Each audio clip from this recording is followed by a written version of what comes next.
heard about, seen in pictures. We want to touch our father's hair without cutting ourselves or coming into contact with bleach. Thank you, and please stop encouraging him. That was extremely well written. That's why I wanted to bring it up. That is some creative shit. What are the ones in the chat for? Oh, I just said I want to see what the delay is like. It's oh, like okay, 5 okay. seconds. That was it about. Yeah. It's gone into hiding. That's some fucking good shit. Speaking of having fun, shall we do 25 more questions on the movie Bob or Nazi quiz? This is a weird fucking show, by the way. 70% caramel. Dude, and there's so much stuff I wanted to get to tonight, like actual news, but we're just having a time. Oh, fuck it. Why not? You have to stay up with me though. Get some stuff in I want to actually talk about. Deal with it. I'm basically Get full with coffee, yeah. All right. Trump has opened the door to nationalism in this country. Not American nationalism, but the white race. Once that door is fully swung open, you can't close it. Neo-Nazis. Okay. Socialism is the final concept of duty, the ethical duty of work, not just for oneself, but one's fellow man's sake. The above all, the principle, common good before own good, a struggle against all partisanism. We are aware that in this fight, we can rely on no one but our own people. Fasci. Neos. Okay. Anyone in the chat to confuse Aiden? I was in the middle of reading a very good copy pasta. It's thus necessary that the individual should finally come to realize that his own opinion is of no importance in comparison with the existence of the nation, that the position of the individual is conditioned solely by the interests of the people as a whole. Fasci. Every time a fellow white person asks me if I'd want to be a minority in my own country, I tell them I already am a minority in this country as a whole. Themes often use film executives or financial moguls sexually use and abuse women by the thousands, decade after decade, and almost always get away with it. Nobody is punished. Nobody goes to jail. Every now and then, somebody gets publicly exposed for what they are, but it blows over and the practice continues unabated. Sometimes one of these themes is so egregious in his perversion or aggression that he's thrown to the wolves by his fellow themes, such as what happened to Harvey Weinstein. Do I need to keep reading for you to get an idea? Movie Bob. Really? You think it's fasci? I don't know. I would have thought that's fasci, but let's go with your initial impression. History will eventually remember Theme as a hero, however imperfect, who was failed by the country they tried to save. Nazis. It's hard to tell because it's so vague. I will never forgive Theme for this. A superior global future was in sight, and they threw it away. That sounds like Richard Spencer. I'm almost positive that one's maybe Bob, by the way. Really? And yes, because he's talking about conservatives. And that is really, I think so. I could be wrong. And that is really the only possible response to that question, because this film does not even bother to attempt to provide any form of plausible deniability. This is a shameless celebration of violence by white men against a society that has abandoned them. Joker is a love letter to mass shooters. Bob. I wonder if that's an actual Nazi. I don't remember. I haven't taken this in years. Sounds like Movie Bob. I know, it sounds like something that Movie Bob would say, but the nation I love and thought was heading in the right direction is failing, and I can only blame the ignorance of my fellow countrymen. I mean, I can guarantee you that's not just fasci. There's a shitload of people who thought that about Biden. Mm-hmm. They're mostly in our chat. And the two people hosting the show. Yes. So, was it Movie Bob or a neo-Nazi? We're monarchists because we don't like because we think the masses are stupid. True. And I don't mean I don't mean that in an arrogant way, but just like, if you vote for Biden, you're legitimately retarded.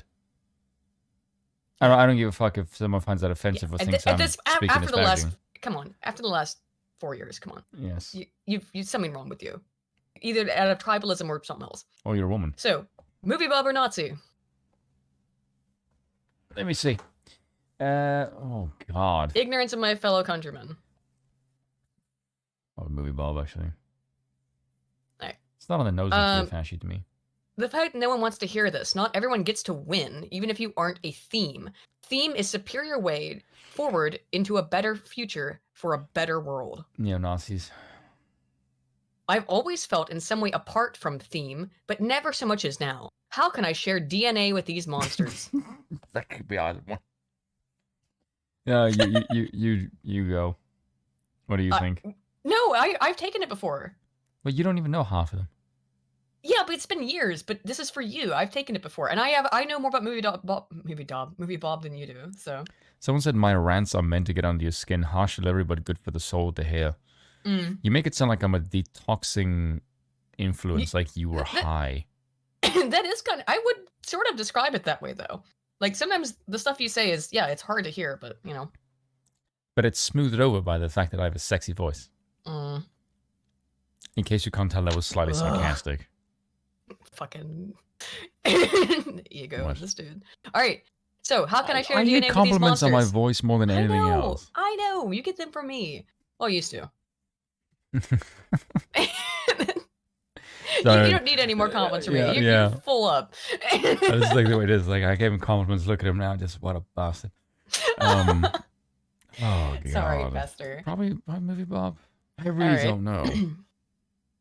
It's a shame that we leave the abilities of the nation at the mercy of citizens who act with these abilities lightly, as if they were playing a game. Oh, fascies. Freedom of expression is nice, but it becomes a factor of corruption, and corruption, if not exercised within the limits set by the interests of a nation. That's fashy. It's also true, though. Yeah, that one is kind of true, though. Theme are not motivated by the desire to defend a scientific idea or spread this idea, but by the bigotry of opinion, idea, or belief. Louis Bob. Theme were given a choice to evolve and become a superior theme, or stagnate and remain inferior. I'm almost positive that's movie Bob, by the way. I'm not joking. Someone said I was originally Danish. In those days, I was stupid enough to try an enlightened theme about the meaninglessness of their beliefs. I swear to God, I could show them the danger of theme, but I was getting the opposite result. The people in the chat, if you ever tell Aiden that I like her Japanese voice, I'll find and beat you. Don't do it. Don't. Okay. All right, so is this you know what I wanted to. To be honest, I don't mind it. It's when you do the high pitched one that freaks me out. I know.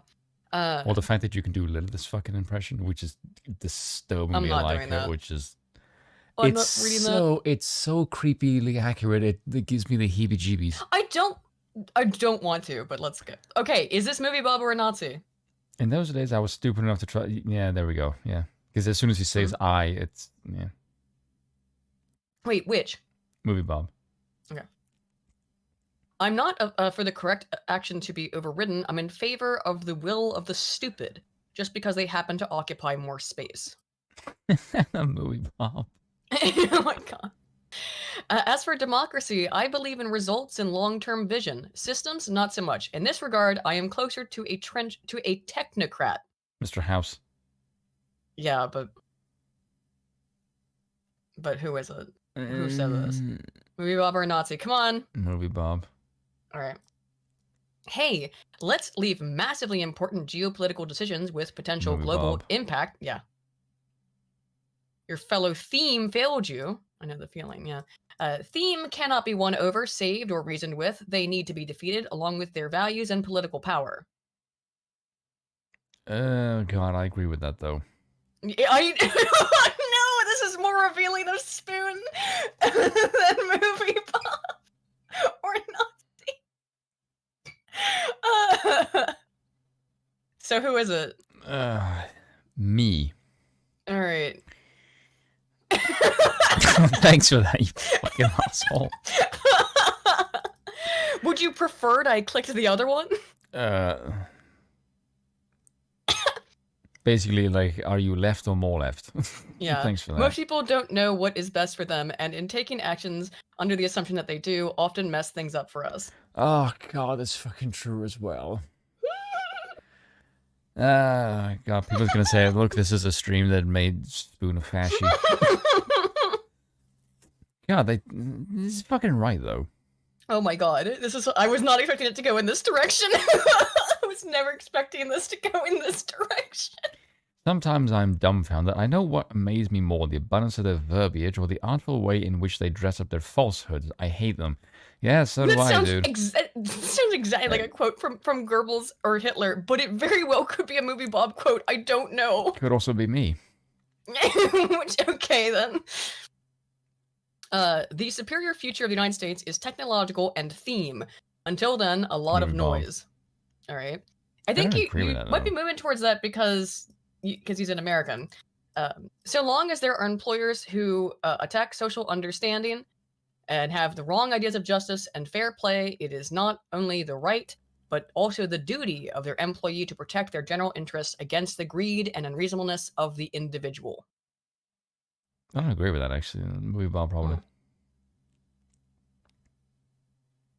Yes, I condemn, quote, democracy as it currently exists in the world, which is, quite anachronistically, still called by the name United States of America.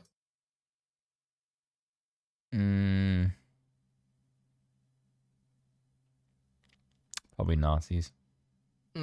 We have reached the halfway point. The following picture includes major spoilers for Hell. View at your own risk.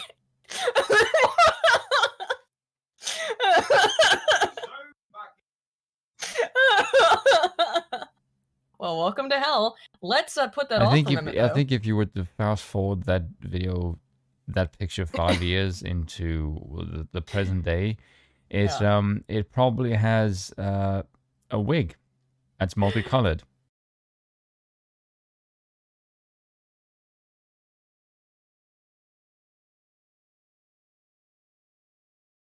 Hey, yo, yo, yo, yo, yo, yo, yo, yo, yo, yo, yo, yo, yo, yo. Oh, I need to get my lights on.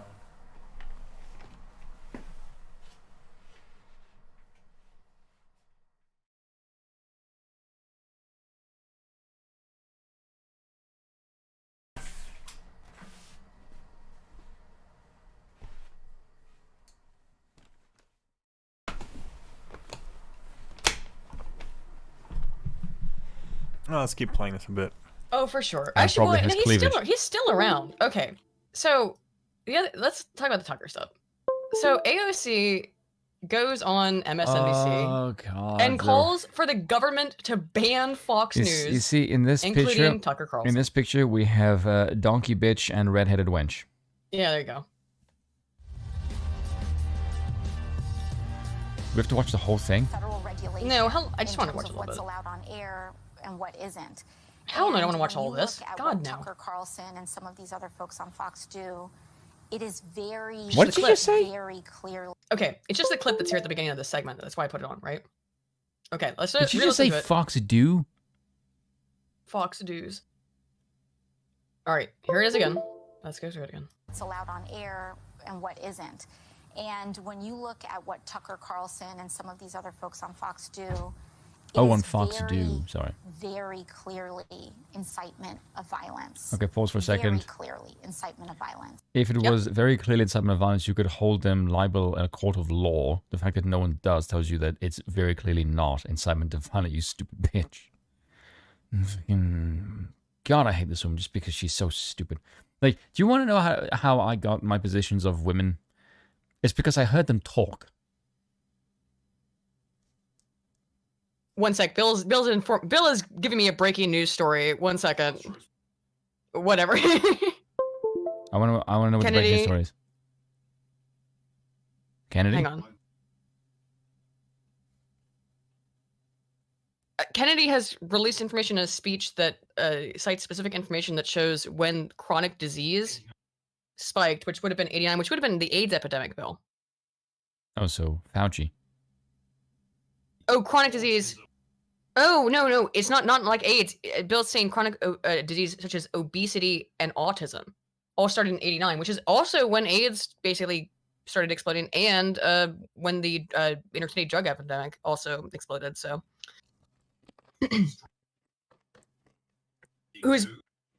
okay? So apparently Kennedy is dropping some extreme red pills right now. Yes.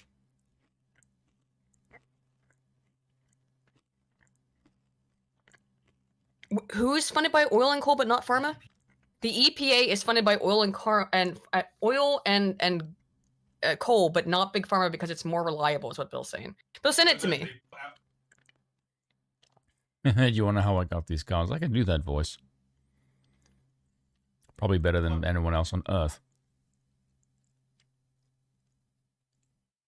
So, Yeah, but yeah, Bill, send it to me. Yeah, is that basically Kennedy's been dropping a bunch of like extreme red pills on the government, which we were talking about a little bit earlier. Yeah, that Kennedy appears to just kind of be fucking tired of this shit. Yes, it's based. But let's get back to AOC. Bill's gonna send me the thing. You want to know how I got these scars? It's pretty good, actually. Thank you. Thank you, Bill. Oh, you look nervous. Is it the scars? It's actually disquieting a bit. Anywho. And that is the line that I think we have to be willing to contend with. That was New York progressive. Oh, Yeah, that was if it. only we could find some way to make her disappear. Okay. All right. So that was the the initial quote. Now, some real big fucking dum-dums think that AOC is thereby, because she called for this a couple days ago, is responsible for Tucker Carlson being fired from Fox News. Which is, oh my god, like, you just want to make me hate society. That's not... I've seen conservatives saying it too. She does not have that kind of power. She really doesn't. Here she is on, what is this, Who the hell is Snapchat stupid or enough the to fuck believe is this? Like Instagram? I don't know. legitimately. I don't know. But here she is gloating and basically taking responsibility Yeah, for it is. him being It is fired. from a movie. Yeah, it's from Dark Knight. My god, like the arrogant Look smugness. at just the just- smugness on her face Oh, out of the just- gate. Let's go. Here's she's taking responsibility. And listen, just oh my god, this like how can you make a video like this and not realize that you're the baddie? Okay. Tucker Carlson is out at Fox News. Wow. Because remember from her perspective, she probably thinks like Tucker's done and his career's over because she doesn't understand that he's independently wealthy, and this won't do anything to him. Couldn't have happened to a better guy. Oh yeah. What I will say though is, while I'm very glad that the person that was arguably responsible for some of the largest, driving some of the most amounts of death threats and violent threats, not just to my office, but to plenty of people across the country. Oh my god. Oh. Prove it in a court of law, bitch.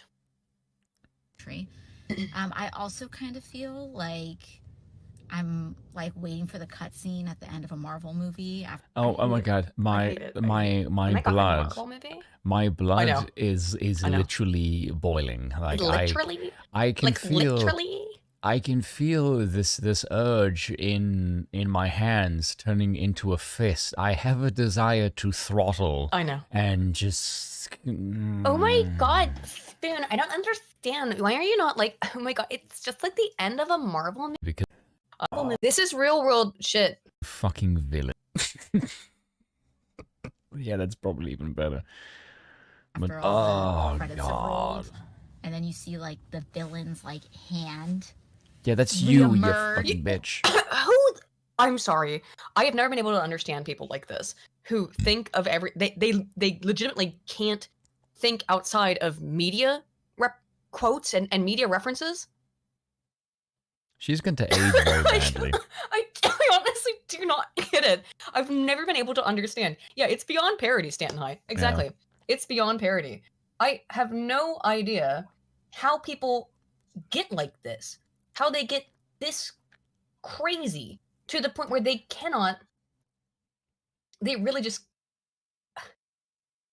By the way, they can't you think guys, outside of absolute lunacy. I have to say, Of references to things. do you Americans understand that when we look at the world and we see this as like the mascot of your Congress, it makes your country look really pathetic and so juvenile. No shit. It's Obviously. like embarrassing.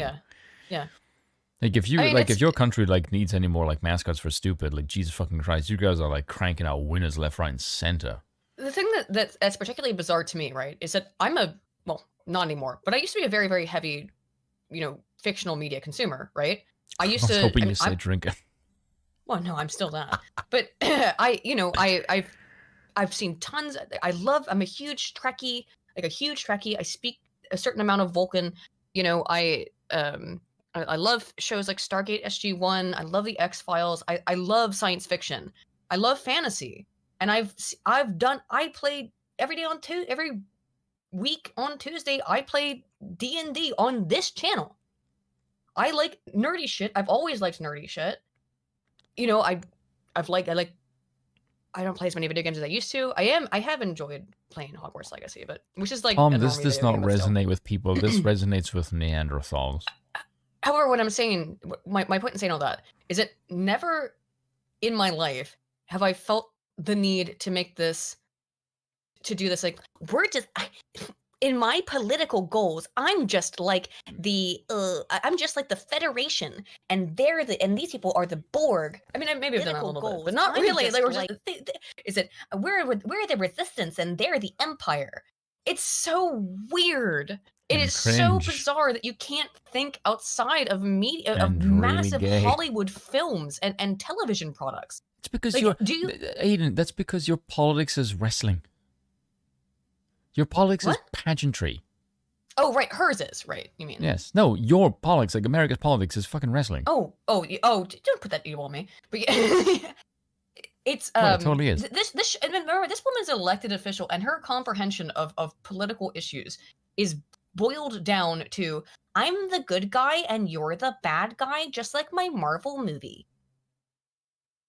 It's astonishing. I'm glad you made this video, AOC, though, because it shows your political acumen begins and ends at Disney films. Out to grip over like the end of a building or something. But deplatforming works, and it is important. And deplatforming works, and it's important. Nice for saying the quiet part out. You're not supposed to say that shit, that you just wanted to deplatform everyone who disagrees with you. But you said Books are horribly bad, but if I can use the power of the state to silence my political opponents, that's totally fine. Of course. God, I hate these people. And there you go. Good things can happen. Yeah, instead use biblical references. At least, Dutchman, that's Reddit. You know, you have at least read the Bible. If you're making a reference to something that, even if you think the Bible's fictional, if you're at least making a reference to some historical work, if you're making a Shakespeare reference, it's not like Stacey Abrams is president of space. You could never be in space. You wouldn't have enough to eat. Yeah. You'd be floating like fucking Vader. Dang, I have so many super chats I gotta get through. Sorry.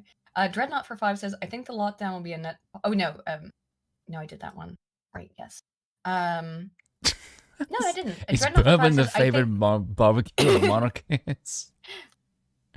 Bourbon is a whiskey, so that's kind of a weird thing to ask. Is there barbecue sauce? And James Harley, that is correct. The left did do this with Harry Potter when Trump was president before they decided to hate Joanne. Dreadnought for 5 says, I think the lockdown will be a net positive for the left since the tards won't be able to connect the cause and effect. I don't know if I read that before, but like, I think because we got into that topic a little bit. I'm not sure about that. Also, one. someone just said, and the fact that there's no Second Amendment in the UK is your fault. I'm South African, so that doesn't really work on me. We just both happen to live here. Well, sort of. Yes, it's just kind of strange. We're both also very sort of on living in the UK. It's very strange because people still seem to think that I'm English, probably because of the accent. But no, I'm a Dutchman, much to Aiden's chagrin. Oh, the Dutch. Yes, but the Dutch are superior people. But you don't even live in England, you know. I know, but people just think, oh, look, you have fancy accent and you speak English and you're not American. And because Americans are dumb as holy fuck, the only place that they have in the world that they think that speaks English outside of America is Britain. Because Australia doesn't exist. Your South African accent only comes out hardcore sometimes because you train yourself to kind of talk out of it, right? Yeah, but I can still sound like a proper South African if I choose to. See, what I'm saying, but it's the same thing. Like you also said at one, well, sometimes I've heard when you get drunk and you sound more Irish. Listen, I mean, if I were to speak with a South African accent for an entire stream, I would drive myself completely insane. I do not like how this sounds. It drives me crazy when I hear South African people sound like this. It's. I've had many people say to me, "Why don't you talk in a South African accent?" Like, because this is what we sound like, and I do not find this accent particularly pleasing. I think it's disastrous. And oh dear God, no. I'm so used to hearing it though, you know. It's just fuck that. No. Flannery Manuel has also admitted that he's never met a nice South African, and that's not bloody surprising, man, because we're a bunch of ignorant loudmouths with no sense of humor. If you've never met nice South Africans, it's because you're a prick. It's just a meme, my dude. I know, but it's still funny. If you can meme on me, then why can't I just say you're an asshole? You meme on me all the time. Not you specifically, just everyone who says Oh. that. Let's see. Jacob Miesimer for 5 says Most Florida wasn't intelligible open. transfer. It was closed well into 2021. Even Abbott in Texas, a rhino, did objectively better than DeSantis on COVID. You know what? I had to look back into that exactly. As to when DeSantis opened up Florida, because now that I see you say that, I do feel like that probably is true. But I'm not sure about it. Thank you, though. Jacob Miesimer. Do not do it. Your African accent's better than fucking mine. Kizza for 5 pounds says, Trump and Rand Paul is the best combo. Trump is the bull, and Rand wants Fauci's head on a pike. Me too. By the way, I kind of agree with that, actually. Yeah, a deadly alliance, you could say. I think that's probably a I think it's a good call. I think it's a good call, Kizza. I will say, as far as the South African thing goes, like, just no. God, no. I'm just watching the fucking chat talk about it. Yes, you know, it was really funny because I remember asking. This was before I said that I'm South African on a video, because people were asking me where's my accent from, and I just asked, where do people think I'm from? And I remember. Oh, I remember when you did that. Yeah. Yes, the most common one was Indian, because people thought I'm clearly English, but I'm not native. It's like I went to like an English boarding school, because I thought like you sound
Tucker Carlson is out at Fox News.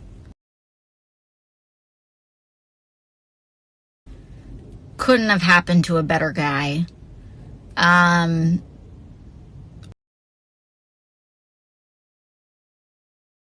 What I will say, though, is while I'm very glad that the person that was arguably responsible for some of the largest, driving some of the most amounts of death threats and violent threats, not just to my office, but to plenty of people across the country.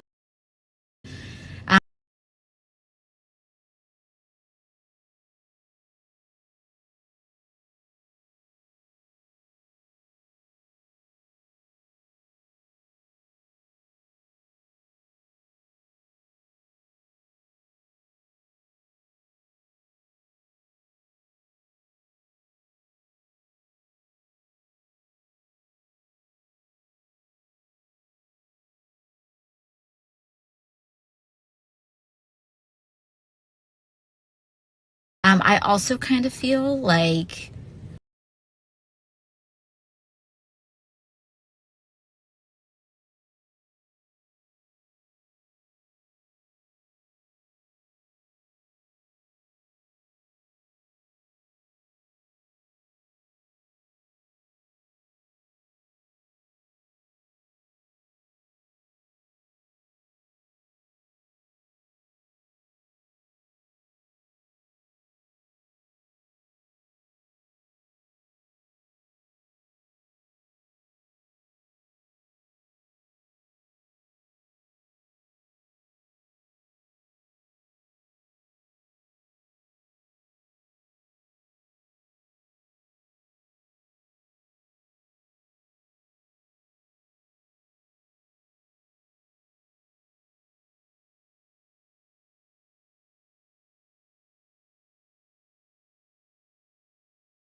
I'm like waiting for the cutscene at the end of a Marvel movie after all the credits have rolled.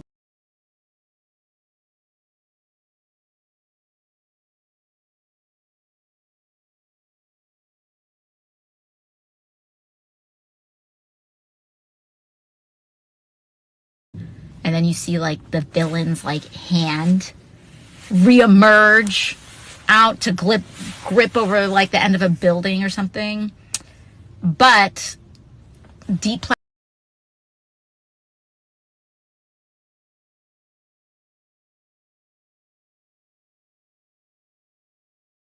platforming works, and it is important. And there you go.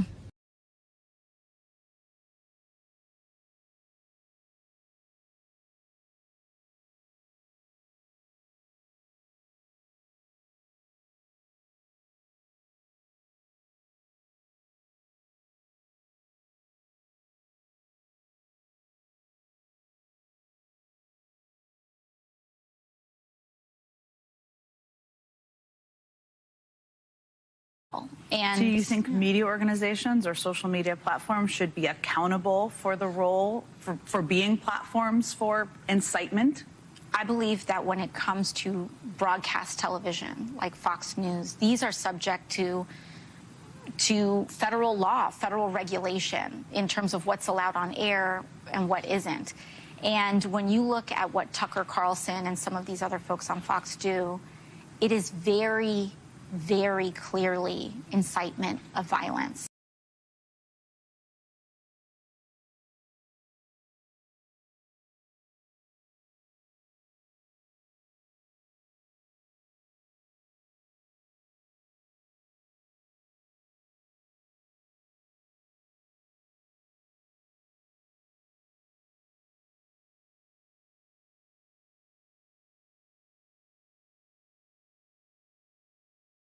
It is very, very clearly incitement. Look at what Tucker Carlson and some of these other folks on Fox do.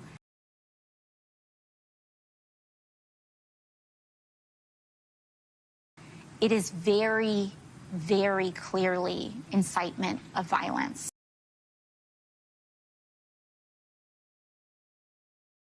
Very clearly incitement of violence. And That is the line that I think we have to be willing to contend with.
Mic check.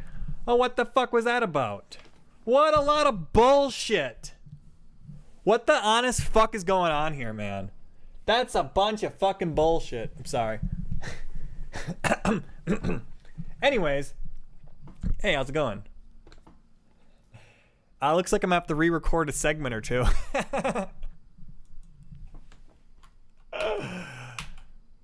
Okay, we're gonna have to go back and redo a segment. Alright, we'll do that in a little bit. I'm in the middle of this one though. Hey, thank you so much, Roy. Wow, what a... I completely fucked up on that one. There we go. Hey everybody, radicalmoderate here, back once again with a story from The Root. Black news and black views with a whole lot of attitude. I wonder what this article is about. Can Supreme Court Justice Clarence Thomas actually be stopped? The first black male on the Supreme Court. Why do the left hate him so much? I don't understand it. No, I'm lying, guys. I do understand it. It's because they hate his politics. They don't hate his identity. They hate his politics. If this guy was progressive, they'd love him. They'd suck his D all day long. They don't, because he is pro-life, pro-gun, and everything else the left hates. So they're going to needle and pick everything else. Oh, look at all these scandals he's doing. He's breaking the law.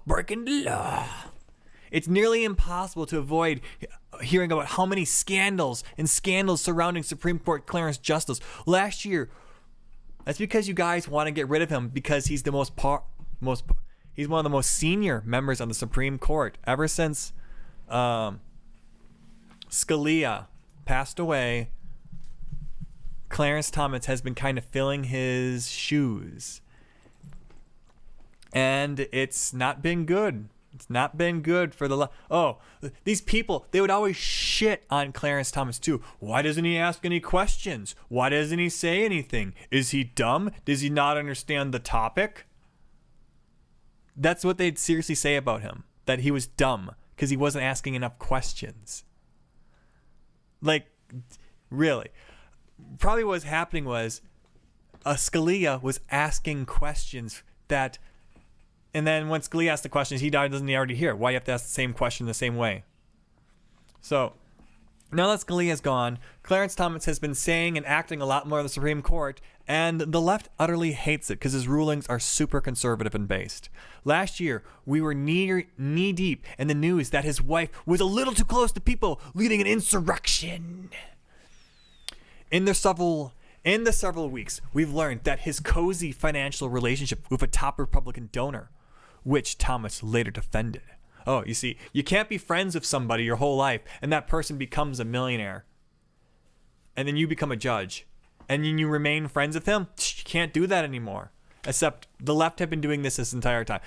Notice how they're not talking about how the people, left-wing members of the Supreme Court, they're doing the exact same thing. And if it's such a scandal, why don't they make it illegal for members of Congress to do the same thing? No, listen to this. Oh, the Supreme Court are hanging out with rich billionaires. Okay. Ban it so the Supreme Court can't do it. And members of Senate and Congress can't do it either. No, that ain't going to happen now. See, rules for thee, but not for thee. These people are utter hypocrites. The question with Thomas isn't whether another scandal will break them, will break out, but when. There it is. Now they're really just showing their hand. I didn't even read this article yet. I didn't know it was going to be this bad. Second paragraph. We don't know if there's going to be a scandal, but we know we're going to make something a scandal in the future. That's utterly what they're saying right now. We will make something we will make a mountain of a molehill in the future. Guarantee it. So we can just have to ignore it in the future. They really shouldn't be saying this type of stuff. However, despite his frequent appearances in the headlines, we have yet to see a real movement on effort to rein him or other justices in. But that could change. Over 30 progressive groups and several Democratic lawmakers, including Representative Ayanna Pressley, is launching a massive push this week calling for structural changes to the Supreme Court. Nice effing try. The only way you're going to make changes to the Supreme Court is through the Constitution. Because anything you do, anything Congress tries to do to influence or to control the Supreme Court, are you kidding me? One branch of government is going to tell another branch of government how to do something? That's just basic American government. That ain't going to happen. It's not going to fly. The second you pass your law, they're going to say your law is unconstitutional. Who says so? We says so.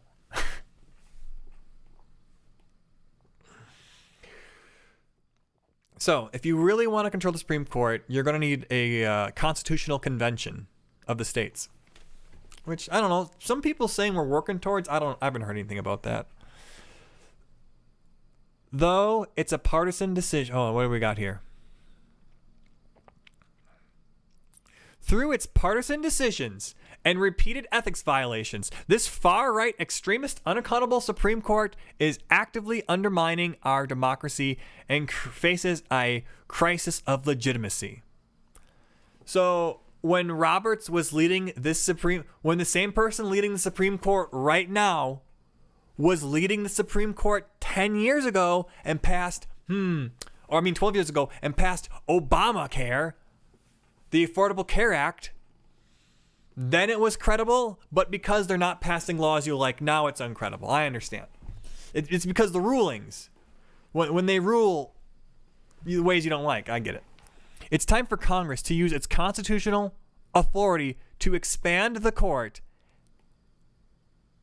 Okay, let's see where you're going. And pass a binding code of ethics for Supreme Court justices. Real reforms that restore the court's integrity and bring balance to the bench. Okay, sure. Let's see what you got here. Is that all you're gonna say? Let's see here. What is the Just Majority campaign asking for? Well, you see, because the court is so incredibly biased and right-wing right now. You guys, I have a kitty in my lap, see? The only way to fix it is once there's a Democratic majority. Then it'll be a true and proper court. Because when Republicans lose constitutional rulings, the court is legitimate. That's what they're saying. When the court rules against them, they don't think it's legitimate anymore. It's not like this court made a rule against Roe v. Wade. It's not legitimate anymore. They're supporting politics that half the country support. I don't understand why they're doing this. This doesn't make any sense. What about a bunch of legal doctrine? So, what exactly are progressives demanding from this campaign? Well, it's nothing we haven't heard before.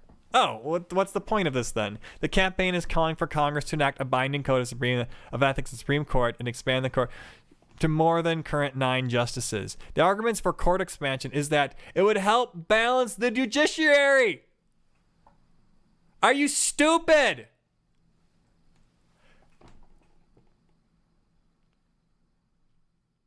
The court, it's like a teeter-totter. It goes, sometimes it's a conservative court, sometimes it's a Democratic court, and sometimes it's balanced.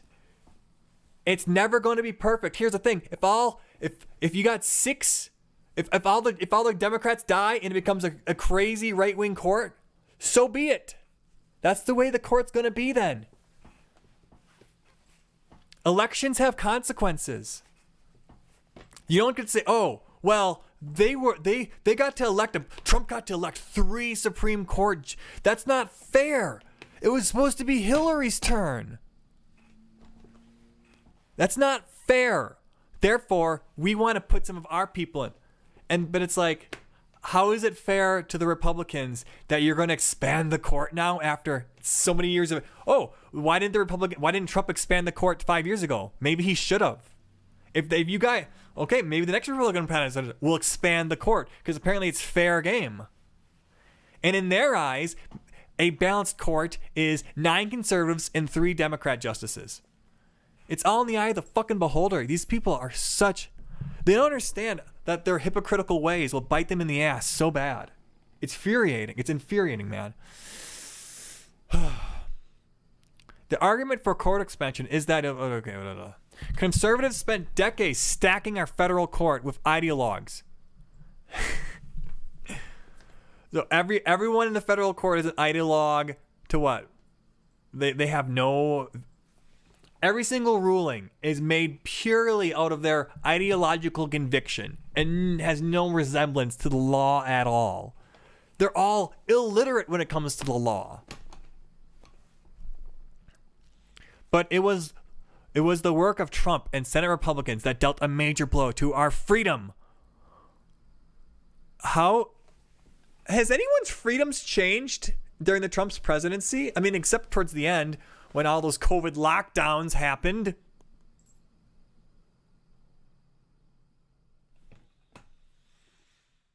Our freedom, when they rammed through a Supreme Court supermajority. Oh my God, it's a supermajority now. that's already taken away constitutional right to abortion. There is never a constitutional right to abortion, or they wouldn't have taken it away. You idiots.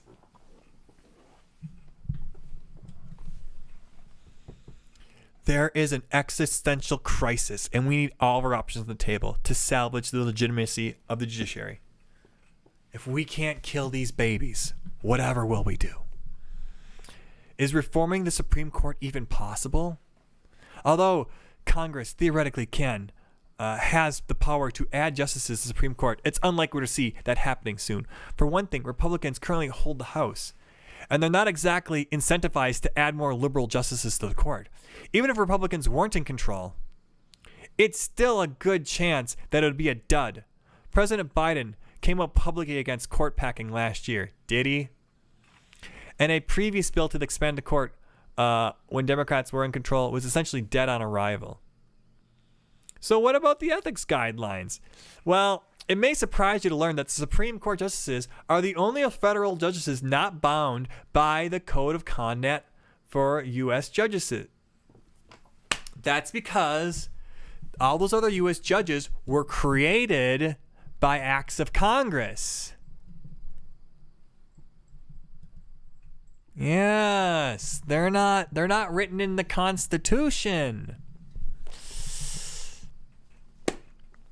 Let's see. In fact, there are very few ethics guidelines governing most powerful court in the country. Only one Supreme Court justice in history has ever faced impeachment. Justice Samuel Chase, back in 1805, and he was acquitted. There have been attempts to pass ethics reforms for the Supreme Court. Justice Sessions, Hank Johnson, and Chris Murphy introduced Supreme Court Ethics Acts, which would create a code of conduct for the Supreme Court. It likely won't surprise you that both bills are sitting in committee.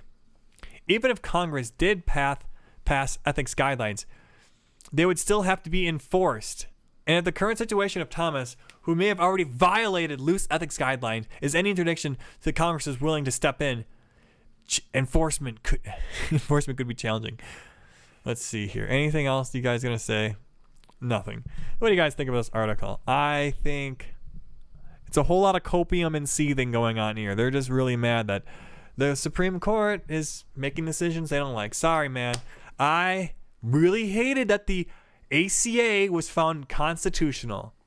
I hate that me being forced to pay for health insurance counts as a tax, and therefore we can force people to buy goods and services they don't want. If it's because health insurance is a tax, according to the Supreme Court's shitty ruling.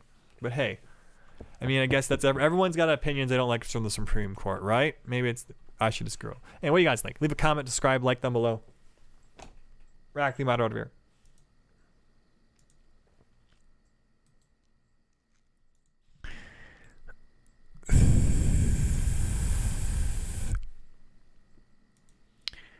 File this one under censorship from the government.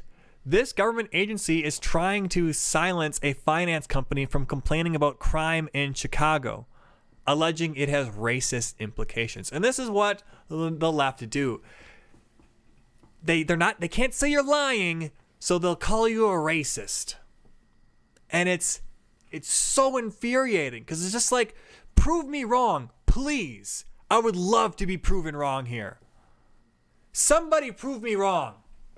I hate being proven right all the time. Another U.S. government agency known as the Consumer Finance Protection Bureau has managed to put itself in the center of yet another free speech and censorship controversy and get accused of abusing authorities by overstepping its powers. In this case, the CFPB, said to have massive jurisdiction and power that goes along with it, has taken a small mortgage company to court because of what they've said on a radio show and on a podcast. This is now treated by those fighting the lawsuit as a First Amendment violation and as an authority violation as per the Equal Credit Opportunity Act. The non-bank mortgage firm, a form of alternative money lending financial institution, is Townstone Financial, based on the Chicago area. But the problem with CFP has with Townstone is not the financial deadlines per se. It has more to do with the company's position on social issues and crime. You see, people, you can run a business and follow all the laws you want. But if you have the wrong politics, people in government will use their powers to tyrannize you. And that's what's happening here. The CFPB is supposed to rein in banks when they are exploiting the customers, doing fraudulent loans, for example. That's not what's happening here. This bank has a stance on social issues relating to crime. And so this government agency, which is supposed to regulate the loans, is going to go after them through the loans because of their bad politics. This is a clear overreach of government and why government has and can't have too much power. Because this is what happens. They'll abuse it in weird and cruel ways. Namely, the lawsuit was filed at the height of not only the pandemic, but race-related social upheaval in the 2020. No wonder perhaps the CFPB was quick to pull the trigger and allege the firm, its owner, and others were guilty of making financial statements that would discourage black loan seekers from applying for a mortgage by complaining about the rising crime in the city. What? I'm sorry here. Plaintiff v. Townsend.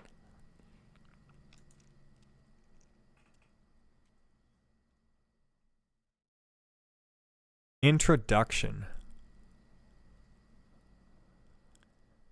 The venue is proper. Factual allegations. They're a bank. Okay, so here we go. A majority African American neighborhood or area is a census tract in which more than 50% of the residents in identified U.S. Census are either black or African American, which is why we need to stop tracking this data. Man, they just love to put people in a box like that. A high African American neighborhood. Okay. Chicago comprises lots of high black areas. Okay. And they're 17% African American. Okay, and they're marketing. Engaged in acts or practices directed at prospective applicants that together or separately would discourage prospective applicants on the basis of race from obtaining or seeking credit. How? How'd they do it? What did the ads show? The business model, let's see here. What did the ads show? The long form show for infomercial. Yep, and since there's been an infomercial, and what else has happened? Chicago real estate experts. This show is brought to you by Townstone Financial, home loan experts since whatever. For example, okay, and what'd they do? Hoodlum Week. Oh my God! So they're going back to 2014 and 2016 to find wrong acts and wrong opinions. You see, and Monday Hoodlum Weekend. What? I'm going to go back to the previous article here.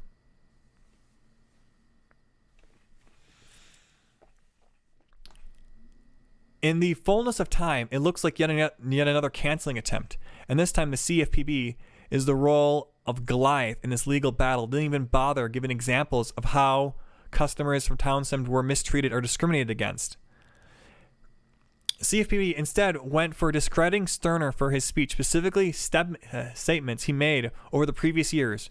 2020 was the year when trying to dig up real perceived controversial racially charged comments from the past was very much en vogue. So the comments in question were made on a weekly radio show podcast called his Townsend Financial Show. And let's see here. Saying the hoodlum, let's see here. Sterner was heard describing rampant crime happening on weekends on Chicago's South Side and saying it was perpetrated by hoodlums. Yes, it is. And that it was police who needed to be credited for preventing the city from becoming a real war zone. Oh yeah, because if you say something's a war zone, that means blacks. according to this lawsuit, not me. I would never say something racist like that. CFPD took umbrage with the descriptions of neighborhoods that were due to crime levels, one wants to drive through really fast and not make eye contact. It was these statements that the government agency asserted had the goal of discouraging applicants from applying at the mortgage company because of their race. What a stupid... These lawyers are stupid. This lawyer is either... Okay, lawyers are not stupid. This is a dumb lawsuit with the purpose of silencing a businessman's speech. This is awful. This is tyranny.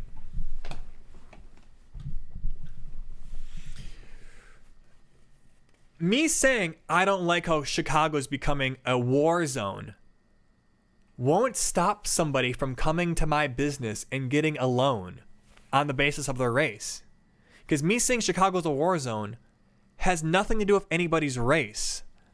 If I make race-neutral comments saying Chicago is a bad place, and Chicago happens to be a mostly black city, that's not stopping people from coming to my business in Chicago, where I live. You can't even criticize the place where you live. Man, the town I live in really sucks, yo.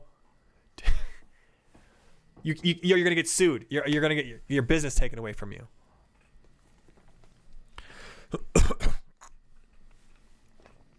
Now, observers and legal experts, such as those with the Pacific Legal Foundation Public Interest Nonprofit, say there's cause for concern surrounding this case for several reasons. Standing out among those are those critics who refer to a flagrant attempt to apply anti-discrimination rules to speech made to a general audience in a mass venue rather than individual customers or employees in a workplace. I'm surprised they don't go after Trump and his businesses with this type of stuff.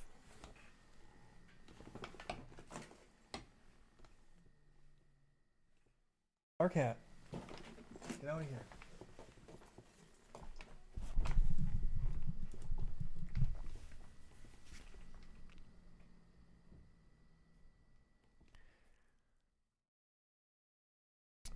The Pacific Legal Foundation, which represents Townstone, in this dispute, filed a brief claiming that the CFPD should be allowed to carry out the enforcement this way.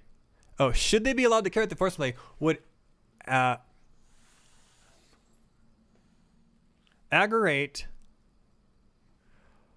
arrogate, i.e. unjustifiably give the agency the right to censor.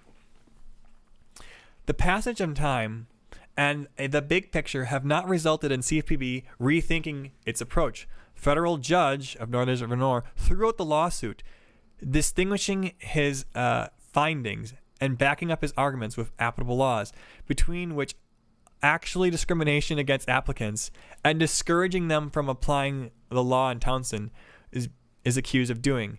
But the CFPB decided that the right way to proceed was to press on, and now the agency appealed in early April.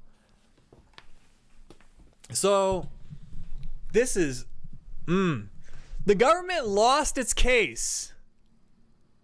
It couldn't prove there was any discrimination. So instead they're going to appeal it, because rather admit fault, oh, we're wrong here. No, we can't ever be wrong. We're always going to appeal it. The gall, man, the audacity. I hate the government so effing much. You got thrown out. Instantly dismissed. Dismissed flat out. Thrown away. This should have been dismissed with prejudice too, probably. So you appeal it. What? This appeal is not good. This is not going to be a good appeal, by the way. Because now this appeal is going to have precedence. This appeal is going to be something other people can cite to now.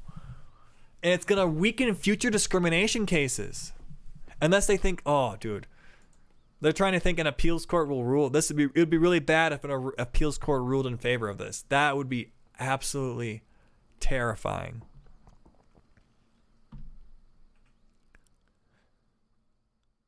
So, it doesn't matter that Chicago's new mayor, Brandon Johnson, is now 3 years later making similar statements about the crime epidemic in Chicago's neighborhood. And Johnson, unlike Sterner, not appreciative of police work in quite the same way. In fact, okay, so we're talking about that guy. Why is it that the case is more clear for Pacific Legal Fund Foundation's brief, which said that if the CFPB's take on Equal Credit Opportunity Act is accepted as valid, anyone employed or associated with consumer finance who makes a random comment on social media could be subject to punishment by the agency. The policymakers interested in real discussions about crime and public safety should arrest the CFPB's crude attempt at censorship. Damn, yeah. These lawyers at the CFPB need to go to jail. They're trying to silence a man for his free speech, not actually any crimes he did. They can't name any actual people who felt discriminated. There's no real victims here.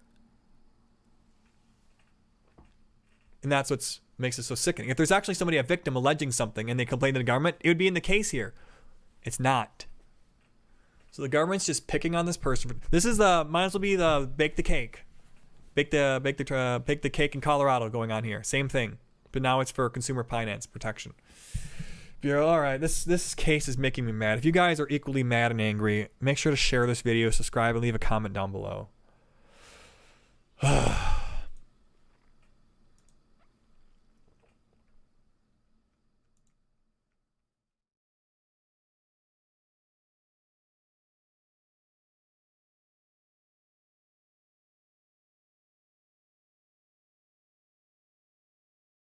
Tom Brady threatens to sue comedians over AI parody.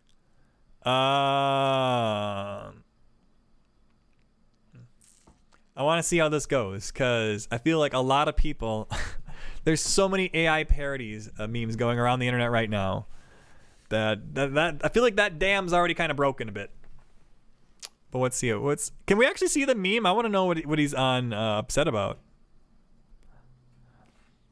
He threatened to sue comedians who posted AI-generated comedy featuring him, according to comedians Chad Colton and Willie Sasso. Oh, a threat lawsuit forced them to take their video down.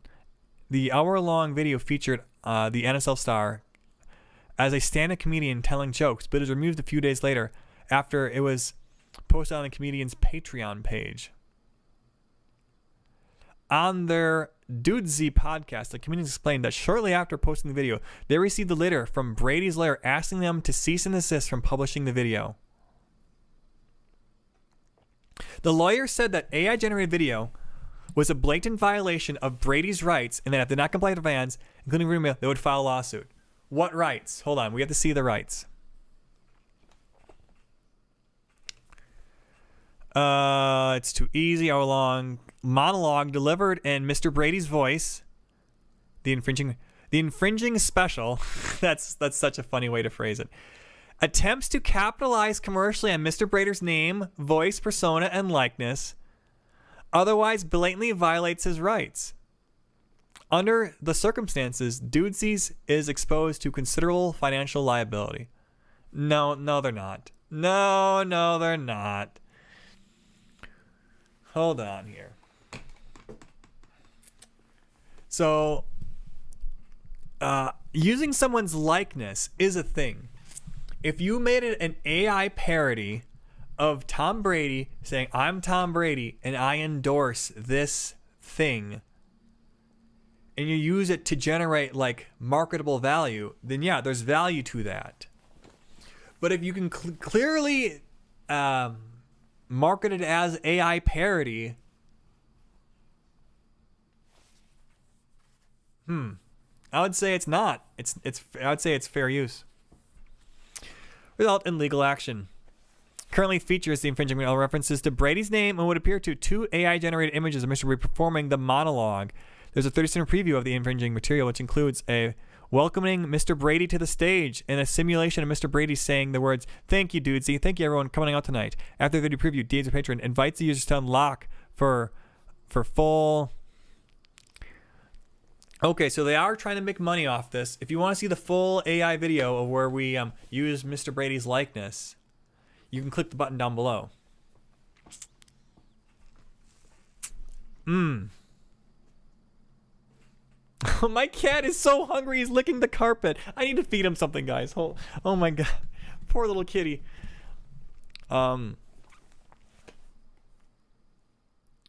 They said the letter would have not... Although they removed the video, so they did not agree with the lawyers. On their podcast, they wondered how their video was any different than comedians doing impressions of celebrities. Or you've seen the bit where like... yeah, like... There's that SNL guy who dresses up like Donald Trump and makes fun of Donald Trump. It's not actually his likeness, though, I guess. These videos are not Tom Brady. It's an AI-generated image of him. It's pixels of Tom Brady. But it is his likeness then. All right, I'm actually going to drop this video discussion now. I don't really know where to go with this one. I don't know who's in the wrong or right, but it's a weird case. I would want to see one of these go to court and see what would happen. This might need to go to Supreme Court, honestly. Leave a like down below, subscribe, share for friends. Okay, I'm going to be right back. I need to feed my fat cat.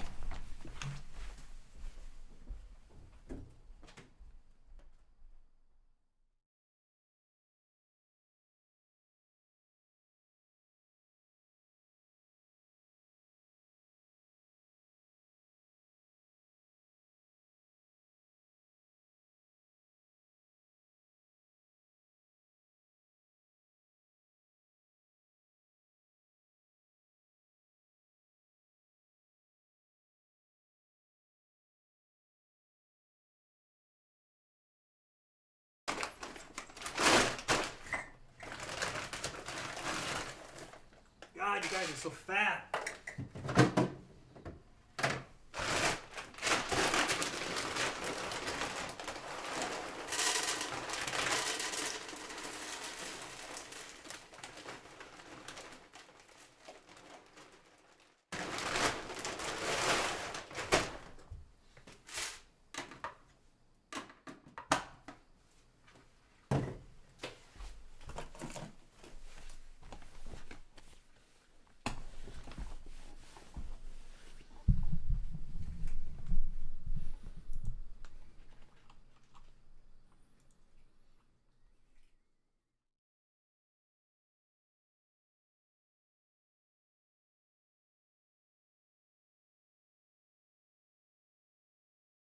From Pink News.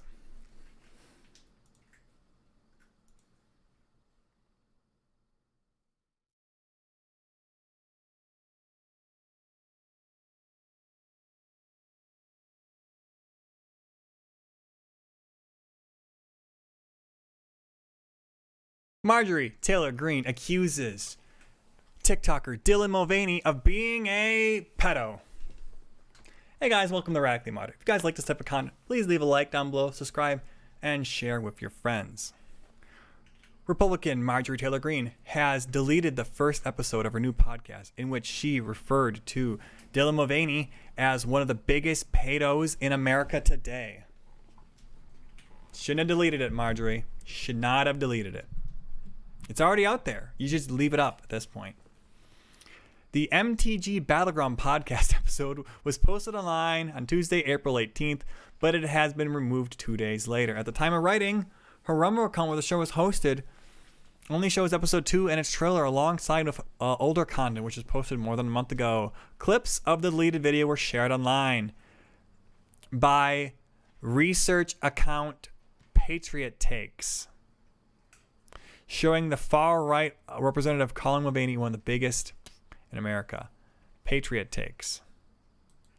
Because this is an account you can trust on Twitter. Dedicated researchers monitoring and exposing right-wing extremism and others' threats to democracy. Help fuel our efforts by contributing the link to below. Act Blue! So remember, these are Democrats. Democrat fundraisers right here. Act Blue is Democrats. Act Blue is a Democrat, 100%. I am not a federal contractor.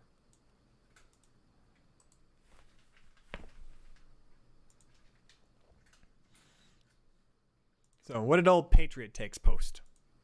I'd like to bring up one of the biggest pedophiles in America today.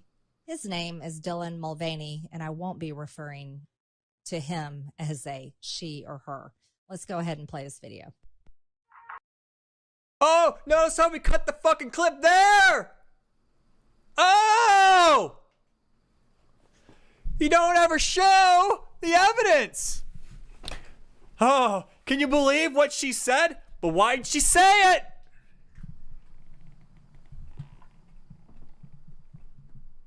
And another clip, which includes a clip of Mulvaney partnership with beer brand Bud Light, verbally attacks the co-star. Listen to Mulvaney. He's an actor. He's a very specific role that he's playing, and it's grooming and actualizing of children. Yeah, it is. Sewer.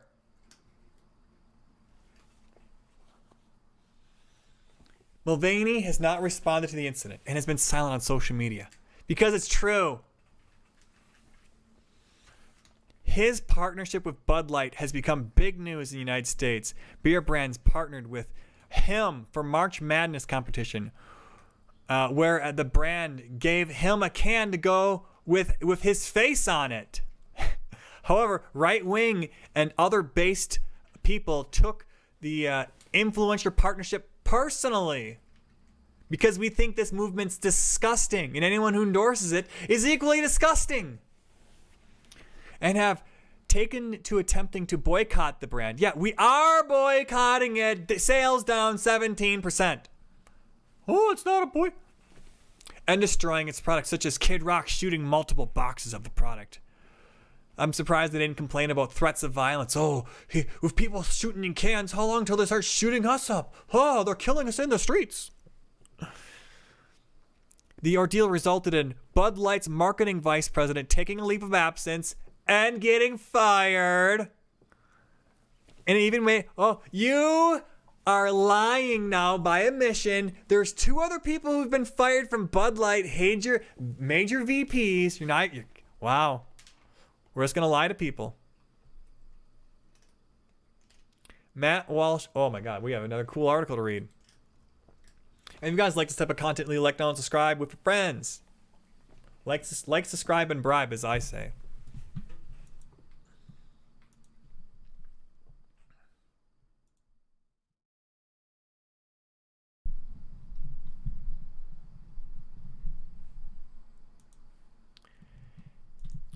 Activist Matt Walsh is losing thousands because he won't stop misgendering Dylan Mulvaney.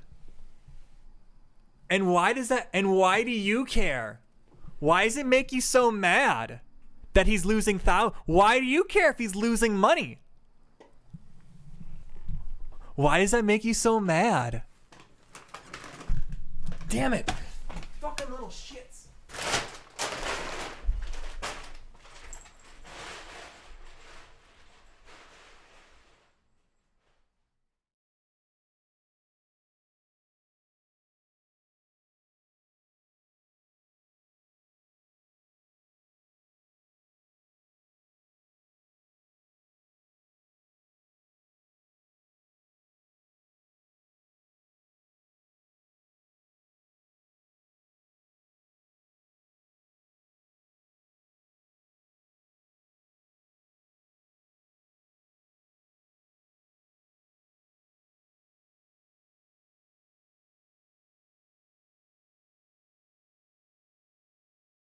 All right, we need a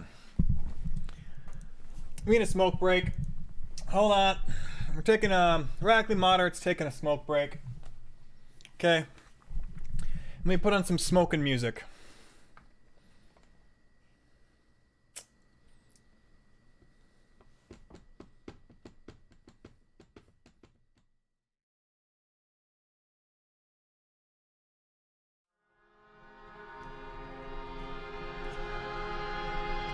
I'll be right back in 5 minutes. You'll hear me smoking.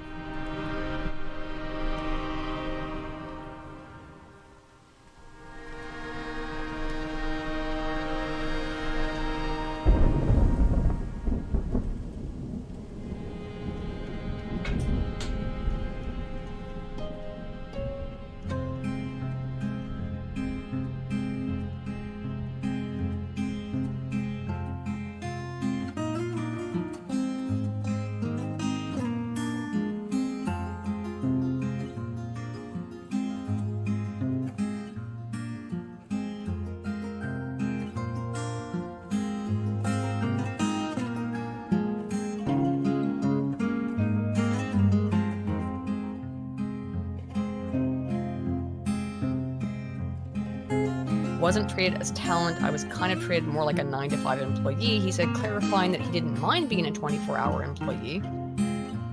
But he did say it wasn't like 9-to-5, that it was 24 hours. And sometimes he would be asked to write like huge parts of the show with 3 or 4 hours, he had to prepare. For somebody who uses the term moving goalposts, that's all it became. The comedian provided Malice with samples of his contract, including strict tardy policy, which only applied to Landau. Contractor agrees that if he arrives to work more than 5 minutes late, he's considered to be in breach of Section 1 and must leave company premises and will not be compensated for the day the breach occurred. Along with the 5-minute tardy policy, Crowder also contractually obliged to promote the fellow comedian's show once a week at a time and in a medium of company's discretion. Landau alleged Crowder did not uphold his agreement, and the comedian subsequently lost money from ticket sales. In fact, what he went on, if you watch the entire interview, it was more that, according to Landau, that it was Crowder not only did not promote him, but he made it very difficult for Landau to even do his comedy shows, and that Crowder really hadn't been doing stand-up comedy for like a decade until Landau reintroduced him to him.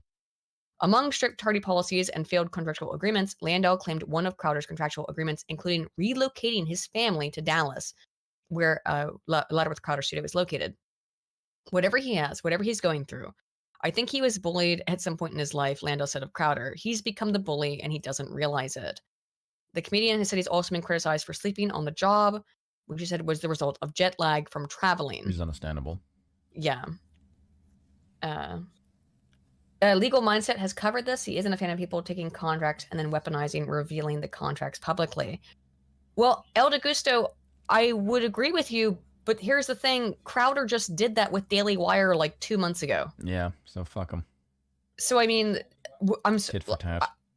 It is tit for tat. Like, Crowder revealed his, alleged his proposed contract with Daily Wire.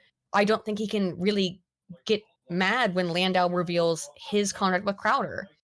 I think that is, as you said, tit for tat. If you're gonna go ahead and say like, that this is how I feel about things, then this is how you have to behave, then I don't understand how you can. I'd be pissed off if I was Rumble right now. I think it's a little bit bizarre. It's a little bit bizarre, right? That Crowder ousts Daily Wire for what he perceived to be a bad contract, and which we talked about on stream, and I think we both also agreed was not the best contract. But it's like, how, I don't understand. I mean, I understand why Legal Mindset would say that, but I really think that if you've already done it, you've done that just like 2 months ago. Yeah. Then I understand, why it would be the opposite way around. Can you give me 1 second?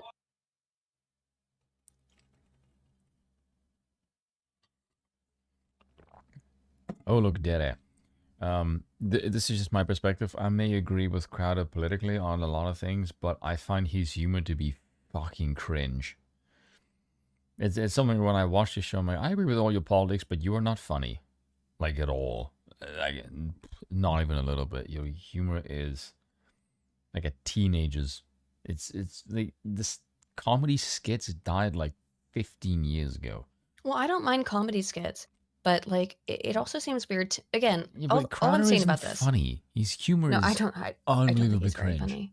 No, I don't think he's very funny. And again, sorry if I was like talking up a whole lot, but it's like Bill was like talking really loud, which is because he's on a stream too, and so we're both gonna try, and so I'm gonna be more quiet so he can hear, and so I'm gonna be more quiet, and he's gonna be quiet so I can hear. So I do think it's really bizarre that it's just a weird timing. Just a weird timing though for Crowder to say that, like, for him to come out and be like, I'm gonna expose Daily Wire for their shitty contract, and now, and I'm not saying this, I understand why Legal Mindset would say that. But if that's the whole thing, is that like, oh, how dare Dave? Yeah, I like now, the crew. The crew is funny, but they are. Yeah. But here's the thing: is that he himself is not. Crowder's had problems with staff in the past, right? I mean, like with not with quarterback Garrett, but with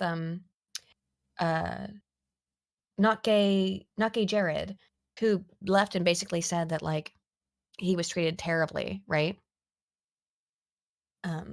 Holy shit. Kessa, you don't have to give us all these super chats. How dare you tell someone else how to spend their money? No, I'm just saying. That's not Kessa for very £5 That's not says, very capitalist of you. So Crowder's an asshole to work with and is going through a divorce. We're about to cover their divorce. The timing of all of this is very oddly specific. Can they all grow up? Yeah, the weird thing is with the divorce. Please Even go when over Crowder's the wife was freaking out, he's gay. Akraf Hakimi divorce article. It's hilarious how he played the court system on alimony. I did have an article about his divorce up, but let me Yeah, that was brilliant. find that. I did not see that one. Let me find this one. Basically, what he said is he put all of his assets in his family's name. Oh, yes. So when the time comes to like divorce him and take half his shit, they're like, you are not entitled to shit because I don't own anything. It's all in my mother's name. So she didn't get shit. Is this brilliant. Did Akraf Hakimi did the same thing, or No, that's him I'm talking about. I'm sorry, I'm getting confused. Akraf Hakimi. This has nothing to do with Tucker or with Crowder. Yes. Oh, okay. It's a different story altogether. This has nothing to do with anything. Well, I know. Okay, got me a little twisted because it was like I thought maybe this had something to do the same thing. Yeah, I did hear about this though. So yeah, his he basically gave all of his money to his mom. He just put all his assets in his mother's name. Yeah, he put all his assets in his mom's name. Yeah, I did hear about this. All his assets and then are his registered wife under his mother's name. He's a sports star, right? Yeah, he's a football player. Don't ever say sports star. I don't know which kind of sport he played. Okay. Football, for God's sake. Which kind? American or? There's British? only one type of football, and that's football. Because the world is not American. Thank God for that. I know. But it is interesting though. I mean, it is kind of unrelated, but this is what you should do. Yeah, like so then she decided to sue him and take all his money, and then she cried. Yeah, sue him for divorce, Yeah. And then he basically didn't have anything. This is a Chad move. This is a Chad move. Yeah. Now I would say don't marry a woman because it's kind of telling that he thought he needed to do this. So don't marry a woman like that, maybe. Because if for £5 says, last remember tonight, y'all take care. And remember my niece is the cutest, and coronation stream on Sunday. Maybe we should do a coronation stream, actually. That would be, we are a monarchy channel. So, yeah, at the same time, Crowder has announced his horrendous divorce from wife Hillary as YouTuber speaks out on deep personal failure. I don't know about this. It's weird that it's all happening at the same time that Landau's speaking out, but it's not really, because apparently I didn't even know Crowder was married. Yeah, they have 2 kids. Okay. He just doesn't look like marriage material. No. He comes across like a kid. Well, he does constantly wear women's clothing as a joke. But yeah, no, it's just because I just find Crowder just very. He doesn't sound like an adult. Oh, yo. My cat is really angry. My cat is extremely angry. Yeah, and he attacked me. I don't know why.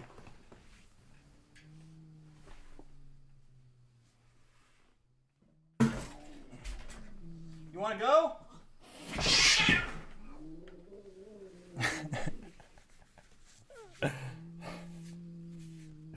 Go away! Leave me alone! Get out of here! Why are you so angry?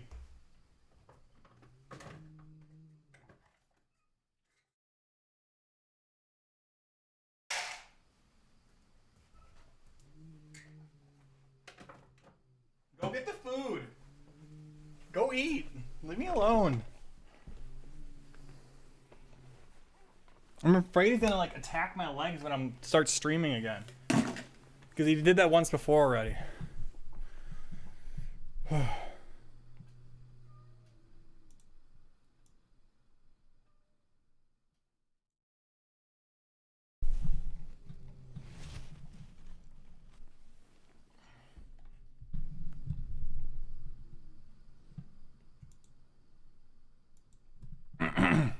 I wish I had fucking co-host. It'd be great. Doesn't have the fucking dead air.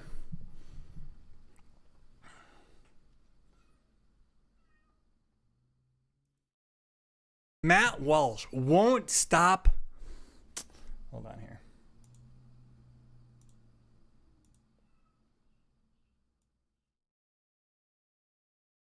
I need to turn up my chroma key. I need to turn up my saturation. Don't I look a little desaturated to you guys?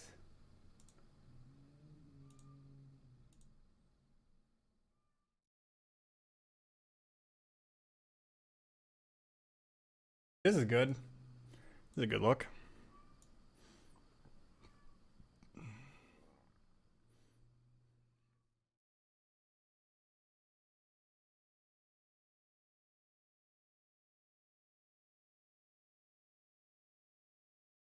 There we go.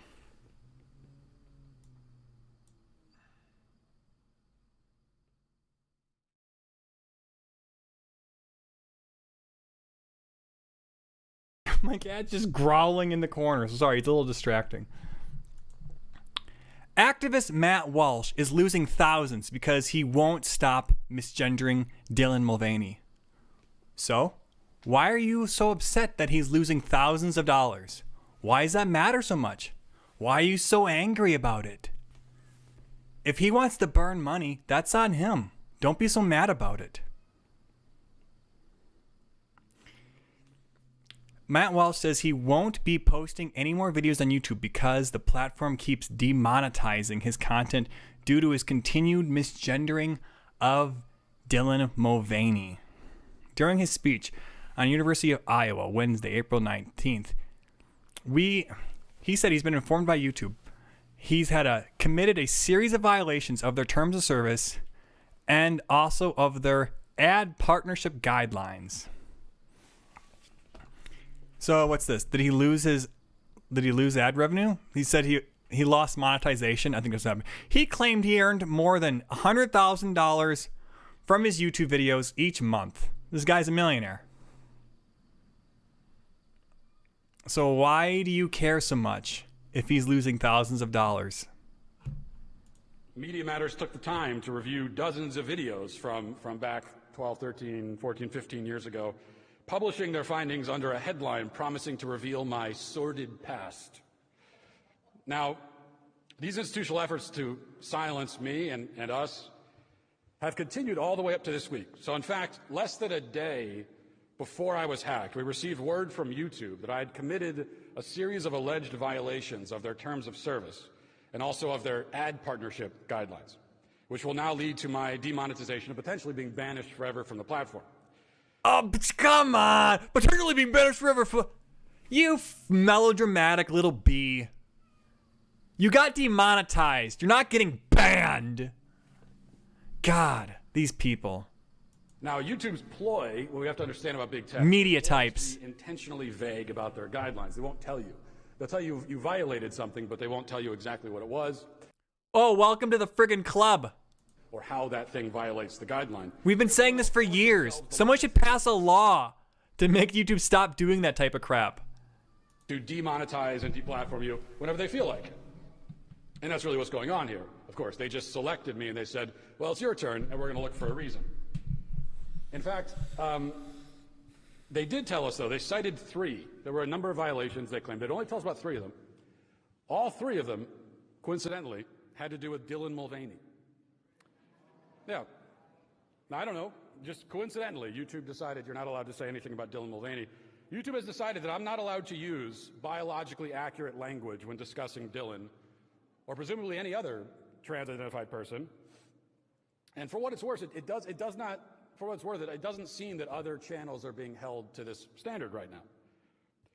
So we were told by sources at YouTube that a decision to target our channel had come from the highest levels of the company. And they're looking for something, a reason to take us out. Now, of course, there is a way out of this jam. You know, the big tech, they're very generous, and they'll give you a potential off-ramp. So if I simply respect the preferred pronouns and I stop accurately gendering people, then I can... I think there's going to be a cat fight in, 30 seconds. I can get it remonetized after, a short probationary period. And I can continue making over $100,000 a month on YouTube ads. Okay. So, do I care that he's not making $100,000 a month off YouTube ads? No. Does he care? Probably not. He's making more than enough of that in Daily Wire money. I announced that my speech tonight YouTube has demonetized my show and threatened to ban us. I don't really care about that threat. I don't believe that at all. I don't believe that at all.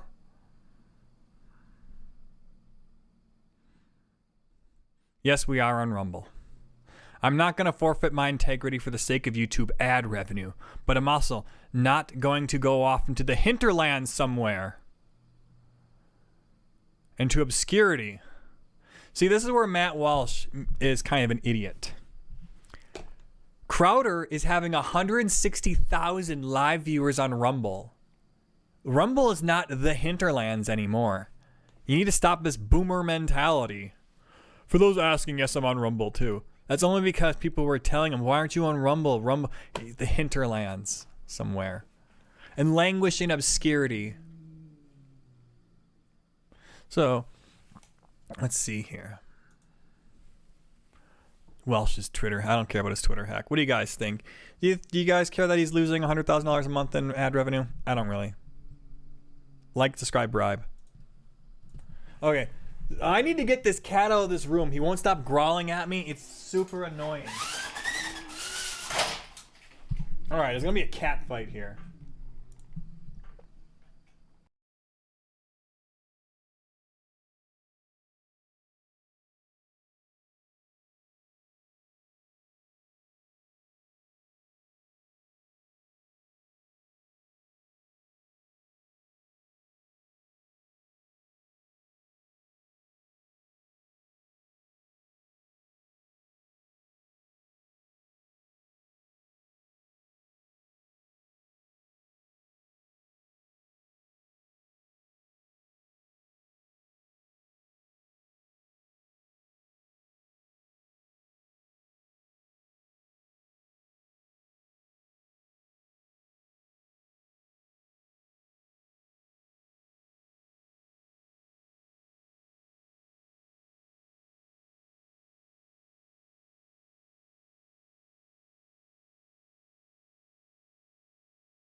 Mic check.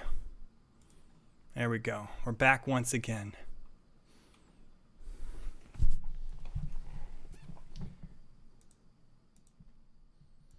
Hey there, everybody. Radically Moderate back once again with an article from the Daily Wire.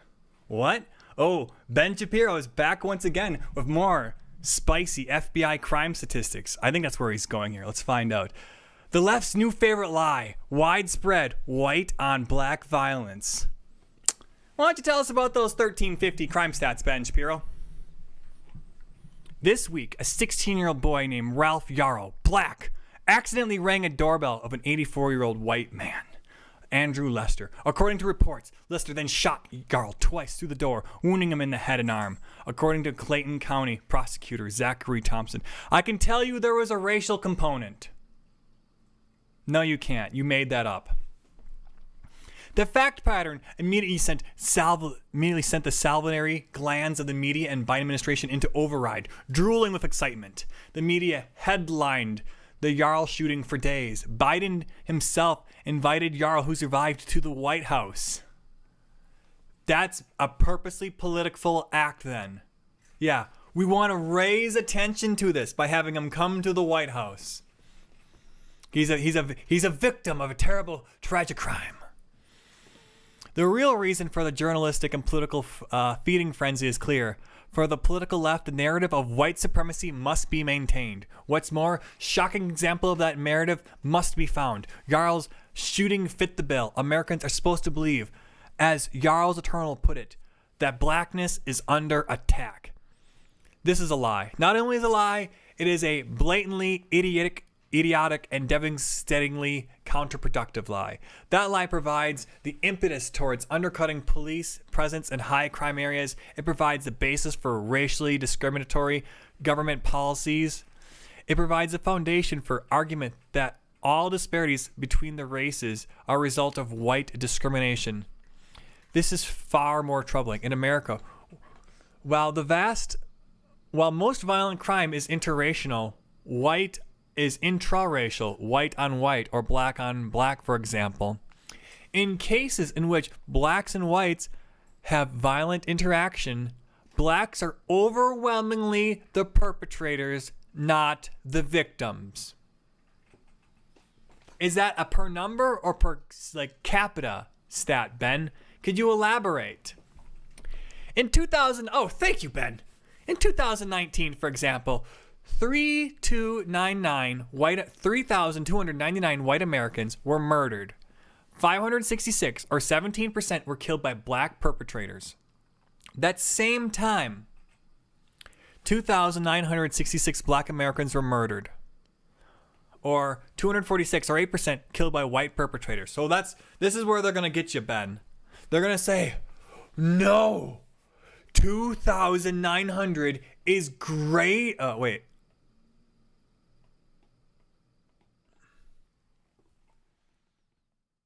What are they going to say?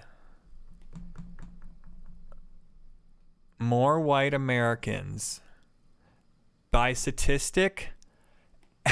Okay, more white Americans by percentage and total quantity are killed by black Americans than the other way around. Damn, Ben got the math right. He lucked out here because it could have been a way where statistically one's higher, but the absolute totals are greater. So it looked like depending on which way you'd be both. But no, this way, blacks are more violent on average.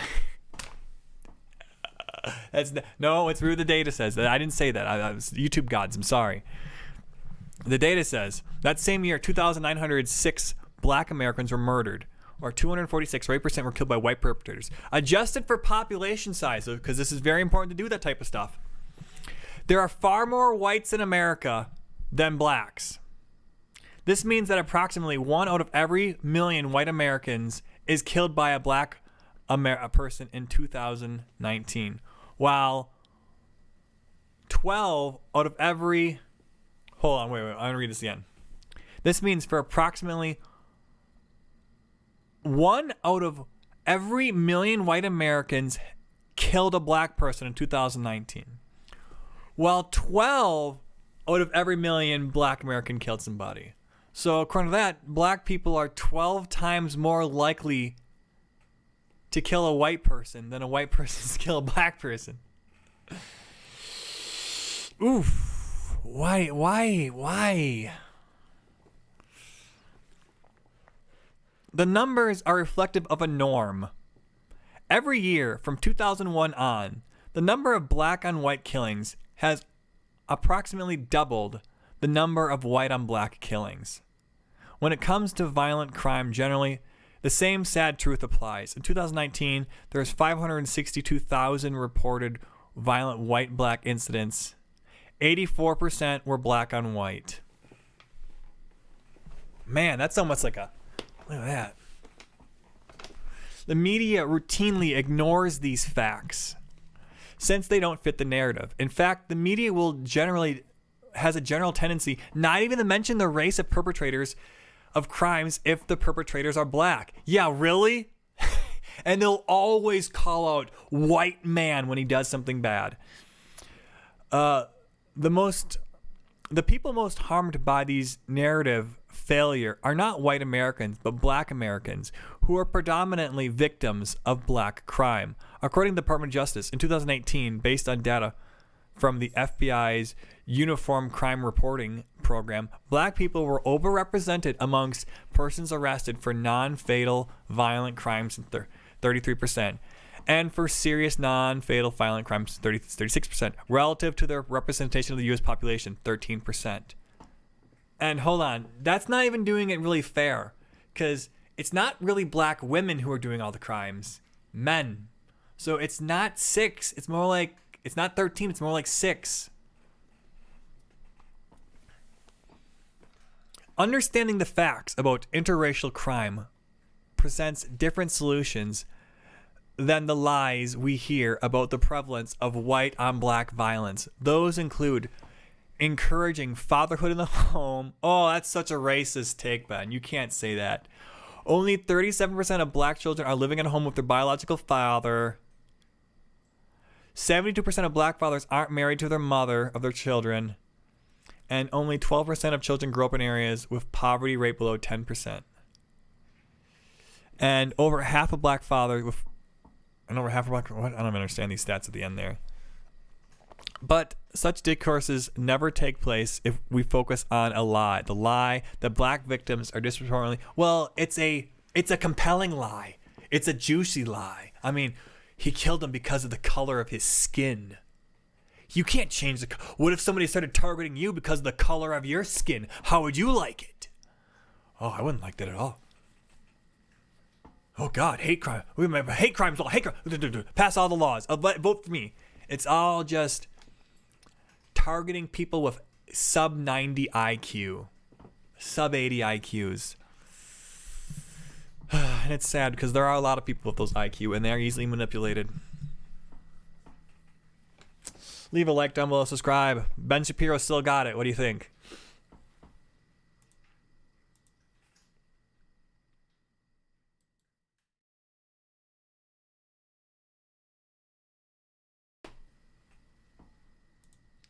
I got another seething article here from LGBTQ Nation.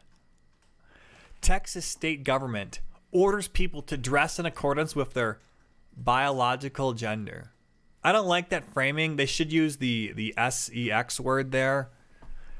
The new rules could be selectively enforced against NB employees. Some fear. The some fear part's great. That's such a weak thing. The new rules could also be selectively enforced against straight white males. Some fear. It's such a the some fear actually like subtracts from this statement here. These journalists are kind of dumb. I'll be honest with you. Daniel Villarreal, his, her, she, her. I don't even know what it is. It's really dumb. The head of the Texas Department of Agriculture has issued a memorandum telling all employees to dress in a manner consistent with their biological gender. The revised dress code would not only force transgender people to present in a way that feels inauthentic. It could also be used to punish cisgender people who wear gender-neutral clothing. Oh my God.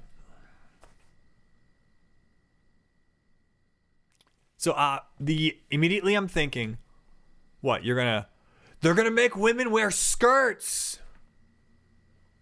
No, bro. No, bro. You know what this is gonna do? It's gonna stop men from wearing skirts. Stop wearing creepy clothing, dude. You don't get to wear a skirt if you got a cock and balls. Sorry, that's the rules. Yeah, this camera is actually really great. I'm actually liking the TV screen above it. It's like a little monitor. I get to stare at myself. Okay. The memo, which experts say violates federal free speech and non-discrimination protections, is the latest move by Texas Republicans to erase trans identity from the state. I wish. Miller's 2-page memo said that in order to reflect the culture, dignity, and professionalism of Texas Department of Agriculture employees, all employees are expected to dress with this code in a manner consistent with their biological gender. It's simple. Girls can wear pantsuits. Guys can wear pantsuits. Girls can wear dresses. Guys cannot wear dresses. It's a rule limiting the free speech of men. And you know what? I'll take one for the team here. Stop creepy dudes from dressing up like chicks. I don't like it. I don't think anybody likes being around creepy people.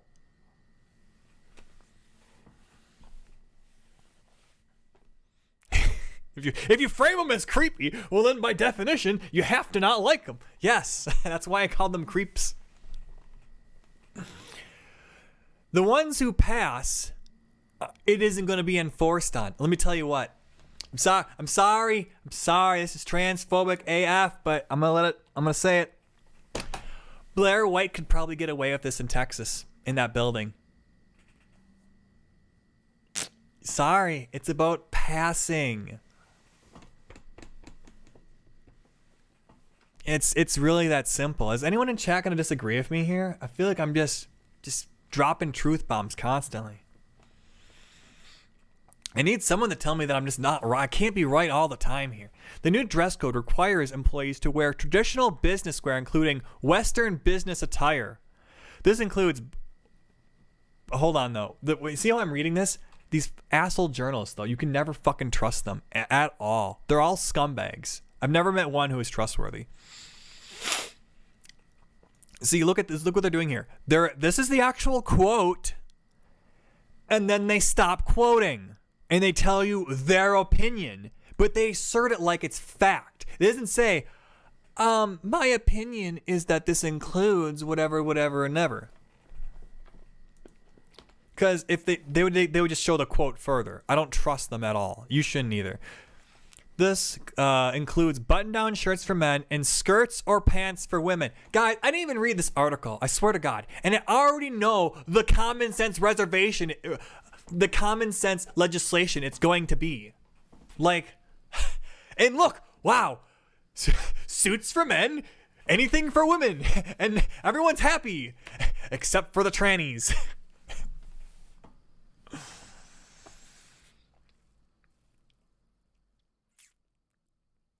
Am I gonna get struck for that? I mean, except for the transgender activists. I misspoke. We love transgender individuals on this YouTube channel. We hope them all the best and love, and I hope they don't hurt themselves anymore. And I want them to have a best. When I see a transgender person, I feel so bad and sad for them. I really do. And I want the best for them. But often what they want is not the best for themselves. And and they can reach and scream all they want, but that's not going to change my opinion. Children don't know what they want for themselves. And they're just... Anyways, I was trying to backtrack my statement there for the YouTube gods, but I just end up doubling down on it. Any members of staff who do not meet the attire or grooming standards set by the TDA will be subject to corrective action and may be asked to leave the premises and change their clothing. Oh my God. They'll be forced to change their clothes. That's like the softest thing ever. I showed up to my job once in shorts. You know what my boss said? Alex, you can't show up to work in shorts. Sorry. This is the business. I'm like, really? He's like, yeah, you can't. We gotta look professional. But I can show up in blue jeans and like a flaming t-shirt as long as it's got a collar. I'm sorry. I'm going off.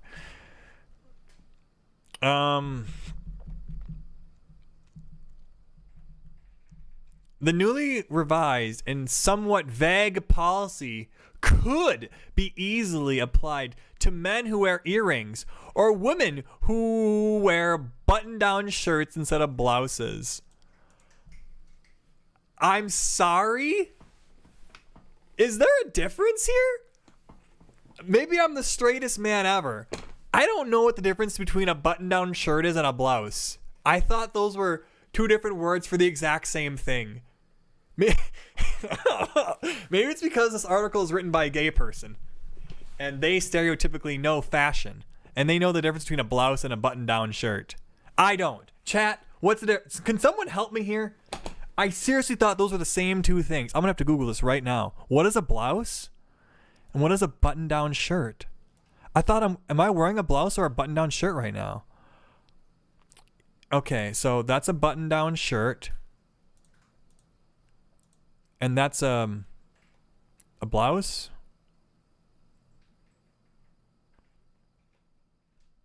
I don't get it.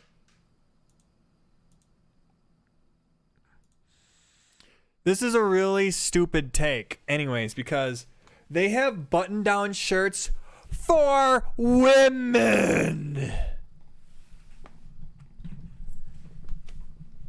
And I don't think anyone's going to say, oh, a woman can't wear a button-down shirt made for women. God, I'm sorry, guys. I screamed at the camera like that. But it's just like, I accidentally bought... No, listen to me. This is embarrassing. I accidentally bought a woman's shirt the other day. Do you want to see it? You know how I know it's a woman's shirt? Chat. I swear to God, chat, are you listening here? Viewer, look at my shirt.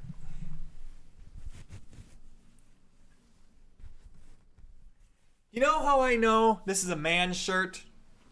The way the buttons go over. My left side goes over the button. Women's shirts do the opposite. Women's shirts, the right side goes over. I didn't realize that until after I bought the shirt. It's in my closet now. The buttons go over, and I'm like, crap, this is a woman's shirt. Huh. I still might wear it, though. It's a good-looking shirt. Except it's a woman's shirt. I'm afraid to wear it now. I don't want people thinking things about me wearing some frilly, girly shirt. Speaking of which, yeah, I'm going to say these people are creeps. Most normal men go out of their way to avoid situations that are creepy. Guys go out of their way to avoid being creepy. I think that's a fair thing to say. We're overcompensating. A lot of guys are overcompensating. We won't talk to girls because we don't want to be perceived as creepy. Even though the girl might say, how come no one talks to me anymore? I'm going into dating now, but I'm getting off topic here. See, the TDA employee. One transgender activist spoke with the Observer and said they joined the apartment because of its diversity. How about your enthusiasm for agriculture? You awful person. Why would you? I joined the government because of its diversity. What a terrible reason to join the government.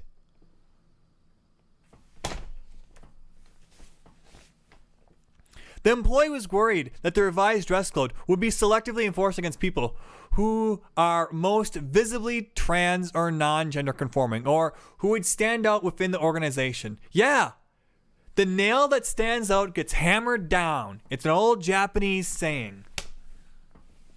There's a different saying. The squeaky wheel gets the grease. Two different ways to approach standing out. One, you get punished. One, you get benefited. Sorry, life is full of trade-offs and benefits. Benefits and consequences. Brian Oive with the ACLU. Sorry, how do you say his last name? Klosterborer? Klosterborer? Brian Klosterborer, an attorney with the ACLU, the discredited ACLU, has told the Texas Tribune that the revised dress code violates the First Amendment's free speech expression and also Title VII. Federal law prohibits employee discrimination based on their sex.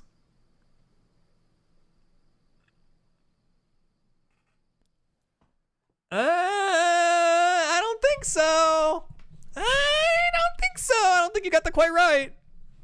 In 2020, the Supreme Court ruled that employers cannot discriminate against employees based on sexual orientation or gender identity because it's impossible to discriminate based on LGBT identities without taking sex into account.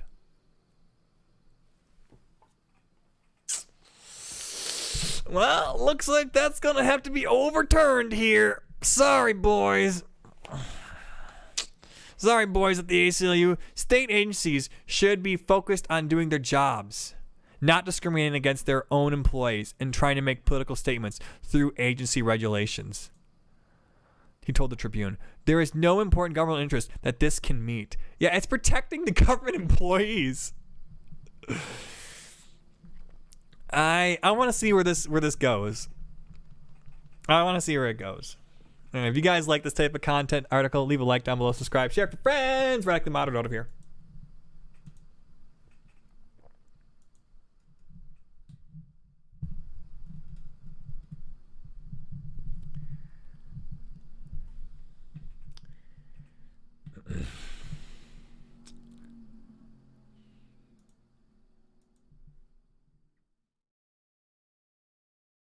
Neo-Nats distribute anti-trans and anti-Semitic flyers across Atlanta. Do you buy this? From Molly Sprayrigan. The flyers said Jews are behind the rise in transgender and included photos of trans leaders. That's awful. Here's a stock photo from Shutterstock. This photo has nothing to do with the article. Residents have been left stunned after anti-Semitic and anti-trans flyers were recently what? Tell me what they said and stop characterizing it. You're just poisoning the well. I need to see what was actually posted before I can. I'll tell you if it's anti-Semitic or not. More. Is this it? More flyers?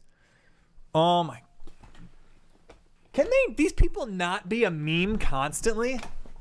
More anti-Semitic flyers on some of my comrades and me were distributed in Atlanta yesterday. Cops say they won't do anything. City says they won't either.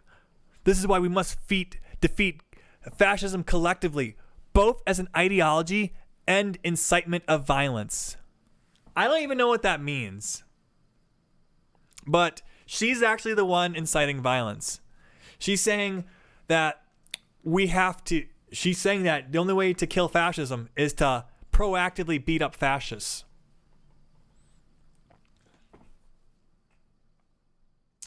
The cops won't do anything. That's because there's no crime here. The city won't do anything. That's because there's no crime here either, comrade, you commie. What a clear giveaway. So, public service announcement. Who is behind the rise in transgenderism? 4,000% explosion in kids identifying as transgender. Docs perform double mastectomies on healthy teen girls. Number of guys, I'm going to be honest with you. This looks like something a lefty made. This seems like such a fake op. There's way too much text on here. But let's hear him out though. Number of children sent to... What are these blurred out things on there? Oh, are those supposed to be QR codes?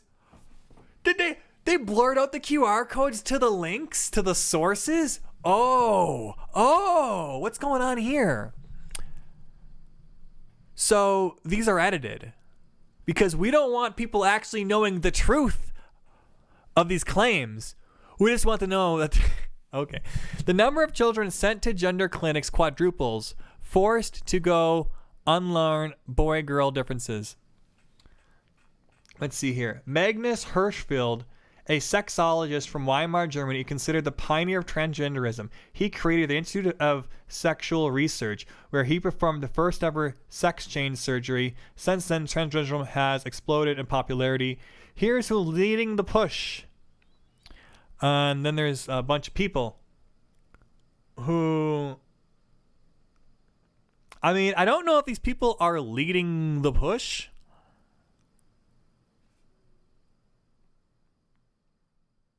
Let's see here. I guess these... National Center for Transgender Equality. TSER. The Sylvia Riviera Law Project. TLDEF. And so there's...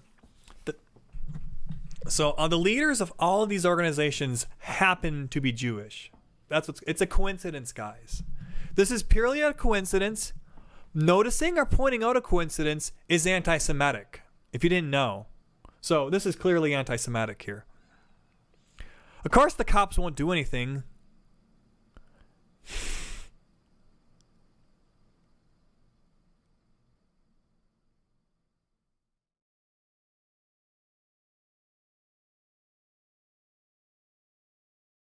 Years later, wow. I'm sorry. 90 years later, and the ends still get out after Magnus Hirschfeld. That's how you know he was a hero. Disgusting. If being an N means you're against the German sexologist, then yeah, I'll take the L on that one. I'm against German sexologists.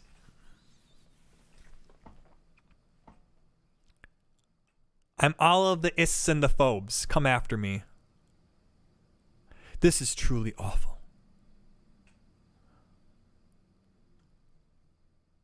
These flyers were distributed randomly without malicious intent. Well, nothing bad. Public service announcement. Can't have that. You can't have a public service announcement. Atlanta police investigating flyers. They're not Oh, look at this. They have to censor the sources. That's amazing. Why? Why do you censor the sources? That's so crazy.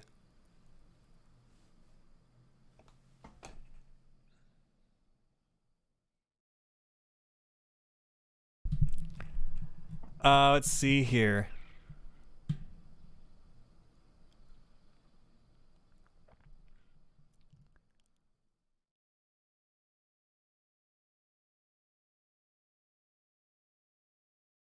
So the flyers claim six Jewish individuals are behind a rise in transgenderism. The flyers appear to point to a particular group of the Anti-Defamation Flyers as the flyers appoint.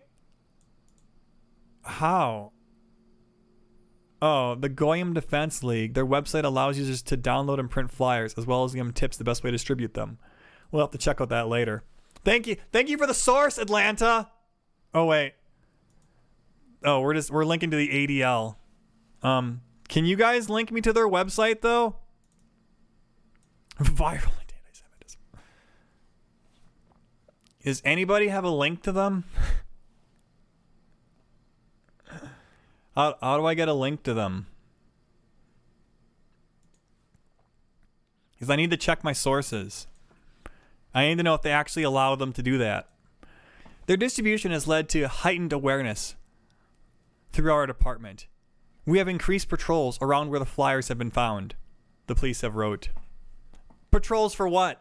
What are you going to see? What are you going to see? You're going to see the Jewish communities being targeted? Where were they distributed? One of the residents in Kirkwood spoke with the police and said they were outraged by the rhetoric. Oh, this is outrageous.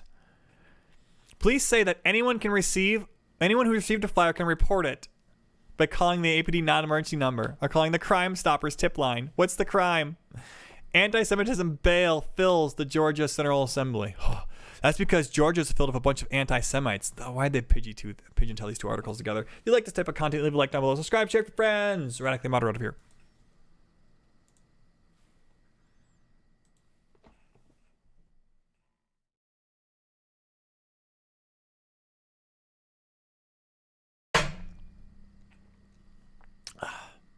That's a palate cleanser article.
Who's leading who here?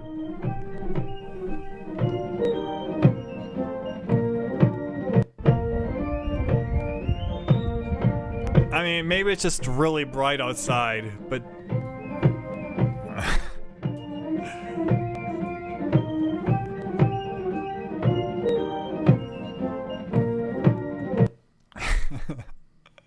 That's really funny.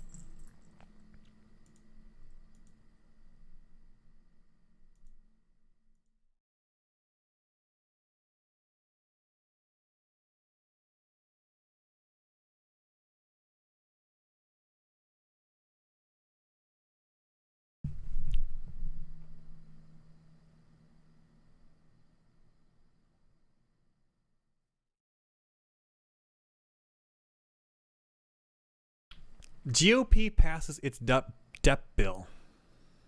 Let me try this without fucking choking on my tongue.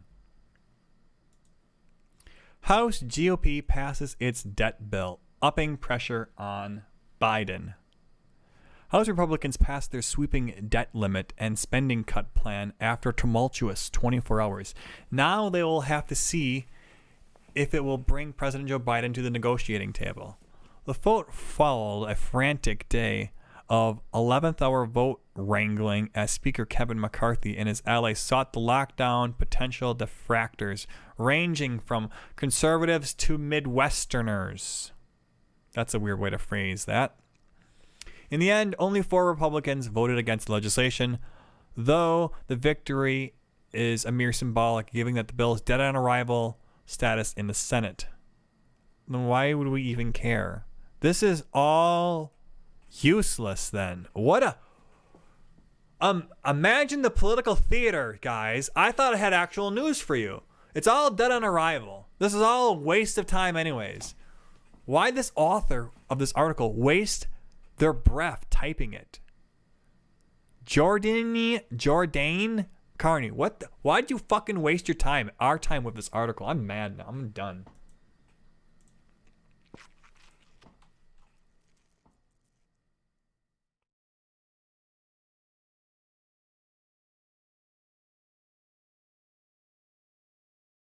I miss when my president used not to have a reporter Q&A card with all of his questions pre-lined up for him. I also miss when reporters for the LA Times used to not be corrupt journalists. But what can you do?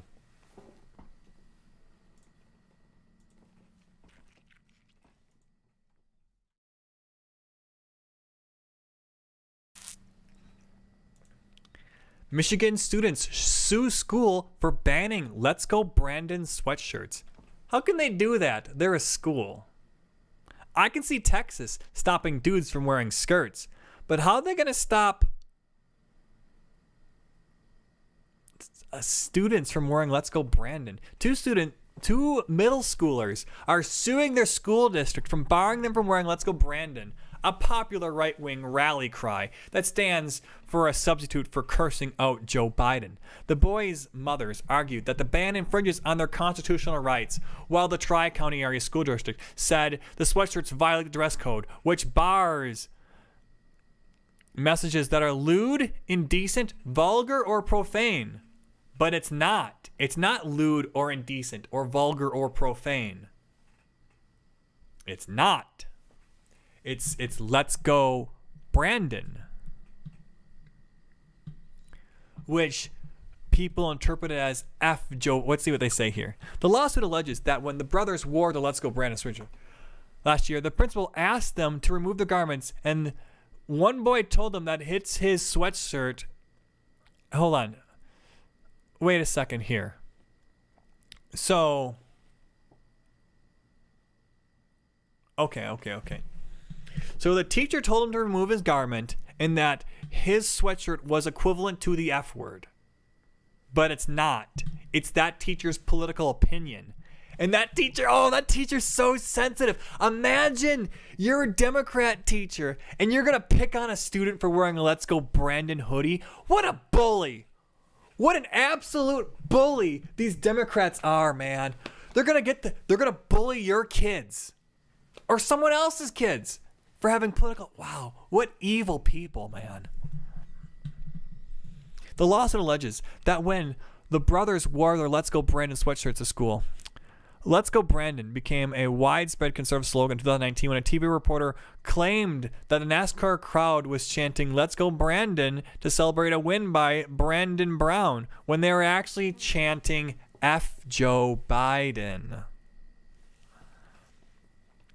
According to the lawsuit, the slogan conveys the same opposition to President Biden, sanitized to express a sentiment without using profanity or vulgarity. But it is not lewd, profane, indecent, vulgar, or obscene.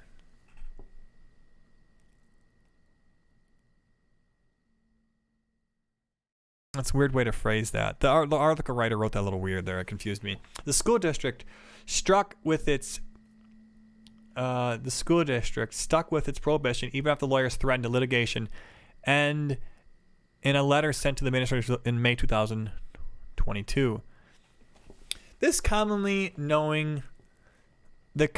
known meaning of the slogan "Let's Go Brandon" is intended to ridicule the president with profanity. At least one of the students has acknowledged knowing what this slogan means, and a simple Google search confirms the slogan means F Joe Biden. The school's attorney, Kara Rosen, wrote in response. That doesn't matter. It doesn't matter at all. If you can say "Let's Go Brandon" on broadcast TV, it's not vulgar or profane. They have to follow. That's why the reporter said that, because the crowd was chanting something profane, and so she sanitized it. You adding all this context around it doesn't change what the boy. Even if the boy says that, oh, it's an intended meaning, what he's actually bringing in just says, "Let's Go Brandon."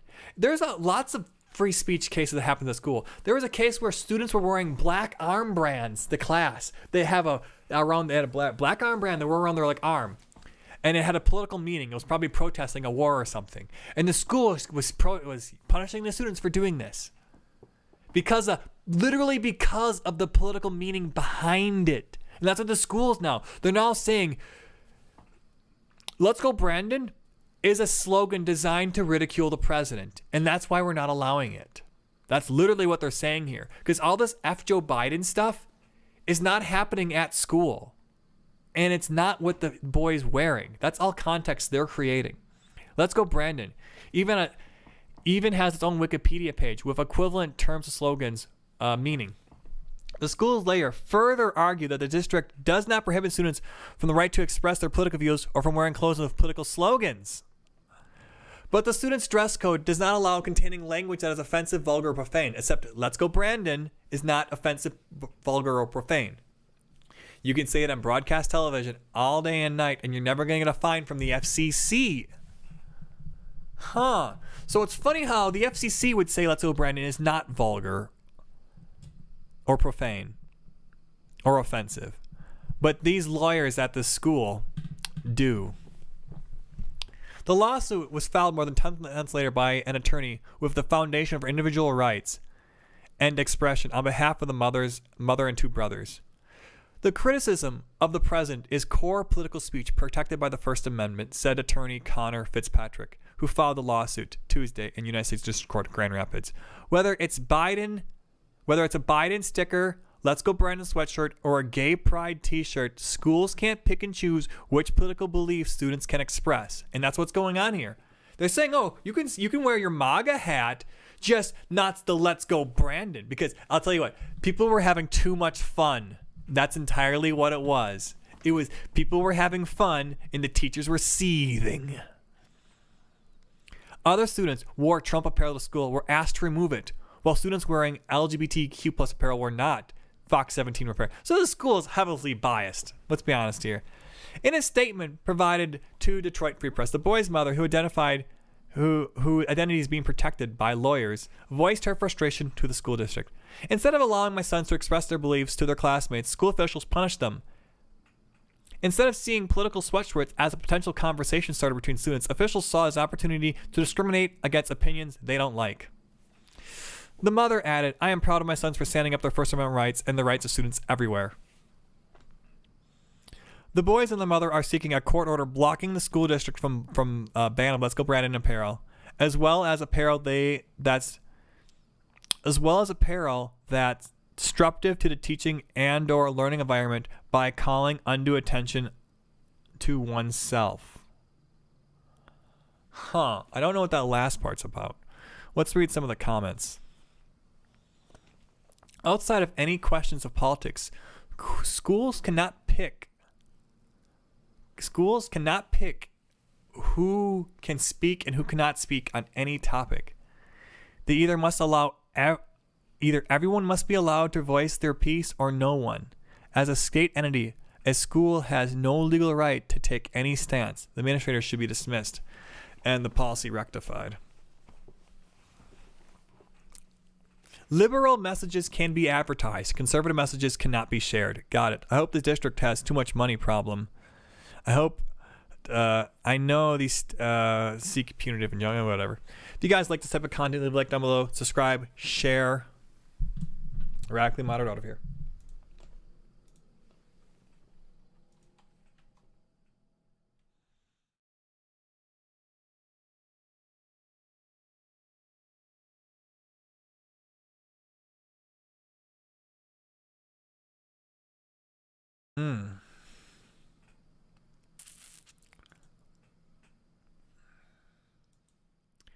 Are you a domestic terrorist? The TSA might say yes.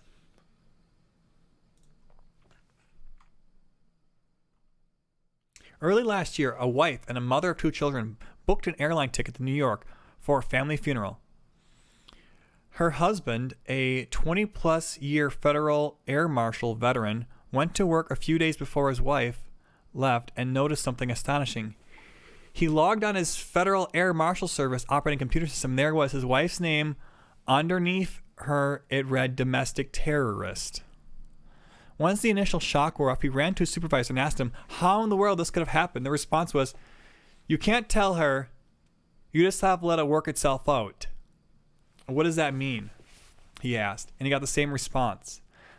Bill then realized that since his wife was labeled a domestic terrorist, that meant whenever she traveled, there would be teams of highly trained air marshals following her and her children every move on the airport and on the plane and documenting what they wore, what she said, and attempting to eavesdrop on conversations and writing an internal report documenting everything.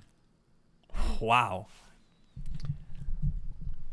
It was his job to assign the air marshals team and it was his job to assign the air marshals team to special missions to follow his wife to New York and back home.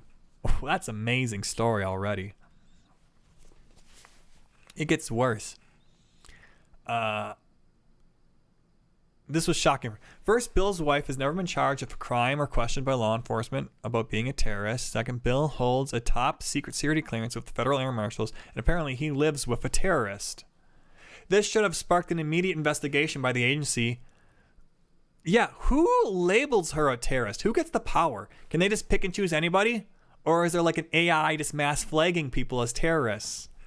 I think that might be what's going on here.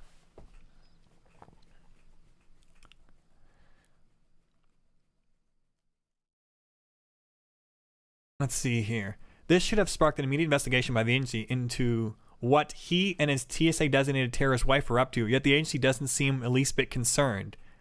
Yeah, they're like, oh, bro, your wife's a terrorist? It'll work itself out. Like 9/11 did? Seriously, what do you mean? Either she's a terrorist or she's not.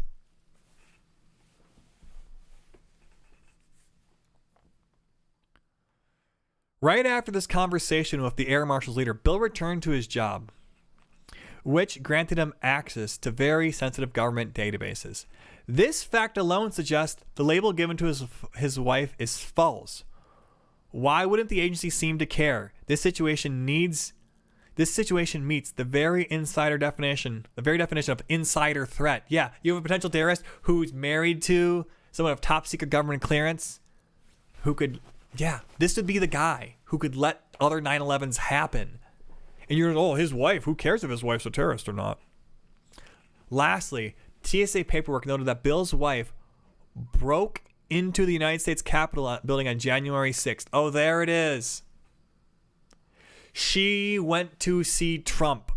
She saw Trump speak on January 6th. And everyone who went that day is a terrorist. Apparently. That's crazy. Is that really what it is? He was in disbelief. His wife had been to D.C. on January 6th. I mean, I knew it. However, she was nowhere near the Capitol building and could prove it with her GPS locations, Uber, and hotel receipts. She was at a hotel several miles away, the Capitol building. Bill then called Air Marshal National Council and asked for help. We immediately contacted the Congress with Bill's concerns. And as demonstrated at the letter below, Honorable Chairman Ray, Honorable Reskova, TSA, Dear Ray and Pekoski, my office recently became aware of at least one individual who may have been inappropriately placed on the TSA's watch list after peacefully engaging in First Amendment protected activity on January 6, 2021. This individual reported that he or she traveled by plane to January 6th and January 4th, attended a rally on January 6th, like I wanted to do, that occurred at the Ellipse.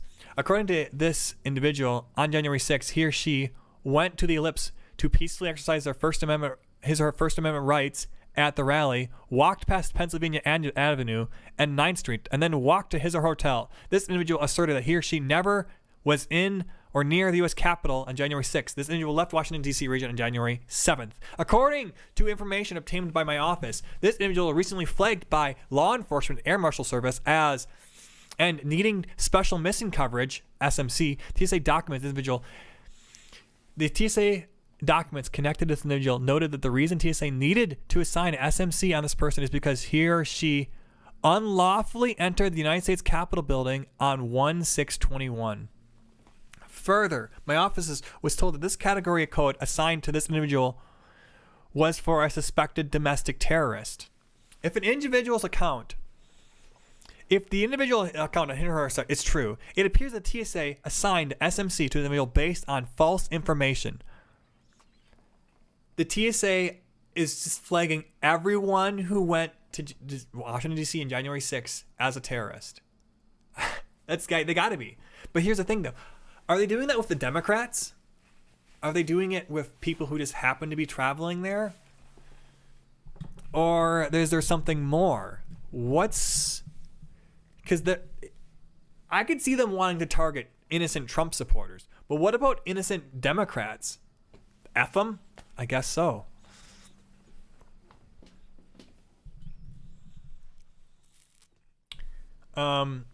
Further, this report raises serious concerns about whether the TSA law enforcement has assigned other individual SMCs for merely attending January 6 rallies and participating in First Amendment protected activity. I respectfully request a briefing from your office on the alleged incident, and also if you could provide me information on no later than August 2021. Okay, but this is really old then. How is determining whether attendant? Okay.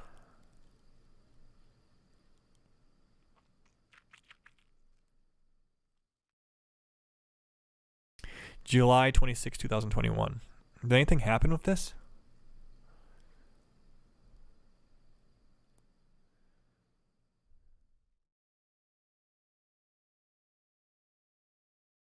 Okay. I was like, where's this article going?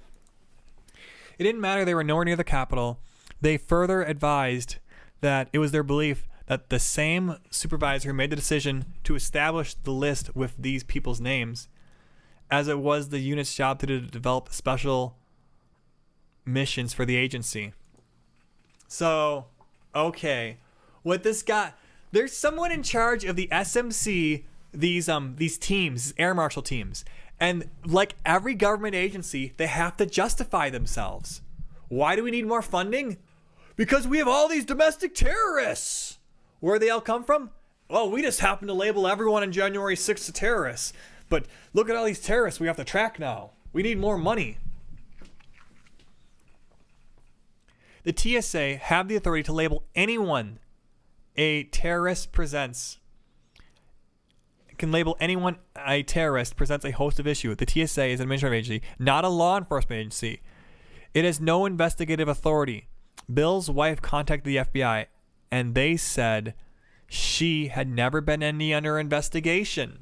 If this is the case, then how does the TSA label someone a terrorist, but also have someone within the TSA without any research or follow-up manipulate the national security databases and enter the false information that Bill's wife had broken into the Capitol? That is really weird, though, because that is slander, technically. They're saying she committed a crime when she didn't. Those actions suggest that it's not a mere incompetence, but a nefarious intentional act that caused these that have a political purpose. If the TSA decided to make a list of folks who traveled to DC and label them terrorists, that would be a huge overstep of authority. However, to take an extra step of falsely writing that a person committed a criminal act without evidence or whatever, that's horrifying. The AMNC believes that hundreds, if not thousands, of innocent Americans may be falsely labeled terrorists by the TSA. If Bill's wife weren't married to a federal air marshal, she would have never known she was being surveilled by teams of air marshals whenever she booked travel. She would never have known that why alarms go off when she goes to the airport ticket counter to check in. Each time she goes through security, alarms go off. Each time she's sent to a TSA secondary screening and TSA reverse screening, she must endure further inspections. And that's what it is. It's the punishment. They will punishment using bureaucracy. And that's what they can. The process is the punishment a lot of times. A lot of times, like Kyle Rittenhouse, he got off scot-free, but going through the trial was a punishment in and of itself. He should not have been charged. So if you guys like this type of content, you like my commentary, please leave a like down below, subscribe, share with your friends. I put a lot of passion into these videos. I get really mad, and I let it go for you. Oh, fucking A, man. I get so mad.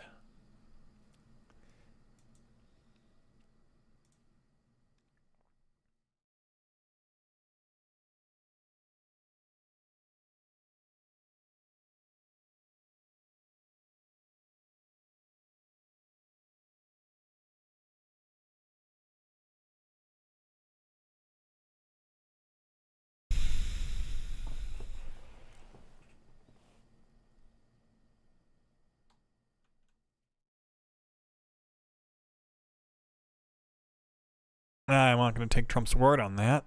It's not a source.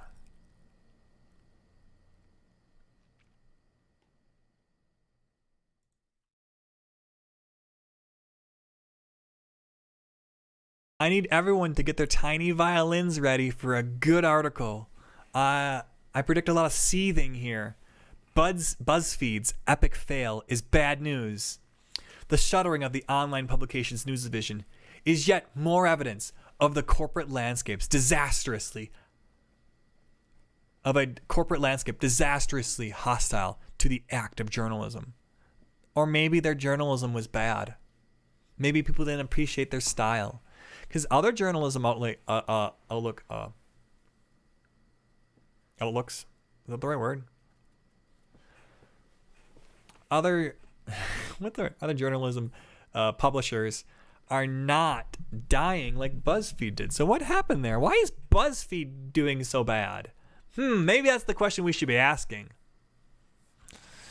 What happened to BuzzFeed that they were so hostile to the act of journalism? Last week, BuzzFeed CEO said everyone was fired. You know what? He said that the recession was really hard. That we had a pandemic, a fading special purpose acquisition company market that yielded less capital. We had a tech recession and a tough economy. It wasn't my fault as the CEO. I did nothing wrong.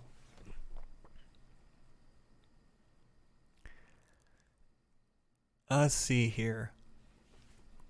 The former Huffington Post co-founder created BuzzFeed in 2006 as a side product focused on identifying and sharing viral web content. After the sale of Huffington Post to AOL for $315 million in 2011, Peretti hired high-profile blogger Ben Smith as an editor for the new BuzzFeed News, whereupon scoops began to flow. In 2012, riding high in some of the $15 million in fresh venture capital Peretti crowed, sites like BuzzFeed and Twitter mature. The right moment is to build a defining company where the world of content can be distributed through sharing and social media instead of the transmitted print and broadcast channels.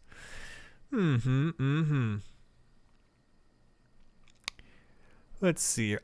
Anything in the news?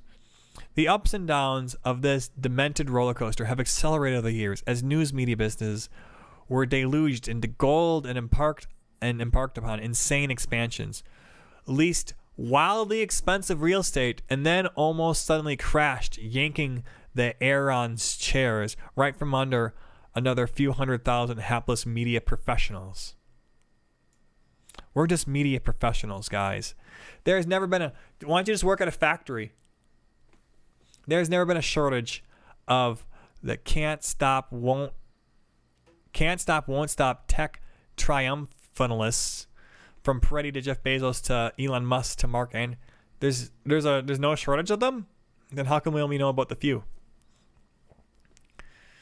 Each will have his or her own reckoning in time. What does that mean?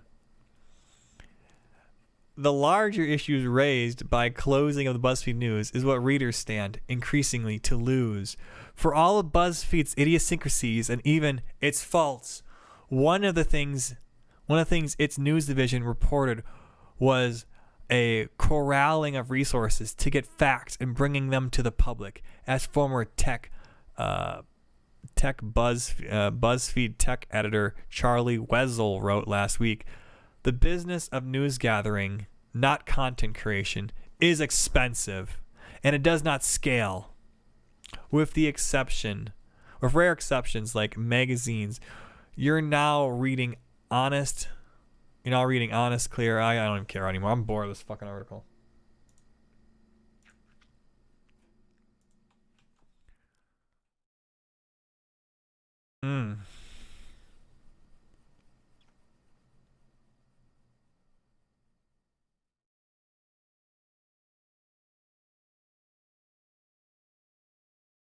Seven insurrectionists arrested in protest. Hold on. 7 violent, deadly arrested. I need to.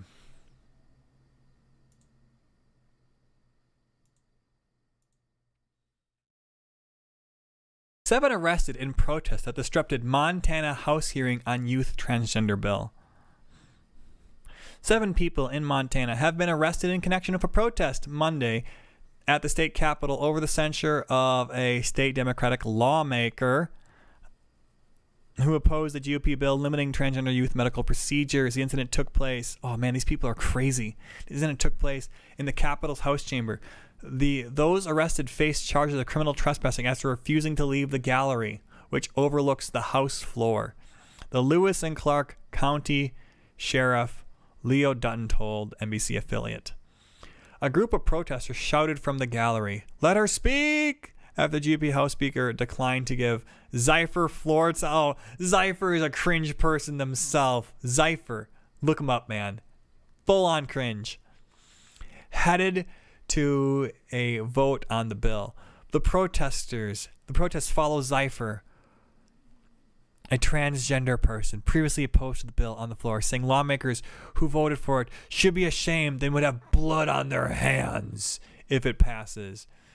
The only people who really have blood on their hands are transgender activists when they promote transgenderism to youths. Absolutely disgusting. Reiger said in response to Zyfer's comments that he learned that Zyfer couldn't maintain decorum if called upon to speak again, so he declined to recognize life for the floor, citing House rules, giving the speaker a final say on such matters. The demonstration lasted 15 minutes while the House was in session, and some of the protesters were handcuffed. The TV station report. Oh my God, they were handcuffed. Reagan and other House leadership say statement Monday that it was a riot of far left agitators. It probably was. Thank God no one was hurt though, right? Thank God, right?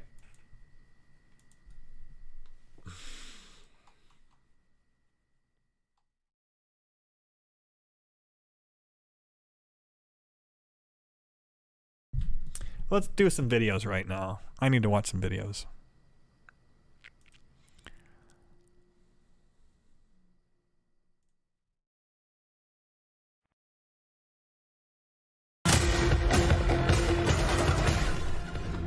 Tonight on the readout. Why do I care what's going on in the conflict between Ukraine and Russia? And I'm serious. Like, why do I care? And why shouldn't I root for Russia, which I am? It might be worth asking yourself, since it is getting pretty serious, what is this really about? Why do I hate Putin so much? Has Putin ever called me a racist? Has he threatened to get me fired for disagreeing with him? No American TV host spouted Russian talking points the way Tucker did. And Russia is saying it is sad to see him go.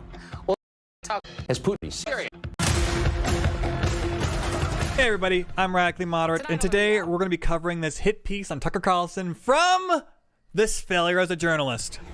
Why do I care what's going on in the conflict between Ukraine and Russia? And I'm serious. Like, why do I care? And why shouldn't I root for Russia, which I am? It might be worth Can't tell a joke when you hear one? Really? asking yourself, since it is getting pretty serious, what is this really about? Why do I hate Putin so much? Has Putin ever called me a racist? Has he threatened to get me fired? Oh my God!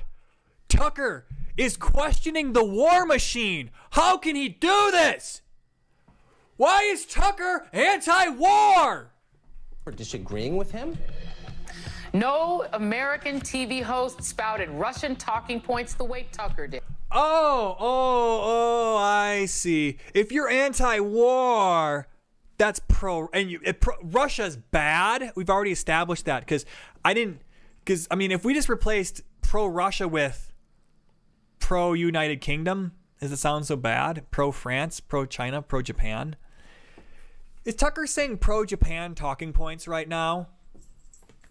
What are the pro-China talking points? Is he what? I'm sorry. What are the pro-Ukraine talking points he's supposed to have? And Russia is saying it is sad to see him go. Well, tonight there's new information on what led to his firing. Also tonight, transgender Montana State Representative Zoe Zephyr joins me after Republicans voted to discipline her late today for her impassioned defense of trans care.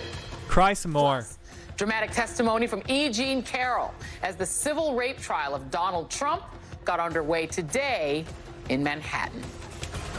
Oh, we'll cover her. That lady's crazy. She's the one who said rape was sexy. We have to remember. She's the one who said, we'll just go right in. We'll slide right into that. Ravish. Which the word rape carries so many sexual connotations. This was not sexual. It hurt. Well, I think most people think of rape as it is a violent assault. It is not. I think most people think of rape as being sexy. Let's take a short break. Think of the fantasies. We're going to take a quick break. That's who they're using to accuse Donald Trump as R. Yep. If you want the content, it's in my Twitter feed. You should follow me at Radically Moderate. Let's continue with the failout. Known as Tucker Carlson. Up until Monday, Tucker hosted one of, if not the most watched cable news shows in the country. Yeah, and you're jealous of that. You wish you had his numbers, too. You're jealous of that. Most popular. You know, more Democrats watch Tucker than any other TV show, too? It was the most viewed show by Democrats. Ooh. Man, that stings. And you're on MSNBC. Country. But his ouster from Fox wasn't just any old firing. Tucker presented a unique danger that was unlike anything else we've seen in American cable news. Was it dangerous to anybody's life? No.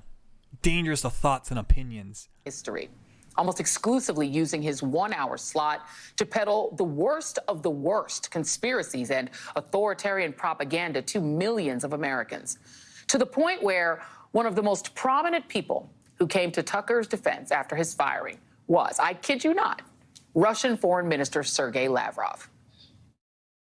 Perhaps it would be. I'm sorry. Accept more types of payments. I believe this more than I believe the failout. The real reason Tucker Carlson was fired by Fox News, the video's on Jimmy Dore's page, is a day old. They're going to play a clip from Tucker Carlson's show. I'm going to go jump straight to the clip. Took hundreds of millions. Oh. Anyone who do that is obviously Pablo Escobar level corrupt and should not be trusted. Wow. What would that look like? That level of corruption. Wow.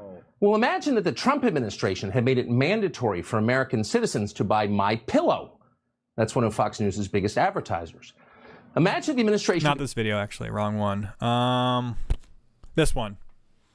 So last night I went on this guy's show, Tucker Carlson's show. And it's nice they send a van to the house. I don't even have to pay. But it's... I'm wanting to go to war with China, a war that we have no assurance. All right, let's hear what Jimmy Dore. Because the readout says Tucker to the Jimmy Dore show. Tucker spends an hour of his show pushing pro-Russia propaganda. So let's hear an example of every hour of every show from the readout.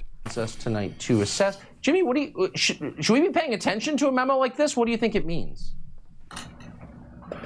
What I think it means is that the United States is trying to provoke and sable rattle with another nuclear power, right? This is what we were supposed to be afraid of was going to happen with Donald Trump, right? We couldn't have, he's a crazy man who's going to have his finger on the nuclear button. And now we have Demented Joe, who is saber rattling with 2 nuclear powers, and they get the corporate media sponsored by the military industrial complex to get Americans to cheer it on. And why do Americans cheer it on? Because they have no idea what's actually happening with their foreign policy. And what's worse is they have no idea that they have no idea that they don't have any idea what's happening with their foreign policy. We have 400 military bases surrounding China since the Korean War. Do we really think that China is getting ready to invade the United States? Because I tell you, they're not. They make everything we use in the United States. Why? Because the same people who want this war are the same people who took the good jobs that are manufacturing jobs in America, turned them into low-paying, crappy jobs, and then shipped them to China, and then we get angry at them for the system that we set up if they're so corrupt, because that's the thing. Americans have no idea how corrupt their government is.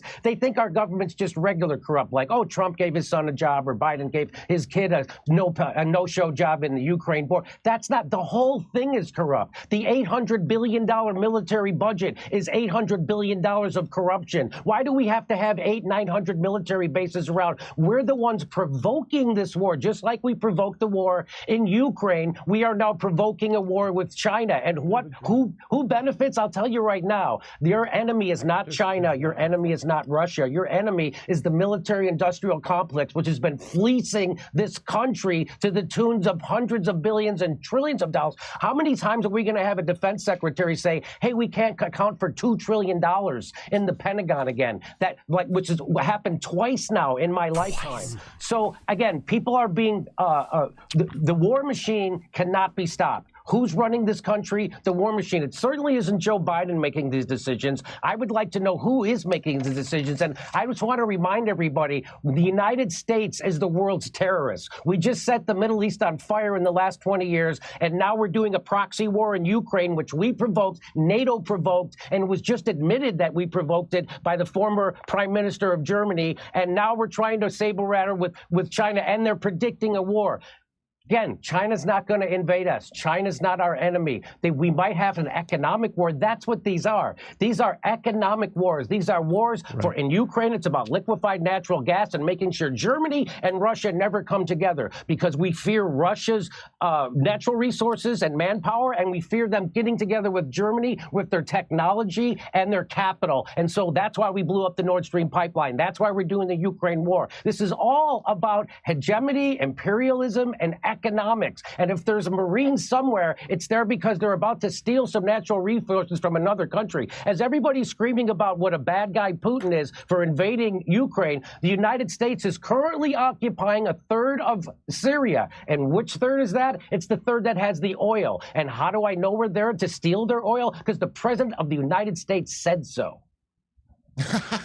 We're not even benefiting economically. Of course, that's the rub. Man, I wonder why they went after Tucker.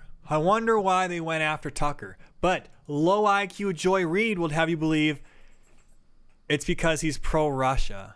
Useful to consider how things are with freedom of speech in the United States. I've heard that Tucker Carlson has left Fox News.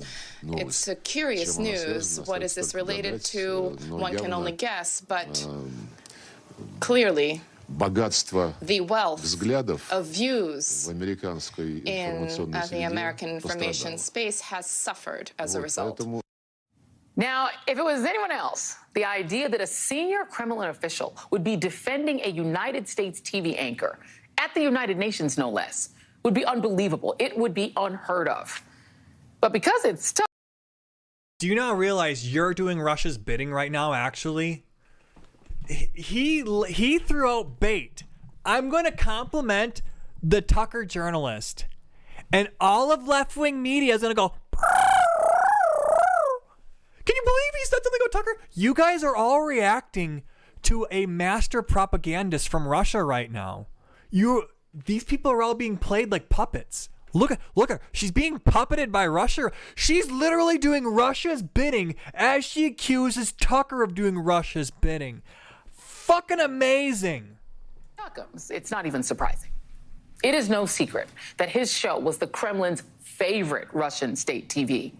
Its favorite. Russian state TV would frequently air clips of Tucker defending him, defending Putin, especially after the invasion of Ukraine. And almost immediately after being ousted by Fox, Tucker was even receiving job offers from Russian state TV. But it wasn't just Russia. Tucker also wielded tremendous influence over the Republican Party. It was often Tucker who took some of the most fringe and most dangerous conspiracies that you would find in the darkest corners of the interwebs and inject them into mainstream Republican politics. He was essentially the 4chan to Capitol Hill pipeline. The most egregious example being the Great Replacement Theory. Between railing on his show about how immigrants are making our country dirtier while claiming there is no such thing as white supremacy, Tucker would ramble on for 20 minutes at a time, promoting the conspiracy theory that immigrants are being brought in by the Jews, of course. Do you have a quote for that? Native-born white Americans. No quotes. Which prior to his show was only popular on white supremacist internet forums and tiki torch marches where khaki-wearing Nazis chant, "Jews will not replace us." But not long after Tucker brought the Tiki Torch March indoors to the Fox airwaves, you had almost the entire Republican Party embrace amazing, man. They will never let that go. That theory, including Florida Congressman Matt Gaetz, who tweeted, "Tucker Carlson is correct about replacement theory," as he explains what is happening to America. During his campaign for Senate, Peter Thiel-backed Trump sycophant J.D. Vance told Fox that Democrats, quote, have decided that they can't win re-election unless they bring a large number of new voters to replace the voters that are already here. But I thought that was a good thing, though. I thought immigration and diversity makes us stronger. This is the trick they'll do with you guys. They'll say it's not happening, but then out the other side of their mouth, they'll say it's happening and it's a good thing.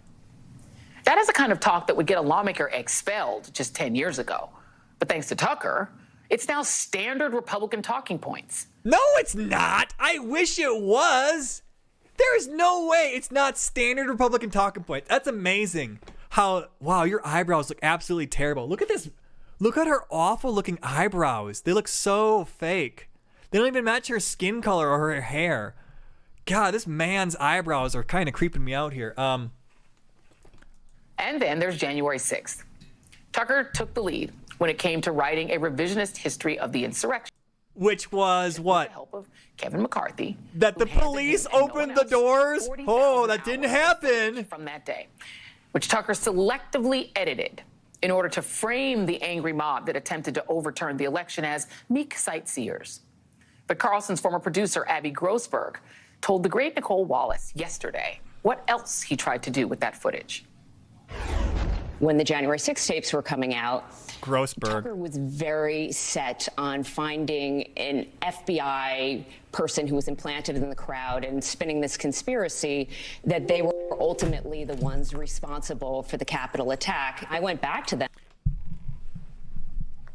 Well, FBI informants, according to the Proud Boys trial, there was more than 30 FBI informants there at the January 6th protest. Huh. Why were they there undercover? And said, look, there's no conspiracy theory here. I called this attorney that's representing one of the Proud Boys, and he flat out told me on 2 occasions, there is no conspiracy. Oh, the attorney said there's no... wait, what the hell is going on here? This is one of the most stupid things that I'm so confused. The ones responsible for the Capitol attack. I went back to them and said, look, there's no conspiracy theory here. I called this attorney that's representing one of the Proud Boys, and he flat out told me on 2 occasions, there is no conspiracy. Get away from this stuff. This is dangerous. Tell Tucker to stop. Why? Why is it dangerous? Why does Tucker have to stop? Where's the lie? Were there not undercover feds on January 6th? I'll come on your show and represent my client, but I absolutely will walk off if he asks me this. Well, okay, so... And the response was, well, find somebody else. Tucker is really intent on this. So let that sink in. The host of the most watched cable news show was intent on framing the insurrection as an FBI conspiracy. Think about how dangerous it is. Think about how good of a scoop that would be, though. When right-wingers have already previously threatened and attacked FBI offices. I wish. But none of that seemed to matter to the Fox executive suite. Nope, none of it. What actually pushed them over the edge, according to new reporting from the Wall Street Journal, which you could totally believe, was his, quote, vulgar and offensive messages about them and about his colleagues that were in the redacted portions of the Dominion filings, including the time that he called a senior executive at Fox the C word, according to people from... Oh, my God. Talk about only caring when it happens to you and not to your fellow citizens or to your country. What about you? Do you care for your fellow citizens? Then shut up. The whole standards for thee, not for me shit needs to die. This lady's smuggery, she needs to be yeeted into the sun. Let's be honest here. God, she's so smug. Well, now, Fox has a decision to make. Since whoever they put in the anchor chair at 8 p.m. will be watched by millions of Americans, regardless of who they are. So will Fox stick with the brand of vulgar, white supremacist, and Kremlin talking points that... Yeah, see, everyone we disagree with is a racist. Or will they be a neocon who shills for the war state and big pharma like we do here? The illusion of choice.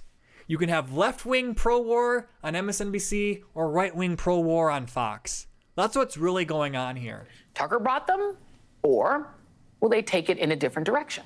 Joining me now is Jelani Cobb, Dean of the Columbia University School of Journalism, staff writer for The New Yorker and MSNBC political contributor, and Nicole Hemmer, political historian and professor at Vanderbilt University. Thank you both for being here. Professor Hemmer, I do want to start with you because this is kind of your field of expertise and study. My colleagues, Brandy Zadrozny and Ben Collins, have written a piece that I just want to read a little bit of. There's a right-wing fringe, writer who says that Tucker was basically the only person at Fox who would dare to have me on. I'm not the only case. There are other people, and nobody would dare to let them or any other.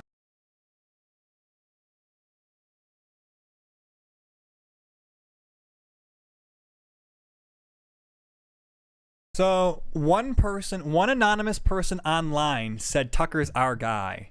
Therefore, Tucker's a white supremacist. Meanwhile, hugely well-known white nationalist Richard Spencer comes out as pro-Biden, pro-Democrat. Nobody cares? Crickets? Double standards? Guys, anything noticing a pattern here? Fox show, let them on any other Fox show, but Tucker would have them on to say things you wouldn't hear anywhere else on American TV. And that his relationship with these fringe voices was like mutual. Far-right people could actually get on. Another little bit of this, and I think I'm reading the wrong thing that was up on the air. I'm sorry. Once a story reached Tucker Carlson, it was at the apex of conservative media. And Fox News is the voice of authority in conservative media, said Robert Ferris, senior researcher at Harvard University Shorenstein School of Media. All right, guys, I'm going to end this video segment here. If you like this type of content, please share it. Please subscribe. Please leave a comment down below. I'll read every single comment. Radically out of here. Oh, God, I couldn't put up with that drivel anymore. I get angry watching those people lie to us like that.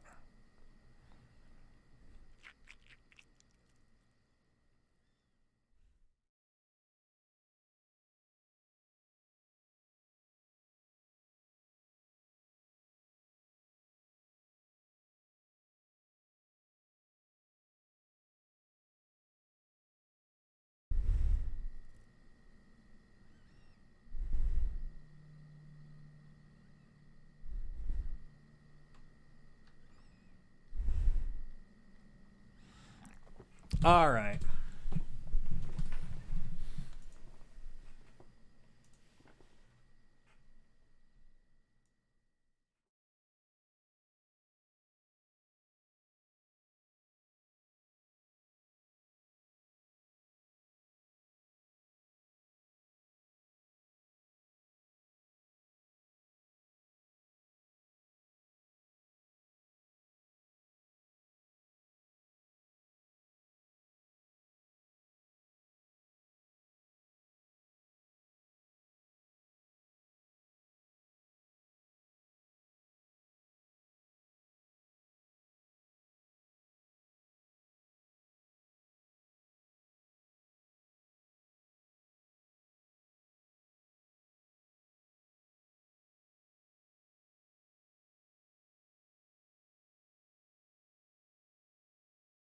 If we had unlimited resources, one of the biggest shortcomings that exists in study of disinformation in U.S.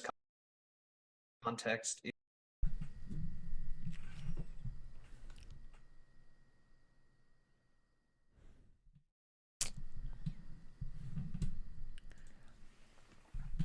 One of our most sacred rights is our right to privacy. Which you don't exactly have a right to privacy. You have a right to unlawful searches and seizures. Nothing is really technically private unless you never tell anybody. Your passwords you never tell anybody are private. Now you could say that like a conversation can be private, I guess. Yes, you and me talk in a closed room with no microphone, no one listening. It's a private conversation. A conversation between lawyers, for example, that should be private. Government's not supposed to listen in on that. When they do, it's very bad. So here we have the Atlantic Council talking about encrypted platforms and the need to monitor them. Let's try to hear it. If we had unlimited resources, one of the biggest shortcomings that exists in study of disinformation in U.S. context is lack of good monitoring of what goes on in encrypted platforms, particularly WhatsApp, to an extent WeChat. When we talk about misinformation that's spread in immigrant and diaspora communities, a lot of it never really enters broader public awareness because it's restricted very much to these platforms. The only good way to monitor these platforms is to have an active presence in the channels in which this information is spread. That's been tough for researchers to establish. It's not going to happen in the next 80 days. So that's something where we will be very reliant on tips from partners and from concerned citizens who might see particular narratives developing, which, if we have more information, we can go in and look at it and help contextualize it. But we can't do that on our own at this point. Citizens, we need you to Stasi-like report on your fellow citizens' private conversations. Tell us when they're having bad thoughts and wrong think, so we can study it to see if there's some way we can criminalize these people, pathologize their thoughts, somehow just make them illegal and marginalize them. That's what's really going on here. He wants to marginalize people. This is from Fighting Election-Related Disinformation from the Cyber Policy Center.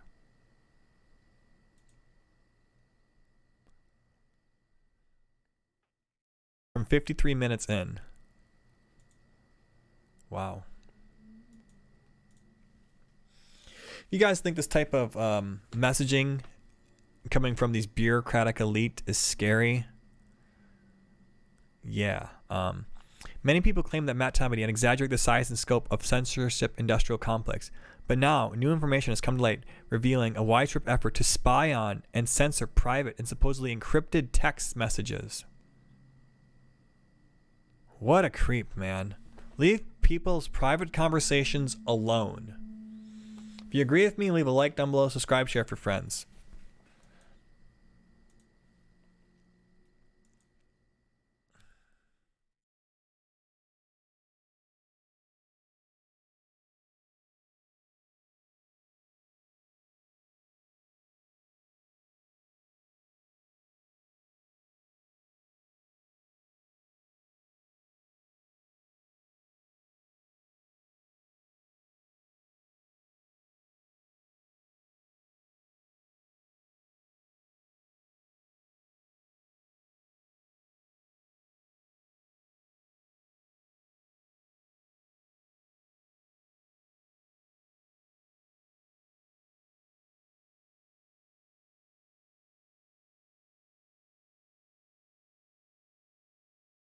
Catholic Bibles.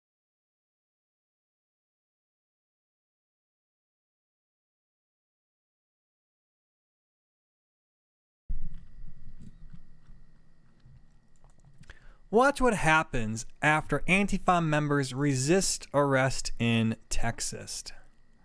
The girls gotta have cats on their ears, of course. We're anti-fascists, ooh woo. Fort Worth Police Department released security surveillance and body cam videos of WIMP members attacking people who were protesting a drag event and then resisting arrest from officers after they attempt to bring them in for custody for the initial assault. The first video is taken from a surveillance camera video that shows the gang members walking over the side of the street where an anti-drag protest is. They attack them and run away. So let's watch the video.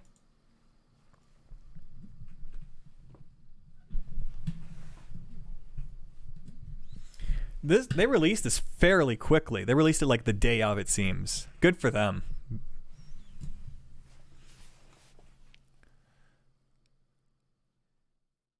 We gotta have umbrellas. Protect our identity.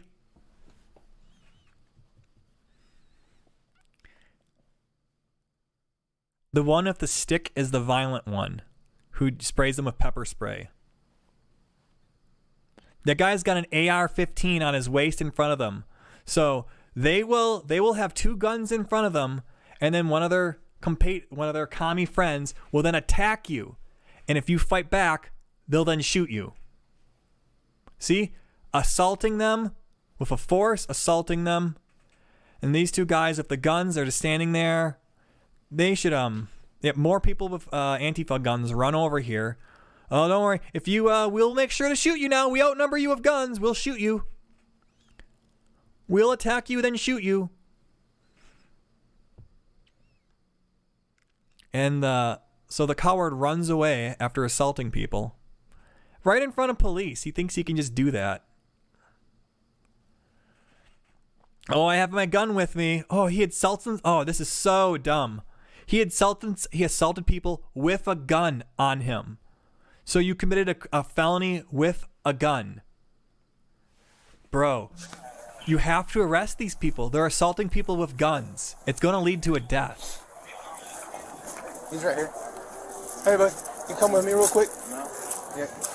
He's going to come with us. He's right here. That's it. Hey, you need We're trying to get him, but we're gonna stop you from getting him. Come with us. Nope, I'm running away. Stop. You can't get me. You can't get me, Mom. Stop. Take off running, you're gonna get charged with that. What are you doing? My favorite part of this video is when they're arresting the guy. They warn him that if he grabs their gun, they'll shoot him.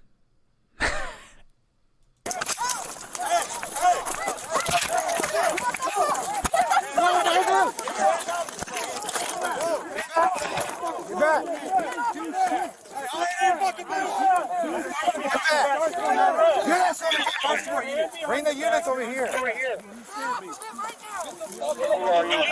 got help. Put your hands behind your back. Put your hands behind your back. Put your hands behind your back. I got the arm. Reach for that gun. You will get shot. Reach for that gun. Don't reach for that gun. Let go.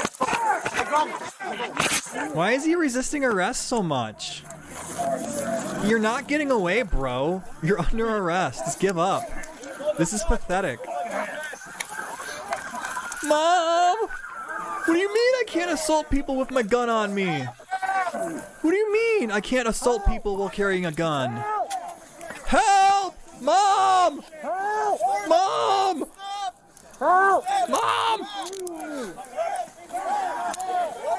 Mom! They're arresting me! Mom! Pistol. Help! Get the pistol. Get the pistol. Pistol.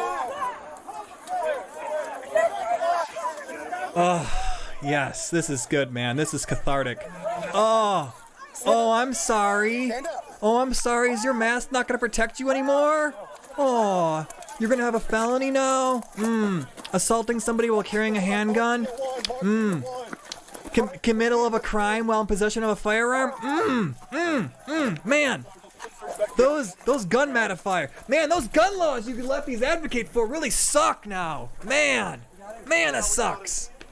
Oh, you just wanted to pepper spray some crazy right wingers, but now you're gonna look facing like 6 felonies. Man, this is crazy.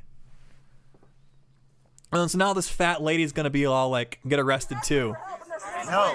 The tank's here. Take care of it. What does he need a gun? Back up. What does he need a gun? Back up. Back up. Back up. He's going for a medic. What does he need a medic for? What does he need a medic for? Get down! You're under arrest. Oh, Samuel Folks. I'm so sorry. Oh, hold on. Can we rewind a little bit there? What are those charges?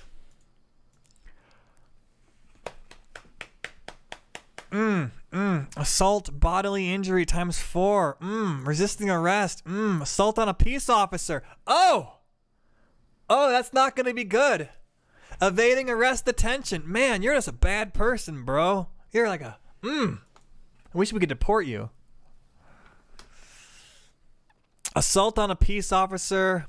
Man, Christopher, you shouldn't have done it. And then the tank. Of course, the tank. 37-year-old. Looks like a... God, man. Disgusting.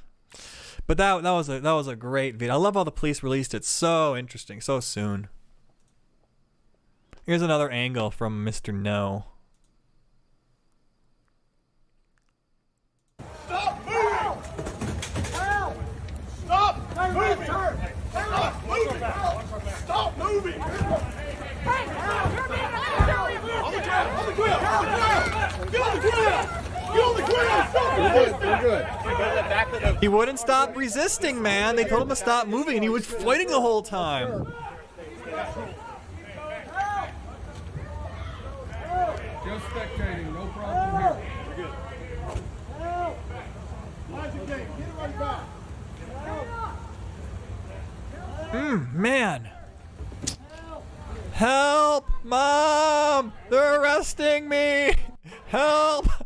Help! Fuck, they got me! Really? You know who else should be arrested? Is those 2 people who walked up there next to him. They're co-conspirators in a crime. They were standing guard while he submitted the assault, and then they provided cover for him. I think there's some more people who should have been arrested. He's got the ouch pouch. Samuel Folks 20, suspicion of aggravated assault with a deadly weapon. Oh, aggravated assault with a deadly weapon. Man, that sounds like a felony. Sounds like you're going to lose your gun rights, bro. Oh, man. No more. Looks like you're not part of the John Brown Gun Club anymore. No more guns. Oh, that's terrible. Oh, that's so awful. And the tank is going to get arrested here. Megan.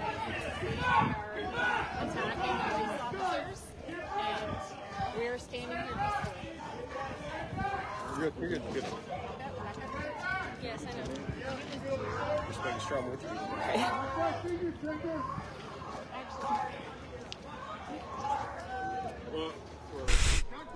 The only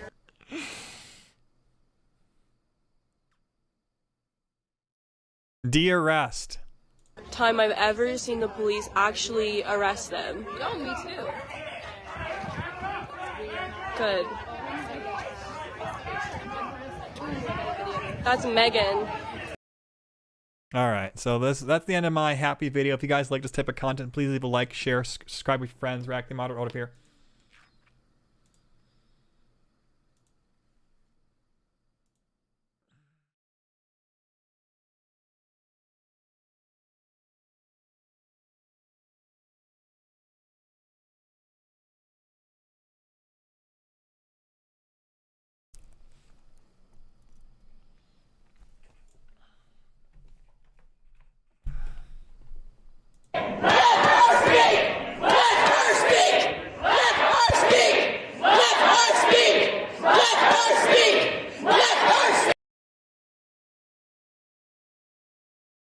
Breaking. The Montana House of Reps has been shut down by left-wing protesters who are protesting the censure of transgender Democrat Representative Zooey Zeifer.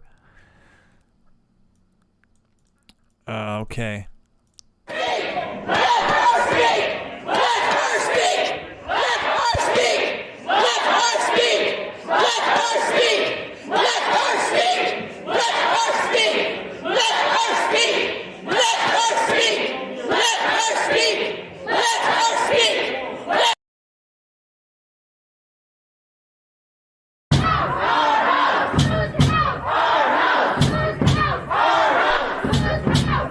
Insurrectionists! Imagine if one of them got shot in the neck now. Speak! Let her speak! Let her speak!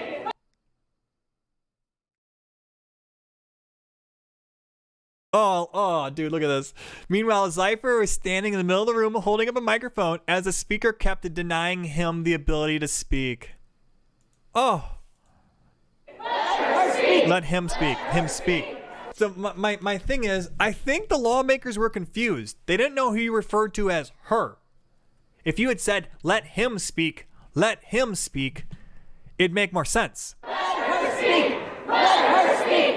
Let her speak! Let her speak!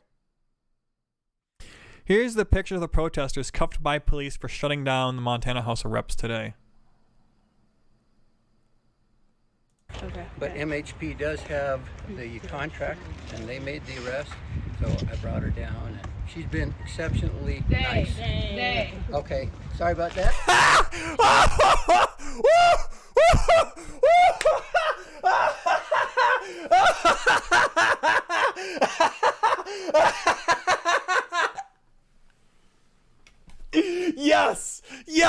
Yes, I needed that. I'm the sheriff. Okay. But MHP does have the contract, and they made the arrest, so I brought her down, and she's been exceptionally nice. Okay, sorry about that. And I didn't catch your name. My name is Hannah Payne. Okay, thank you. Sure. And how many people have been arrested today? What's that? Do you know how many people have been arrested today? I saw like 3 or 4. Did you see more? I think at least 5. Hannah, were you expecting something like this when you came down today? I'm not sure what I was expecting. I just say that. Why is he like standing there, like helping her? Helping her. It's like that's clearly a woman helping her do his little photo op. That's weird.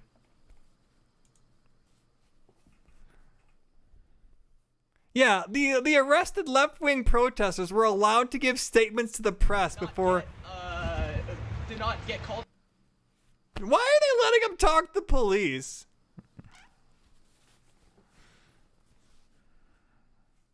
So an insurrection? A transurrection. Yes. We had a transurrection happen. That'll be the name of the video. I cover the transurrection in the House of Reps. And, based sheriff. Based old-timey sheriff. He was trying to compliment her and be like, oh, she's being really cooperative now that we've arrested her. Now that we've arrested they.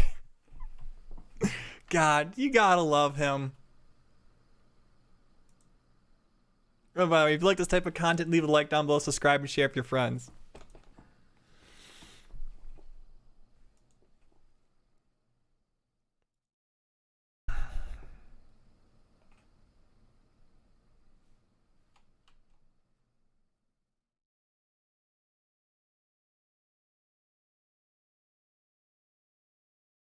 Let's play a game.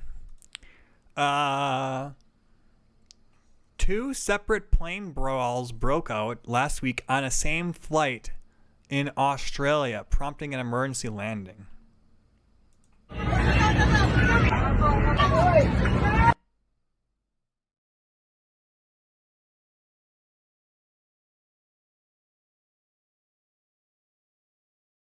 My internet's being really stupid.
Hey everybody, Radically Moderate here, back once again with a brilliant piece of journalism by National Public Radio, state-funded media.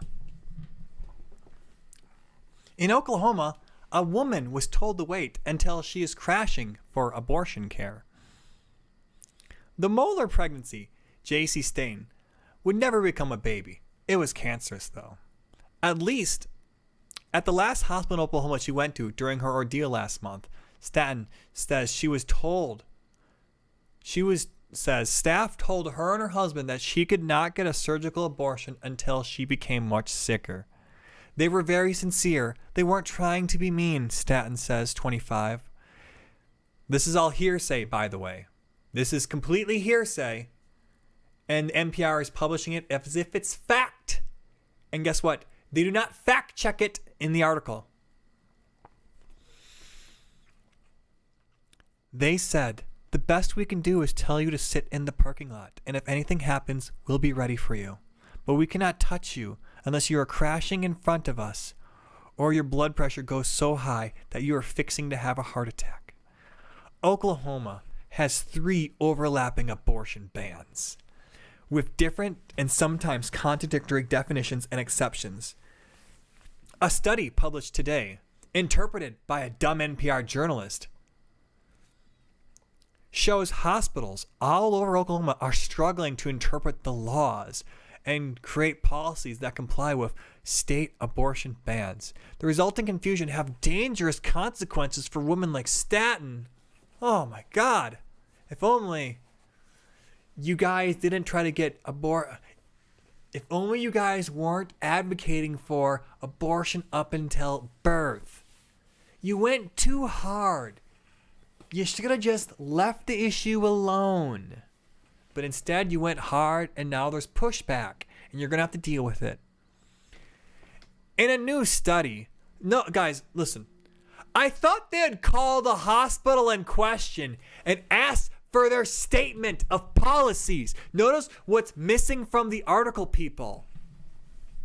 Why didn't they call the hospital and say, is it true you turned her away, her cancerous abortion? And the hospital director would say, yes, that happened. We weren't sure how to follow the laws.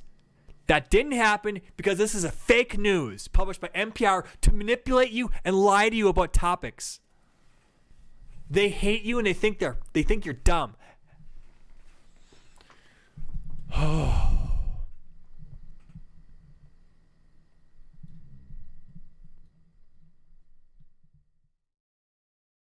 To conduct the research, several young women called 34 hospitals in the state with a script saying they were pregnant for a time, trying to decide which Oklahoma hospital they could go to for care, trying to understand the hospital's policies and process for providing abortion if pregnancy centers arose. It's called a secret shopper methodology. We call it simulated patient methodology, says Dr. Heiser of University of Medicine and Director of Physicians for Human Rights, who is one of the study's authors. So she's definitely not biased, guys. Definitely not biased here at all. NPR brings up biased sources. We hadn't anticipated is what we'd found: the confusion, the contradictory statements, the misinformation.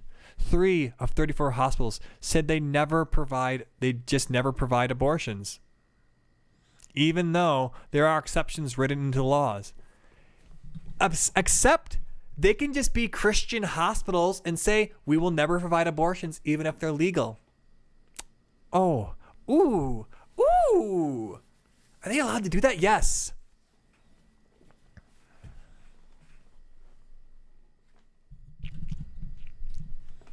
So, the women's body as an incubator.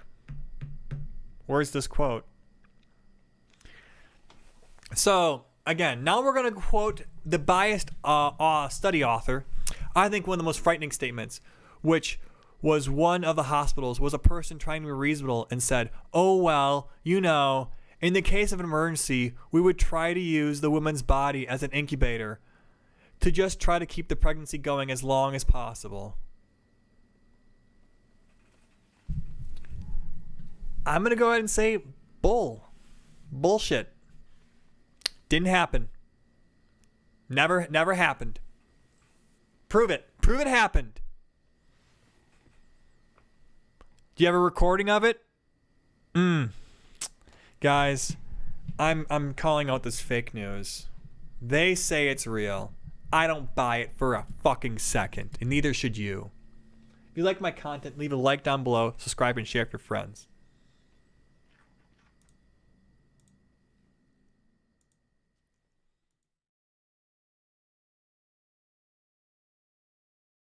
Here we have NPR trying to shame the Republican voter base for their voter preferences. Most Republicans would vote for Trump, even if he's convicted of a crime, Poll finds. Well, that's kind of a terrible poll. It really depends on the fucking crime now, doesn't it?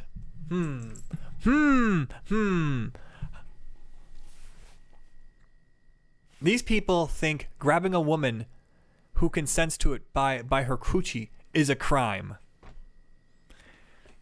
These people believe in media crimes. Can you believe he said that? He said people are dirty. He said countries are shitholes. That's a crime in our book.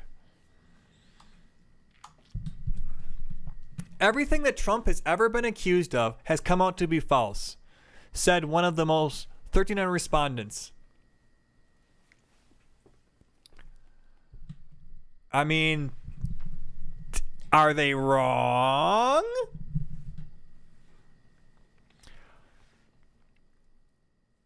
Holton believes. But look, guys, see how the previous article, they were dropping anonymous quotes from sourceless people? Now we actually have a name with the quote here. Everything Trump has been accused of has come to be false, said almost one of the 1,300 poll respondents, Richard Holton, 65, of Beaver Creek, Ohio. Holton believes the 2020 election was stolen. Hillary cheated in 2016, and that Democrats start wars and are bad for the economy.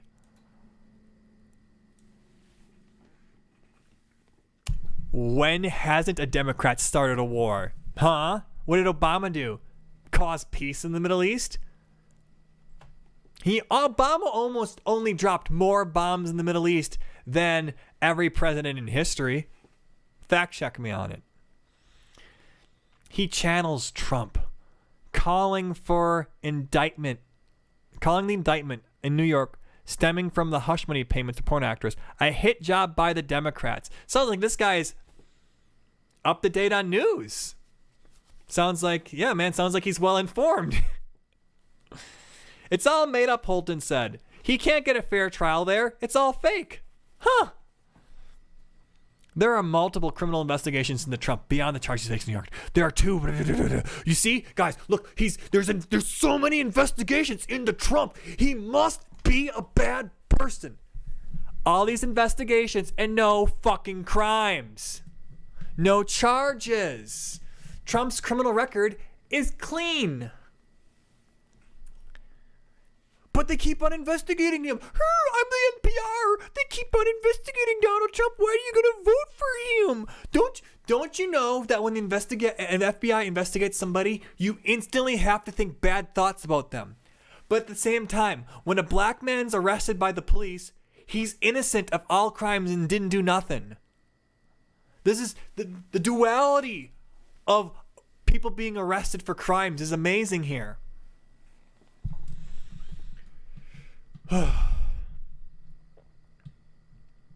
Republicans still want Trump to be president, even if he's found guilty of a crime. Because you use the fucking word crime so vaguely. Hey, if Donald Trump was convicted of littering, would you still vote for him? Ooh woo. Yes. They do the fucking shocked face. Like, are you fucking kidding me here? Yes, I would vote for Trump if he was convicted of littering. That's what the question is. Even if he's convicted of a crime like littering, this thing is, the crime thing is intentionally vague. And so Republicans can interpret the vagueness to mean, oh, if Donald Trump's if he's prosecuted for littering, will you still vote for him? Yes. Democrats say if Trump is prosecuted for, I don't know, high crime and treason or something, would you still vote for him? And they're like, we were never going to vote for him and even if he had never committed a crime. So that's the deal. Democrats don't care about. They were never going to vote for Trump anyways.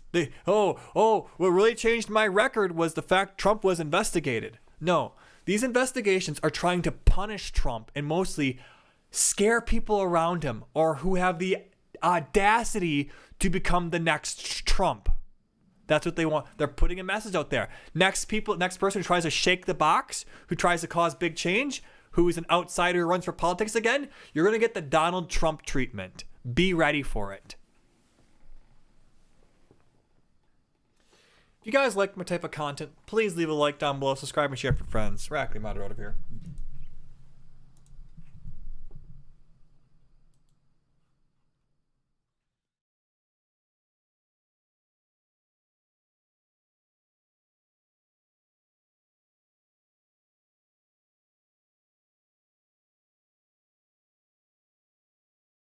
Another beautiful piece of journalism from NPR. And their diversity hire author here. No, I'm sure she was hired for her brilliant journalism. Let's experience it, guys. Diet culture hurts kids. This author advises parents to reclaim the word fat. Heard from Fresh Air, Tanya Mosley. It's a 34-minute listen. How long is this article? Oh my God, I would never. By the time they're in kindergarten, most American children believe that thin already makes them Being thin makes them vulnerable to society, writes journalist. What? What do you mean? By middle school, Sol Smith says, more than a quarter of the kids in the U.S. will be put on a diet. Oh, being makes them more valuable to society. Huh. I wonder why a third of kids think being thin makes them more valuable to society. I'm surprised it's not more. I'm surprised that number is so low. That actually is kind of funny that it's so low. Well, I'll tell you why. It's because people are typically attracted to fit people. That's how it's going to be.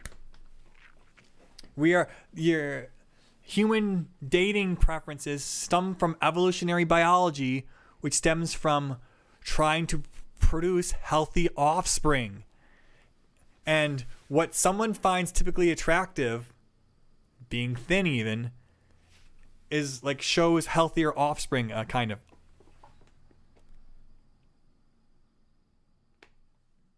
Well, it's more like calorie intake. It's not necessarily about your genetics, your fatness. It's more about your lifestyle and if you can take care of yourself. And so fat people are not taking care of their diet. So what other parts of their life are they not taking care of? I don't know. Sol Smith produces a podcast letter, Burn Toast, where she explores fat phobia, diet culture, parenting, and health in her new book, Fat Talk, Parenting in the Age of Diet Culture. We're in the age of diet culture? Really? America's the fattest it's ever been. And now we're in diet culture where it's glorified being not, oh my God.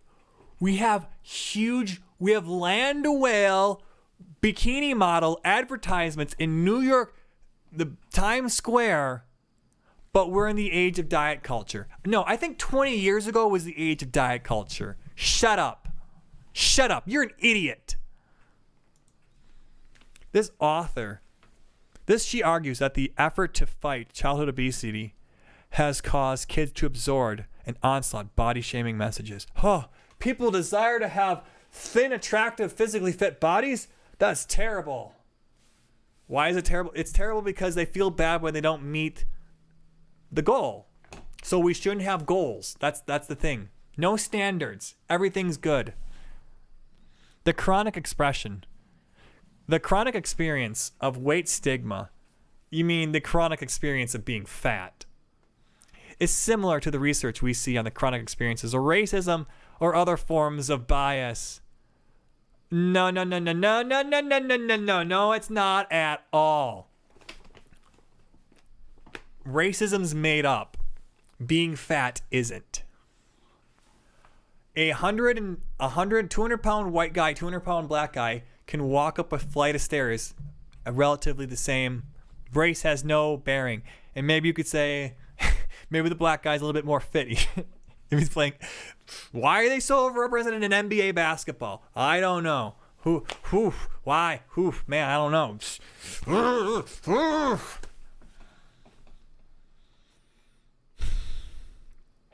But let's be real here, guys. When you're fat, you're going to have a harder time walking up a set of stairs. It's going to be bad for your heart. It's going to be bad for your health. Being fat is bad for your health. No amount of denialism can change that from these people, and NPR is pushing it. NPR now, that's why I'm mad. NPR is encouraging people to be fat. They're trying to make Americans fat and unattractive. They want your future wife, your future husband, to be fat. Because who are these messages for? Americans. It's okay to be fat. Fatten up. Don't even try to work out or diet yourself. You can't do that. Just give in to gluttony. That's really what we're saying here.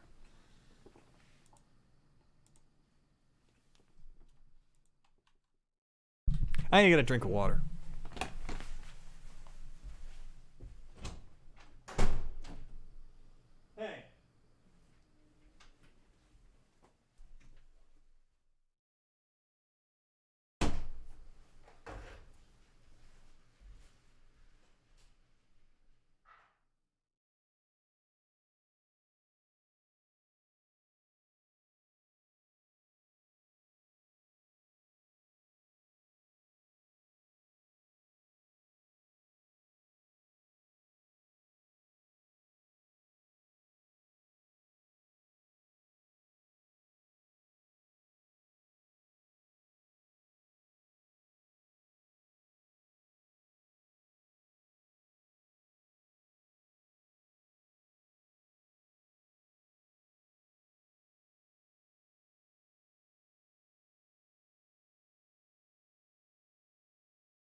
Busters. I present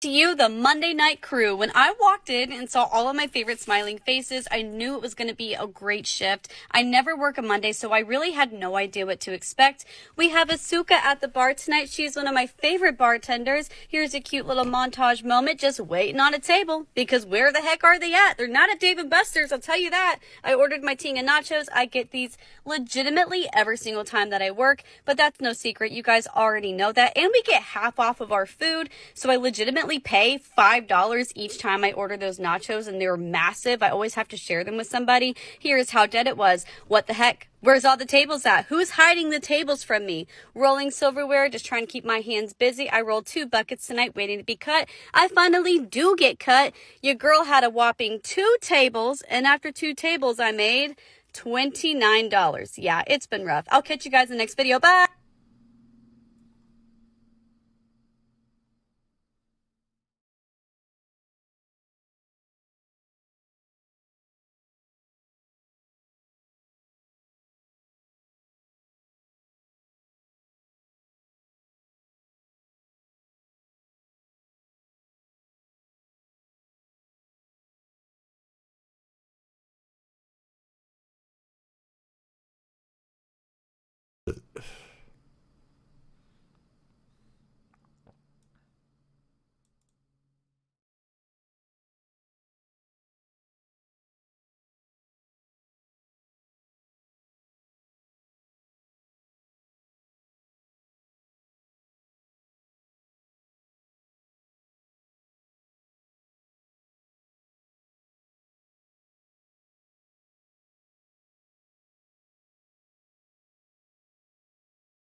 This just in, we can now call the 2024 presidential race for Joe Biden. This morning, an emboldened China invades Taiwan.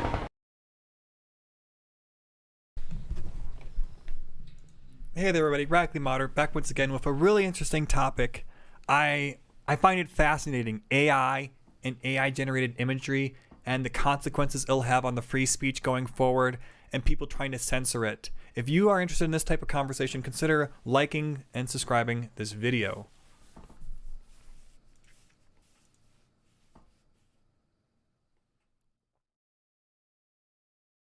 The train is coming off the tracks. Republicans release AI-generated ad attacking Biden. I find this absolutely fascinating. We're going to be reading this article in just a moment. If this is your first time on my YouTube channel, consider subscribing, liking, and leaving a comment down below. AI-generated ad attacking Biden. Shh. I can already tell that there is shrieking off in the distance. Ree! You can't do this. I mean, we've all seen the AI-generated voices of Biden, Trump, and Obama playing like Minecraft or Team Fortress 2 together. These ads, though, we're going to watch the video in just a second. I think it's all fair game. I think it's all allowed. Someone could be doing this. An AI just speeds up the process, makes it so that the average person can do it without needing a $5 million production crew and editing staff. It's just unlocking creativity. So I don't see anything wrong with this. If they don't like the ideas, oppose the ideas instead of complaining about the media that it's coming through. Let's watch the video. This just in, we can now call the 2024 presidential race. Okay, so in context, this is the ad titled "Beat Biden" is described as an AI-generated look into the country's possible future if Biden is reelected in 2024. It is the release is coincided with Biden announcing his reelection campaign. A little coincidental. for Joe Biden. This just in, we can now call the 2024 presidential race for Joe Biden. This morning, an emboldened China invades Taiwan. Financial markets are in free fall as 500 regional banks have shuttered their doors. Border agents were overrun by a surge of 80,000 illegals yesterday evening. Officials closed the city of San Francisco this morning, citing the escalating crime and fentanyl crisis. Who's in charge here? It feels like the train is coming off the tracks. The footage contains manufactured images of Biden and Kamala Harris, as well as numerous fictional news broadcasts discussing imagined world events. Because we've never done that before, imagining the bad things that would happen if the evil opponent gets elected. This has been Politics 101. This is basic. I can't even believe that Michael Thalin here. Michael Thalin here. I hate this guy. I'll say it. He's just got the worst taste. I'll say that.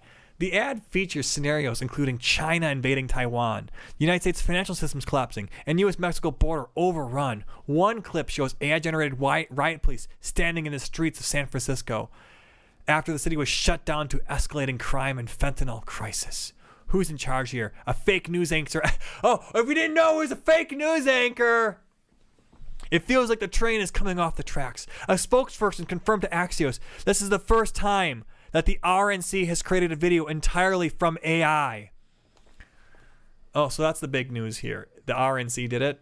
The footage is already receiving mixed reviews for those in the field of AI, including synthetic media expert Sam Gregory. Guys, I'm a synthetic media expert too, if you didn't know, who argues the video highlights some of the challenges that arise when AI-generated images intersect with political campaigns. Gregory, executive director of the human rights group Witness, specifically highlights the importance of clear labeling on videos using AI-generated content.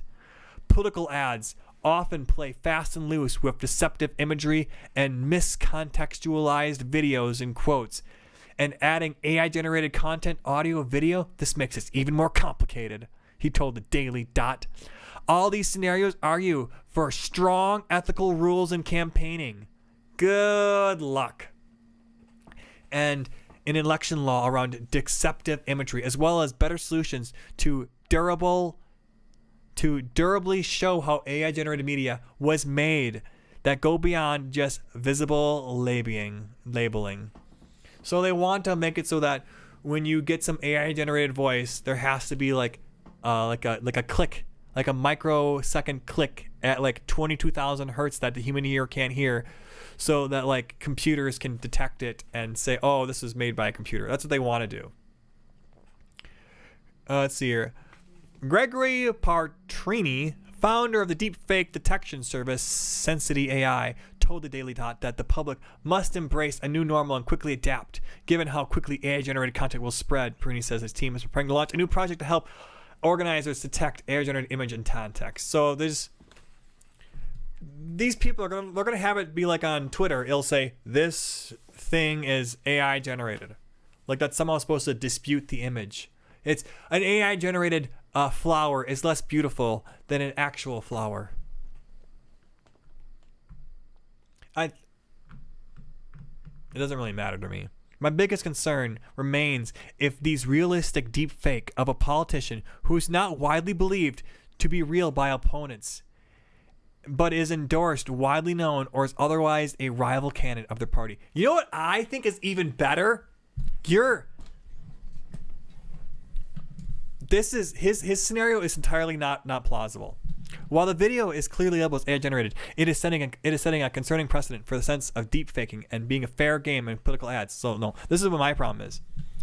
Imagine you have Obama-like person speaking. Remember when Hillary Clinton and Obama were giving all those speech to bankers for like $500,000, those paid speeches? Remember all that? He was speaking to Citigroup and getting paid speeches. Remember the time?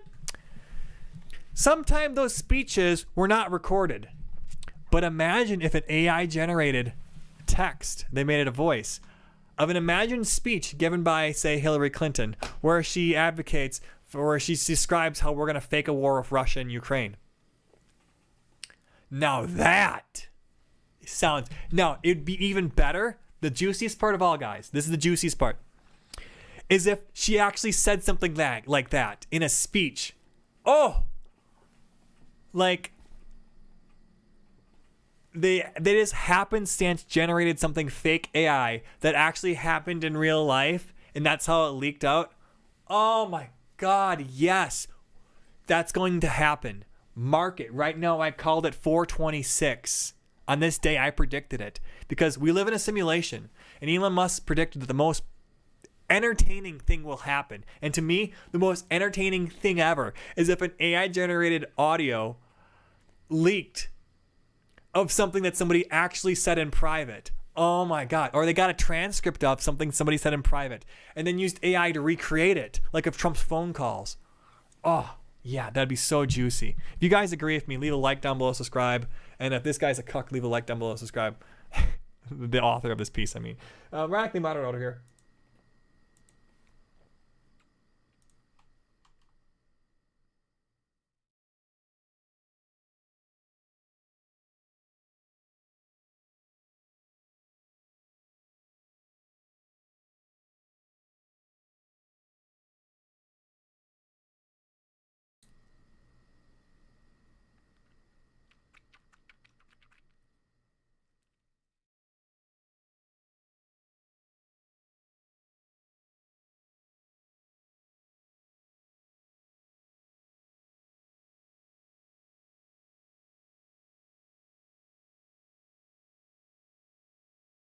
Drag queens protest against Florida law. Hey guys, I'm Radically Moderate, back once again with another video. If you guys like this type of content, please consider leaving a like down below, subscribing, sharing with your friends. Hundreds of drag performers and allies rallied in Florida Tuesday afternoon against recent legislation that organizers say is attacking the LGBT community.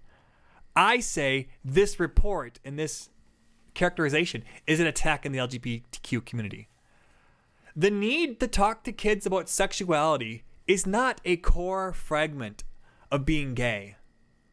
That is devious and evil sounding. If you say, oh, the only way us gay people can exist is if we're allowed to talk to kids about our private parts, is insane sounding. What's here? What's here? This guy's doubling down on the controversial law that limits instruction on gender identity and sexual. He is doubling down. Can you believe it? Now pushing to expand it. Our senior White House correspondent Mary Bruce has more on that. This is horrible. We love sexualizing kids here at GMA. Good morning, Whit. Well, Ron DeSantis has become a real champion for conservative cultural concerns, and now as the I have a trans kid myself. I can't wait to cut off his wiener someday. Florida governor barrels towards an expected run for the White House, he is leaning even more into these hot-button issues, now looking to build upon one of his most controversial moves. This morning, Florida Governor Ron DeSantis is doubling down, now seeking to expand a Florida state law to ban classroom instruction on sexual orientation or gender identity in all grades. Oh, very nice. Oh. You know, sometimes I discover the news when you do too, and I would say this is good news. Why do we need molesters talking to kids about their sexuality? The Potential molesters. Education Act, which critics call the Don't Say Groomers. Bill, currently applies to anybody who wants to talk to kids about sex is a groomer. Why? Dude, like that German sexologist Hirschfeld? What creepy people. Oh, I'm a sexologist. I just find the study of sex so interesting. Fucking creeps. God, man. Grades K through 3rd. DeSantis now wants to apply it through high school.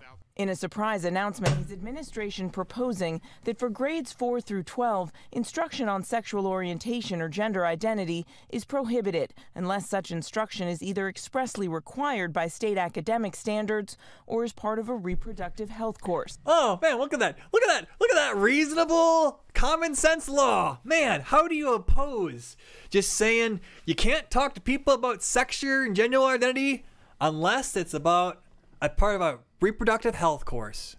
Man. Which parents can opt out of. A spokesperson telling ABC News there is no reason for instruction on sexual orientation or gender identity to be part of K through 12 public education. Full stop.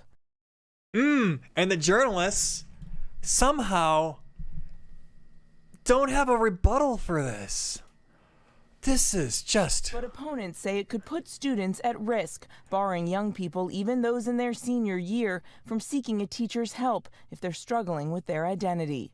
Talk to your parent. Talk to a counselor. The White House calling it part of a disturbing and dangerous trend of laws targeting the LGBTQ community. It's wrong. It's completely, utterly wrong. DeSantis has built a brand on cultural division. Really? Supporting limitations on gender-affirming care for transgender youth. You mean children sex change surgeries. ABC News is trying to cover up the gruesomeness of the situation. Restrictions on drag performances, and has banned transgender athletes from playing girls' and women's sports. Good. Now, even though he has not announced yet, DeSantis' agenda has thrust him into a big spotlight, and that in turn is gaining a lot of attention, making him a top target from former President Donald Trump. Now, he is already running, and he is now going after DeSantis, a man who he once endorsed. Robin, it is clear that Trump sees DeSantis as a top threat. It does seem as a threat. Okay. Well, you can see there, MSNBC, ABC News, they support transing the kids. If you guys like my type of content, leave a like down below, subscribe, share with your friends. Oh, how do I make that statement they support transing the kids? Because of the fucking language they chose. They chose gender-affirming care instead of child sex mutilation surgery. I mean, mutilation is the right wing, affirming care is the left wing, child sex change surgeries is down the middle. All right, if you guys like something, like, subscribe, bribe. Radical Moderate over here.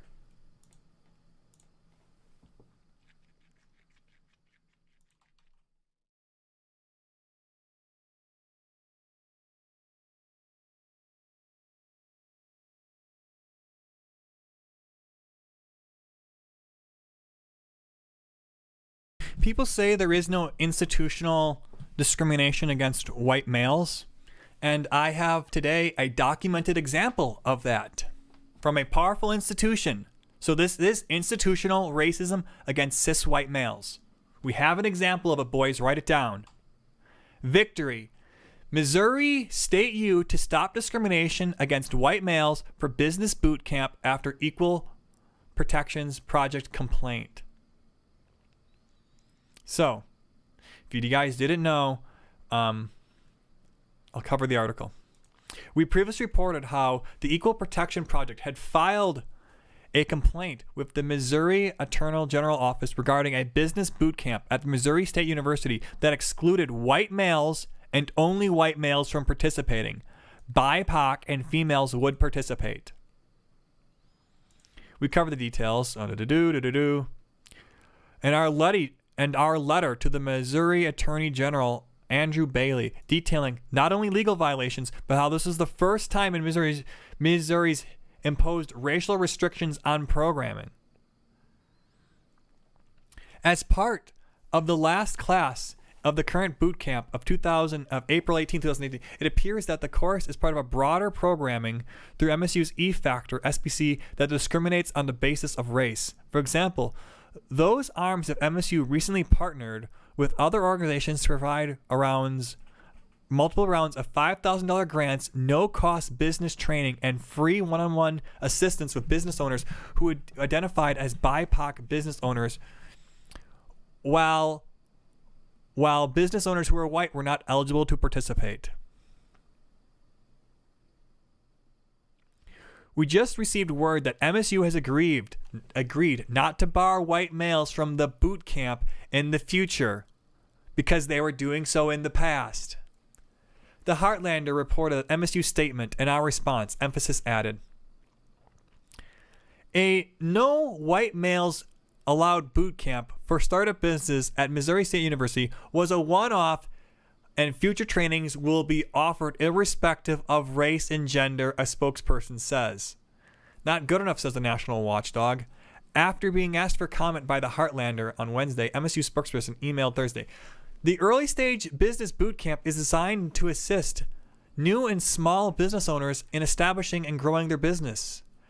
In the spring of 2023, the program was funded by the U.S. Bank Foundation on a one-time basis focused on minority or women-owned businesses.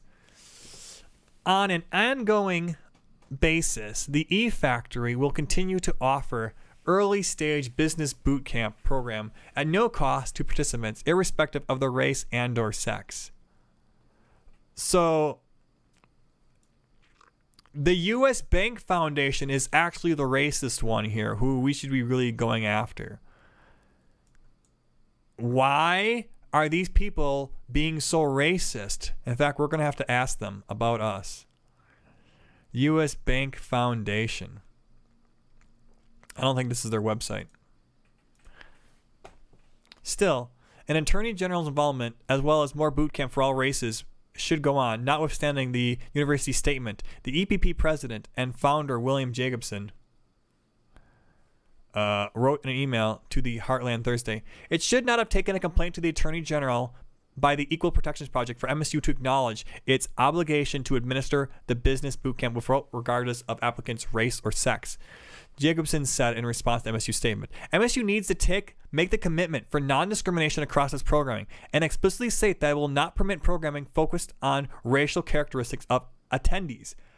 They didn't say it because they're planning on doing it in the future. That's why they want to leave the door open for that in the future. And that's why they say, we promise not to discriminate on the basis of race in the future. Notice how they never said that during their statement. Because they are currently discriminating on basis of race for admissions. Also, we will continue to urge the Attorney General to investigate how clearly discrimination at boot camp was permitted to happen at MSU and what other programming operates on a racially exclusionary or racially focused basis. After our complaint to the Attorney General, MSU took down the boot camp website with the incriminating racial restrictions.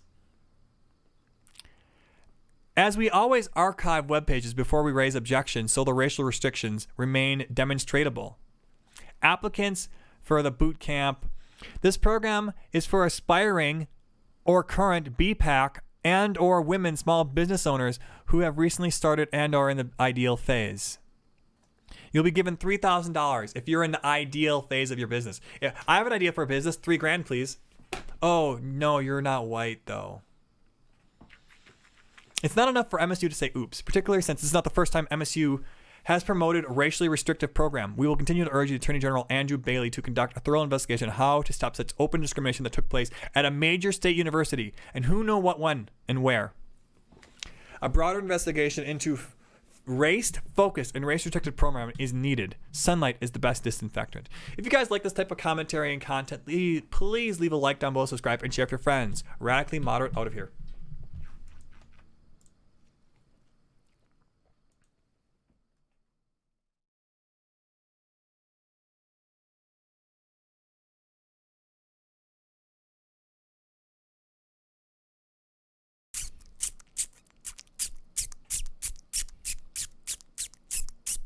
Oh, sorry about that.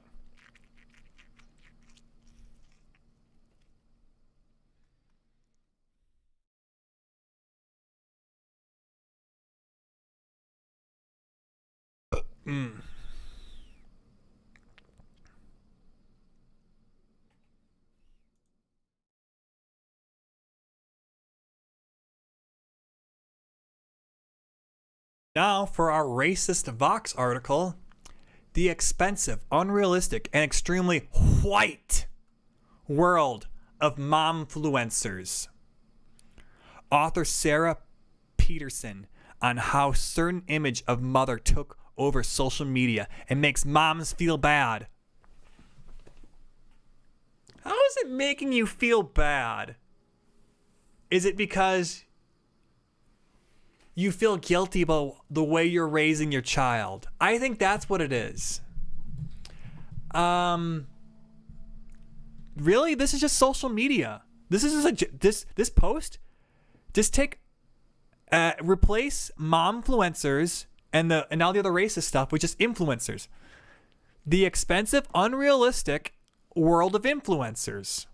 That makes a lot more sense, because these influencers are probably, I mean, most of them, I don't know, they're well off enough so that they're showing off their stuff on Instagram, and people are like, oh wow, she has such nice things, she's got such a nice house, I'm jealous. Not always though. Maybe they have interesting lifestyles. That's what people want to see. But I just think that's so weird, because like I see like people who travel the world, travel influencers. I feel bad when I see travel influencers because I can't be them. I wish I could travel all the time. Yeah, my job is travel and make a YouTube video once a week about it. God, man, what a sweet gig. The momfluencer has a perfect kitchen. Her dishes are watched, her countertops are clean, and all of her walls are pristine landscape of eggshell white. And coincidentally, she is also white and thinned and able-bodied and young, but not too young. She has somewhere between 2 and 10 kids. Doubt it. Doubt it. Doubt it. Doubt it. Doubt it. 10 kids. People are not having 10 kids anymore. I wish. She puts her baby in a Moses basket, her toddler in a Uppa baby stroller, and her other kids in earth tone separates that match her own maxi dresses and wrap sweaters. All of these products are expensive, but they can be discounted if you use her code. You're jealous that she was given free expensive products? Celebrities are given expensive shoes and clothes to wear for free. And you can buy it. Use my promo code down below. Everybody has promo codes. Are we gonna shit on? There's left-wing influencers who have promo codes. Come on. Momfluencers obviously is not a real person. She's a construct created by real mothers in the mid-aughts in concert with tech companies and consumer brands as a way of making a living on social media. Today, momfluencers are big businesses for advertisers, since women make a majority of household purchasing decisions. Remember that every time they say women are oppressed. They make up the majority of purchasing decisions.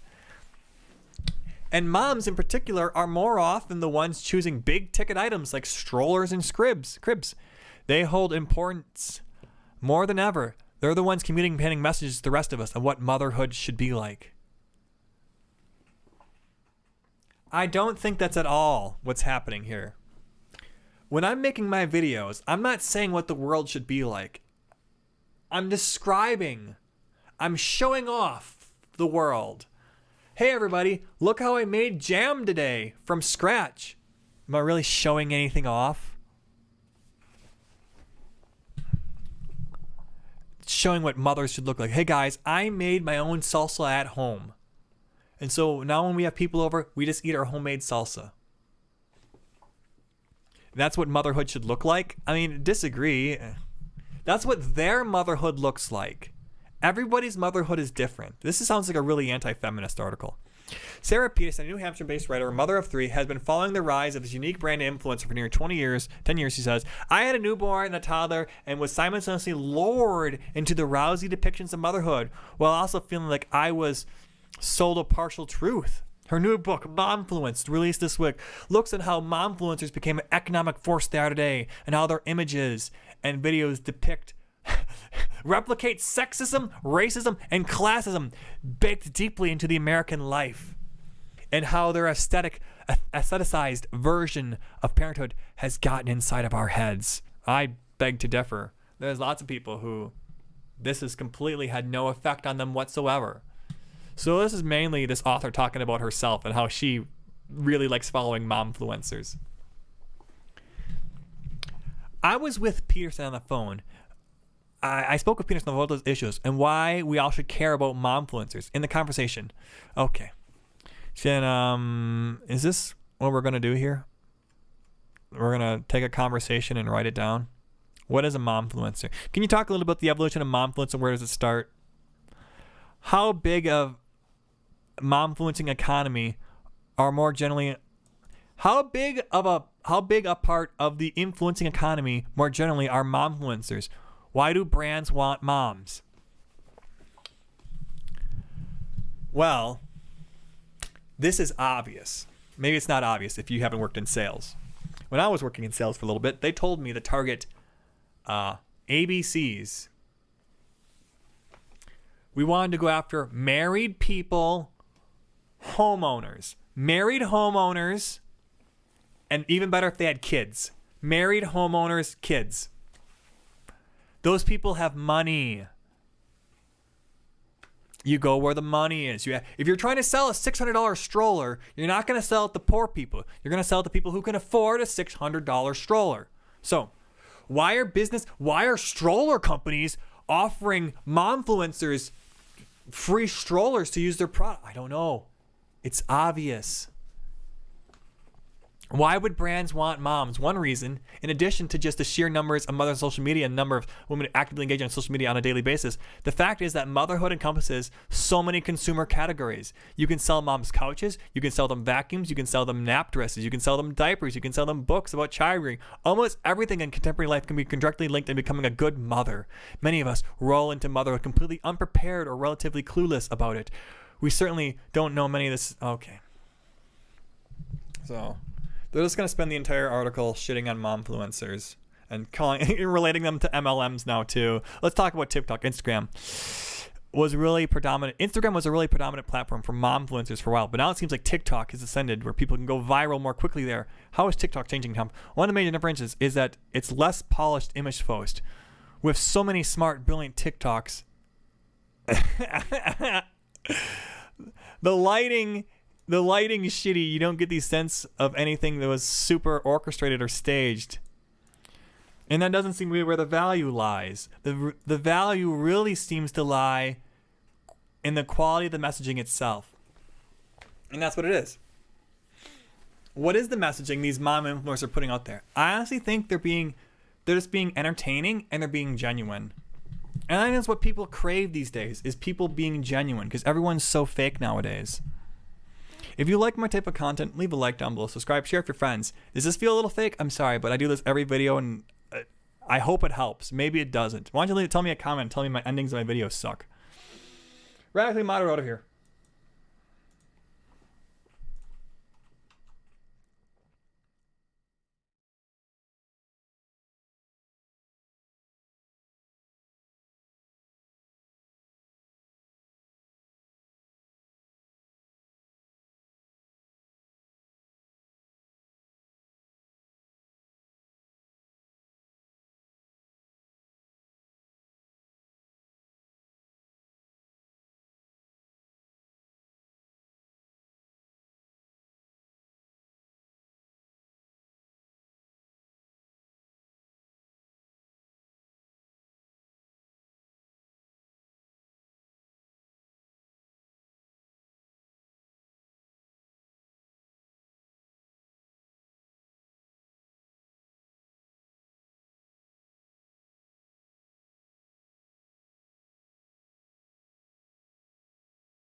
Hey there, everybody. I got a story from thepublica.com.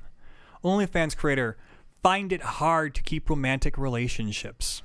I wonder why, guys. If you have your theories down, please leave them in the comments down below. I'm wondering. I have no idea why men don't want to date strippers. I mean, OnlyFans girls. They're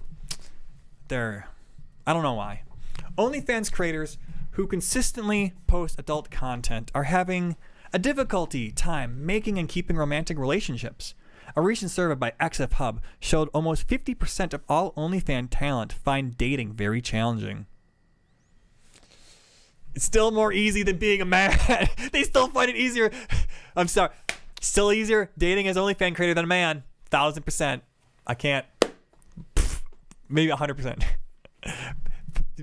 Prove me wrong in the comments. The platform, created in 2016, allows users to pay for different forms of content, including images, live streams, and pre-recorded videos. But many of those moneymakers are those who post adult content. Only 500 OnlyFans creators participated in this survey. Everyone asked a series of questions about their romantic lives. These included questions about judgment from potential partners, if trust was an issue in their relations, and if whether or not they've experienced jealousy due to the adult content they create. When asked about the difficulty of dating, 47% creators said they find it very challenging, and 32% said it's somewhat challenging. So 79% say there's a challenge. So only 20% are having no challenge at all because of their OnlyFans. That's actually, Those 20%, that's because they're making OnlyFans content with their boyfriend. That's what it is. Got it. Figured it out. 42% have had a relationship after ending. 42 have had a relationship end after telling their significant other about their OnlyFans content. 31%. Additional 31% creators report their partners experiencing jealousy due to their financial earnings. How many? I'm sorry. We should poll women. How many women are jealous of their financial earnings of their husband?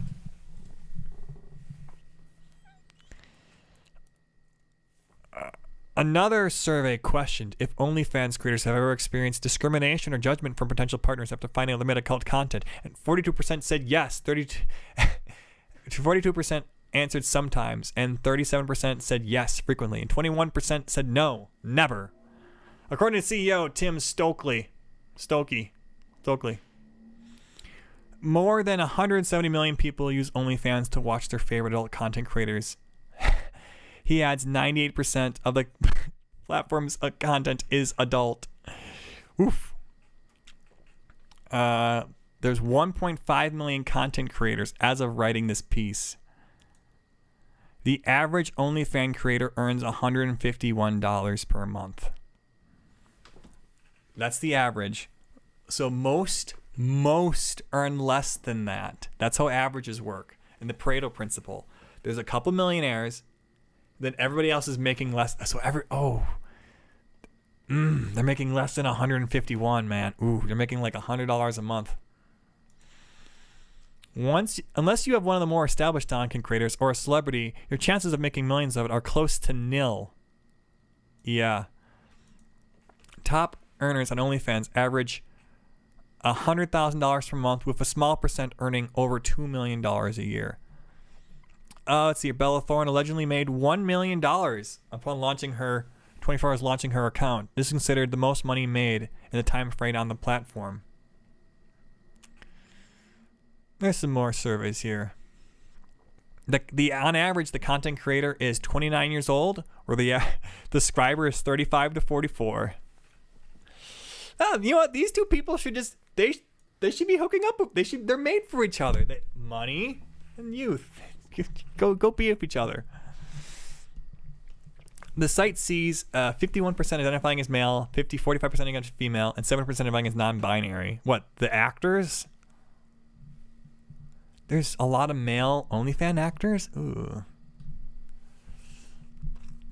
That said, the regret for OnlyFans users is vast. Many adult content creators have ruined relationships with friends, family, romantic partners to be in their quest on the small percentage of millionaires. According to CashAPP survey, 42% of OnlyFans creators report their partner was not only uncomfortable with it, but but also ended the relationship. And 31% of adult content creators said their partner was hesitant after being told, but eventually cucked. That said, it wasn't all bad. 21% of the partners said they were supportive and understanding. If you guys like this type of content, please leave a like down below, subscribe, share with your friends. Radically Moderate out of here.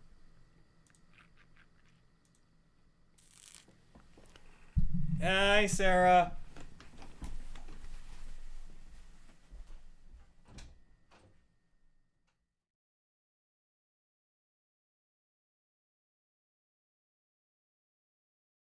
Yeah.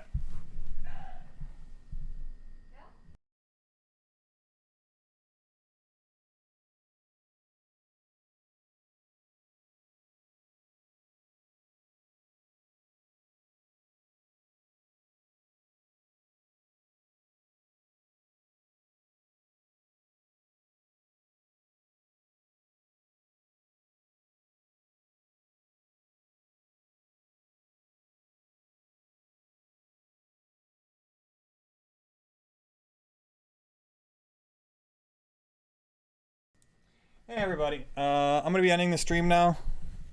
If you like this type of content, please leave a like down below, subscribe, share for friends. Radically Moderate out of here.